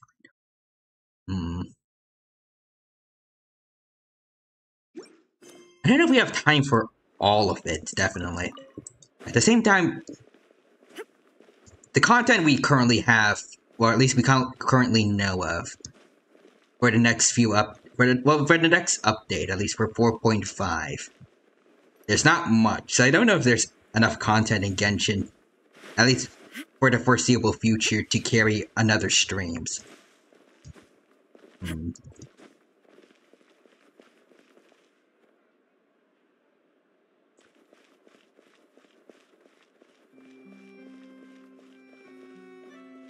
think I tried to get, like, maybe one ending at least, and then end things there.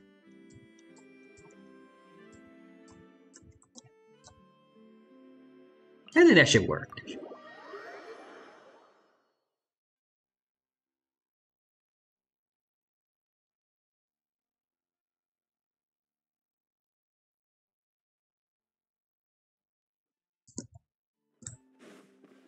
Alright, here we go.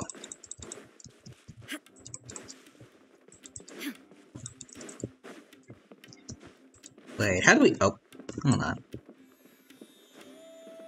Oh, there we go. I think I found it. Right, here's how we get to where Kaya is.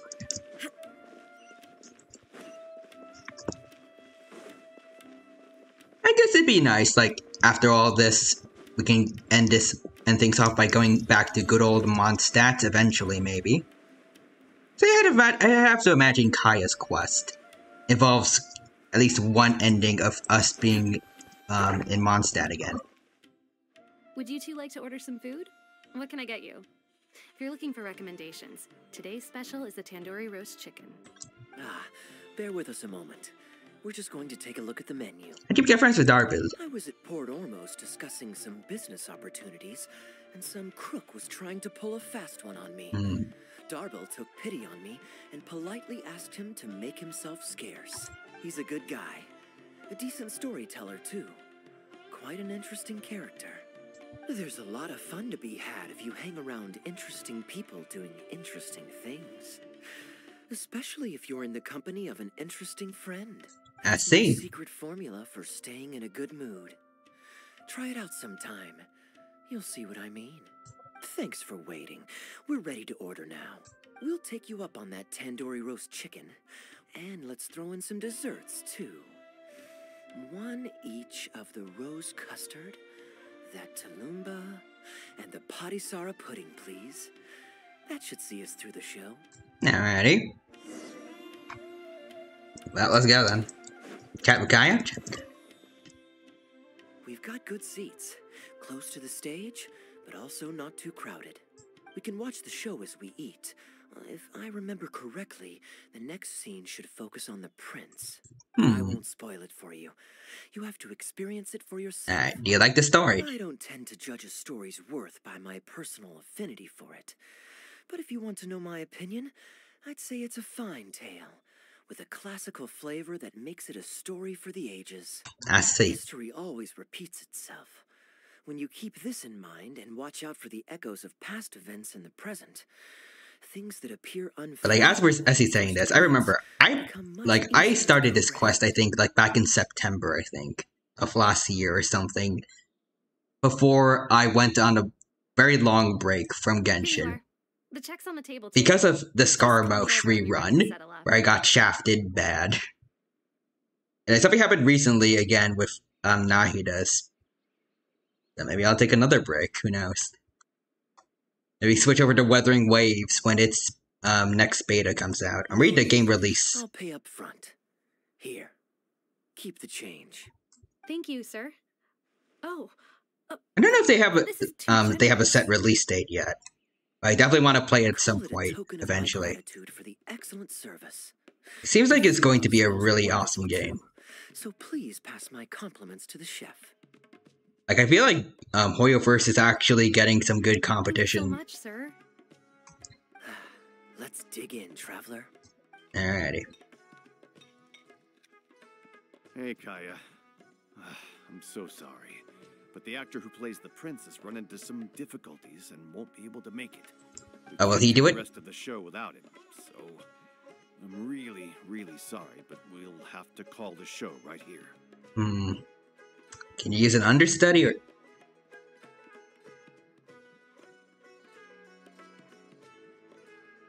Oh, well, too bad. We gotta get going.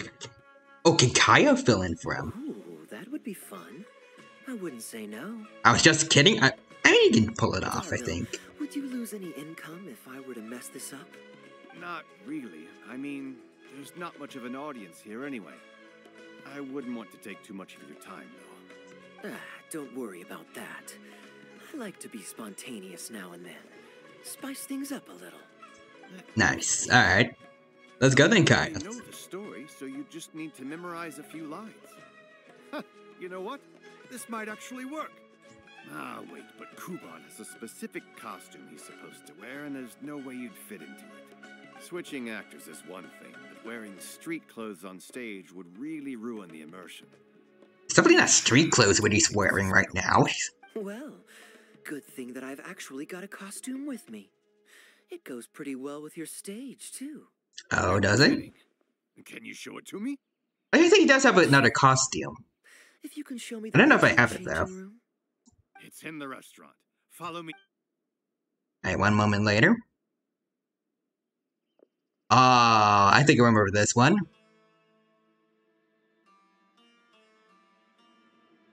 Nice.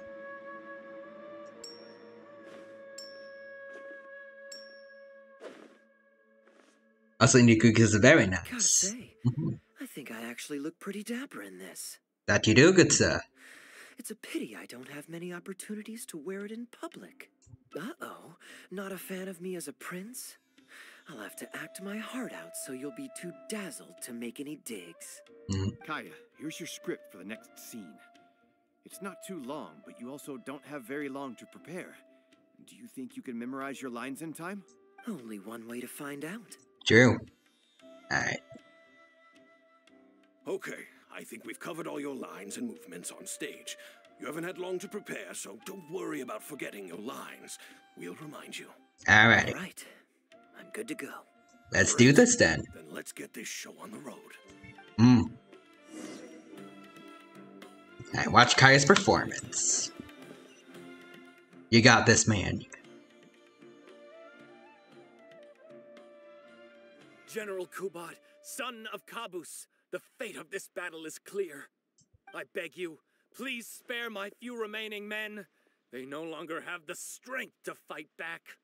Frasiav, though you now lead only the husk of a once mighty army, I have no desire to crush your dignity.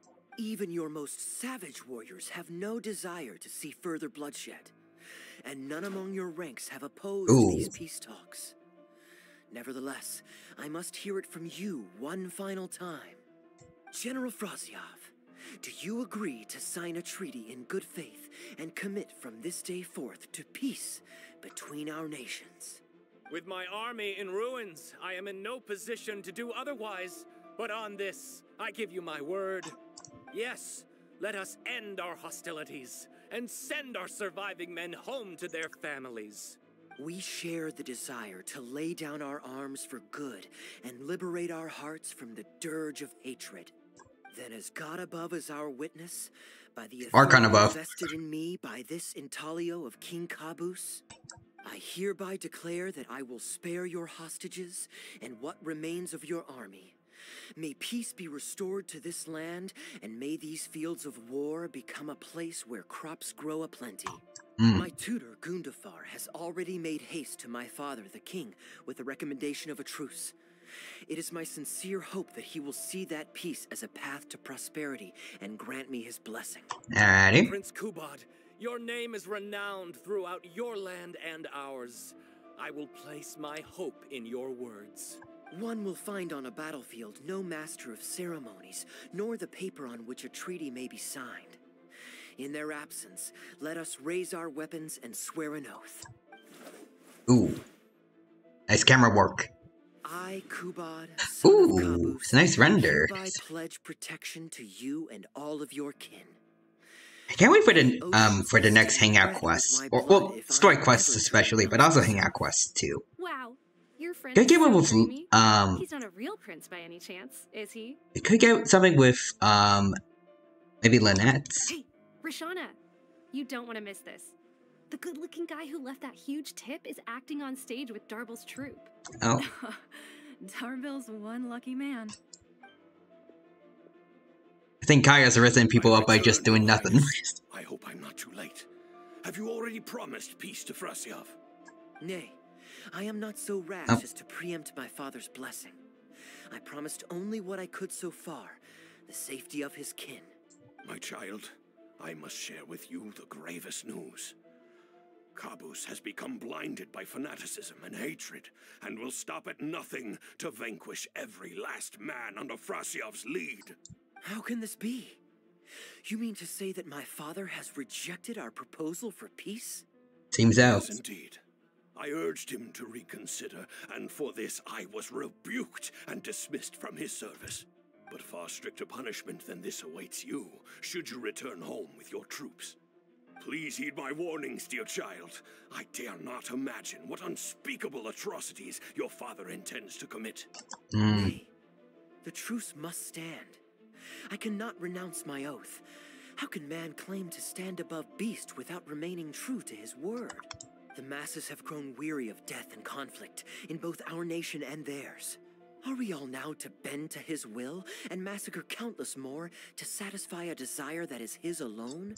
When I departed my beloved home to fight in a foreign land, I did so to honor his wishes and for my duty to our people.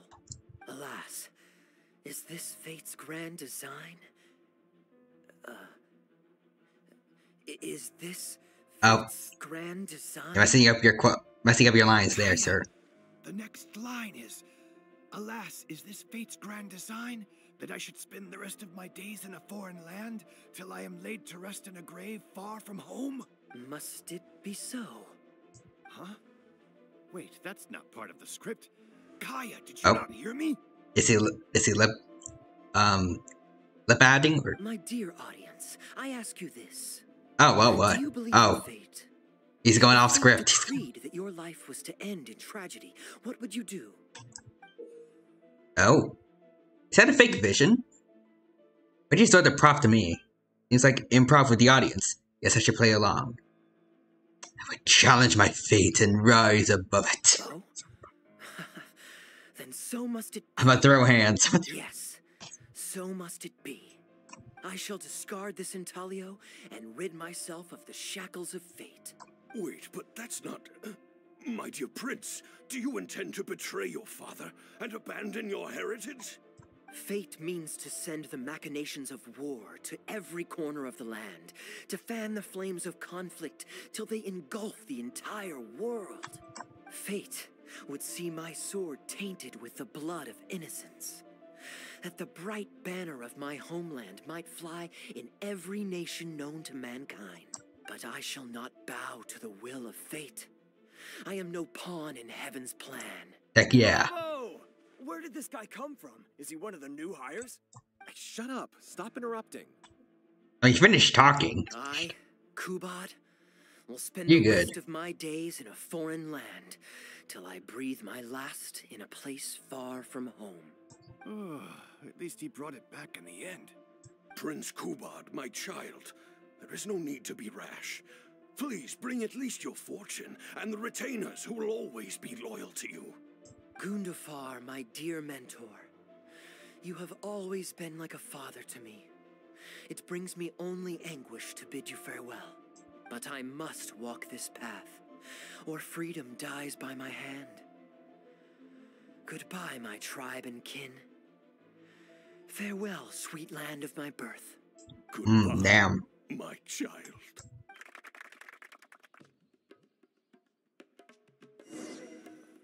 See, talk to Kaya. That was nice, good stuff. It's Prince Kubad. Could I please get your autograph? Why, certainly, ma'am. Oh, thank you. I'll just go find a pen.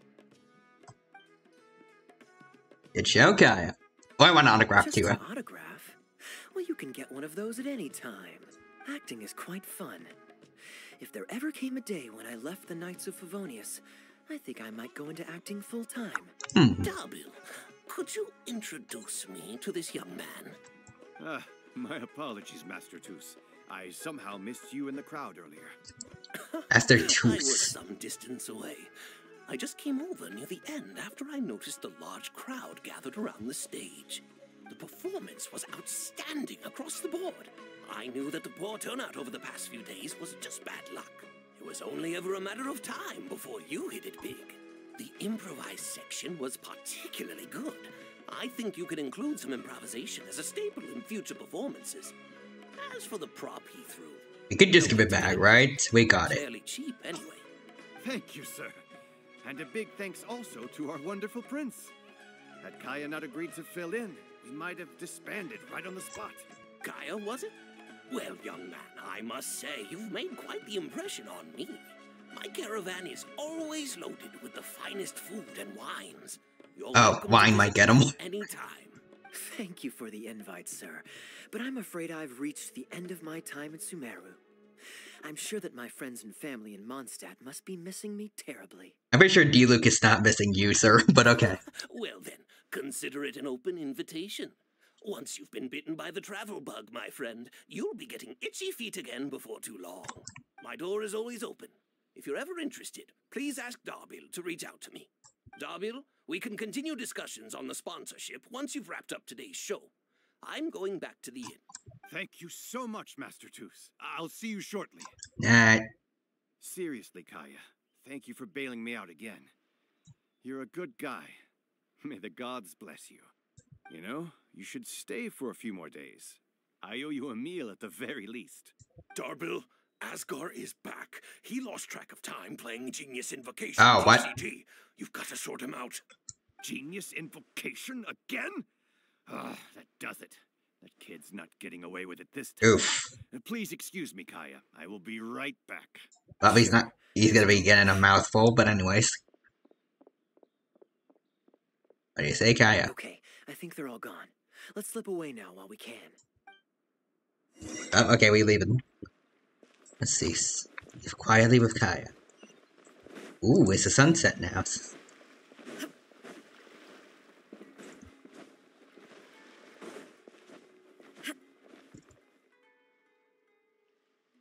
All right, this should be far enough. Don't think they'll find me here. Are you gonna sign more autographs? People were starting to expect a lot of things that I didn't sign up for. Besides, the missing actor is back now. Darbil shouldn't be needing me to stand in again. Fair I enough. don't mind socializing, but compared to chatting over food and drink, I much prefer just going wild on the stage. What about you? Did you enjoy the show? I thought it was intriguing. Mostly I was curious about what was going through your mind on stage. I was expecting a lengthier critique, but you've thrown the question right back at me. Sneaky. All right, I'll rise to your challenge. Let me think. All the world's a stage, and all the people merely players. Does that answer your question? That's the philosophy of a certain person that I love a lot in Honkai Star Rail. Perhaps there's an inept god out there deciding everyone's fates, much like the academia student drafting Darbil's scripts. Yeah, inept is a good word for it. Honestly, it might even be a little too civil to describe a god who turns fathers against their sons and is bent on endless warmongering, don't you think? Anyway, that's exactly why actors need to wake up and realize they don't have to follow the script. There's nothing to stop them from following their gut and making it up as they go along. Does this inept god really exist? Is this inept god in the room with us right now? Oh, my dear traveler, please don't take me too literally. I don't want you to get the wrong idea. The god is just a figure of speech. The real point I'm making is about the actors. Everyone, you and I included, is both an actor and a member of the audience. If you don't like the script, just walk off the stage and join the audience. You always have a choice. Alright. A little too obtuse? Well, don't dwell on it. It's nothing worth losing sleep over. I was just thinking aloud. Relax. Be yourself. Do your thing. That's all I'm really trying to say.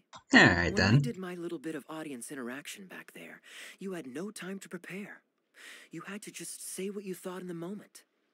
I think those spontaneous thoughts are often the most authentic.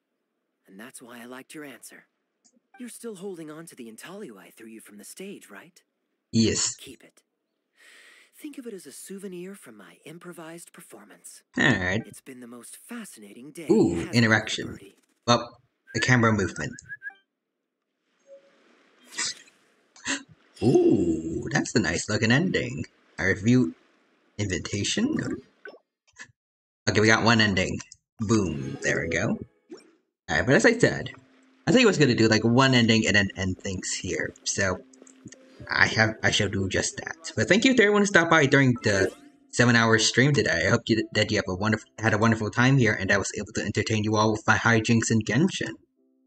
I need to go over to Twitch to find someone to raid, but as I'm doing that, just want to say again, I already just said, like I literally just said it, but I hope, again, that you all had a good time here, and I hope to see you again next time that we play Genshin, whatever that'll be. I hope to see you in some of my other streams as well, including Honkai Star Rail, which I'll be playing on Monday. And I'll be probably pulling for Sparkle, so there's more gacha to be done. So Indukuki says, it was fun, have a good night, Dino. I'm glad. And you have a good night too, Indukuki. Alright, so let's see. We got Tea Time Jess, a Parasaurolophus VTuber, who's doing some art right now, I think. Yeah, looks like it. Alright, let's go check them out, see what they're up to. Alright, put the raid command in now, and you should go from watching one dino playing Genshin to another dino making some arts. Alright. But again, hope to see you again the next time I do some streams here on Twitch. And until then, have a good rest of your day. Take care. Bye-bye for now.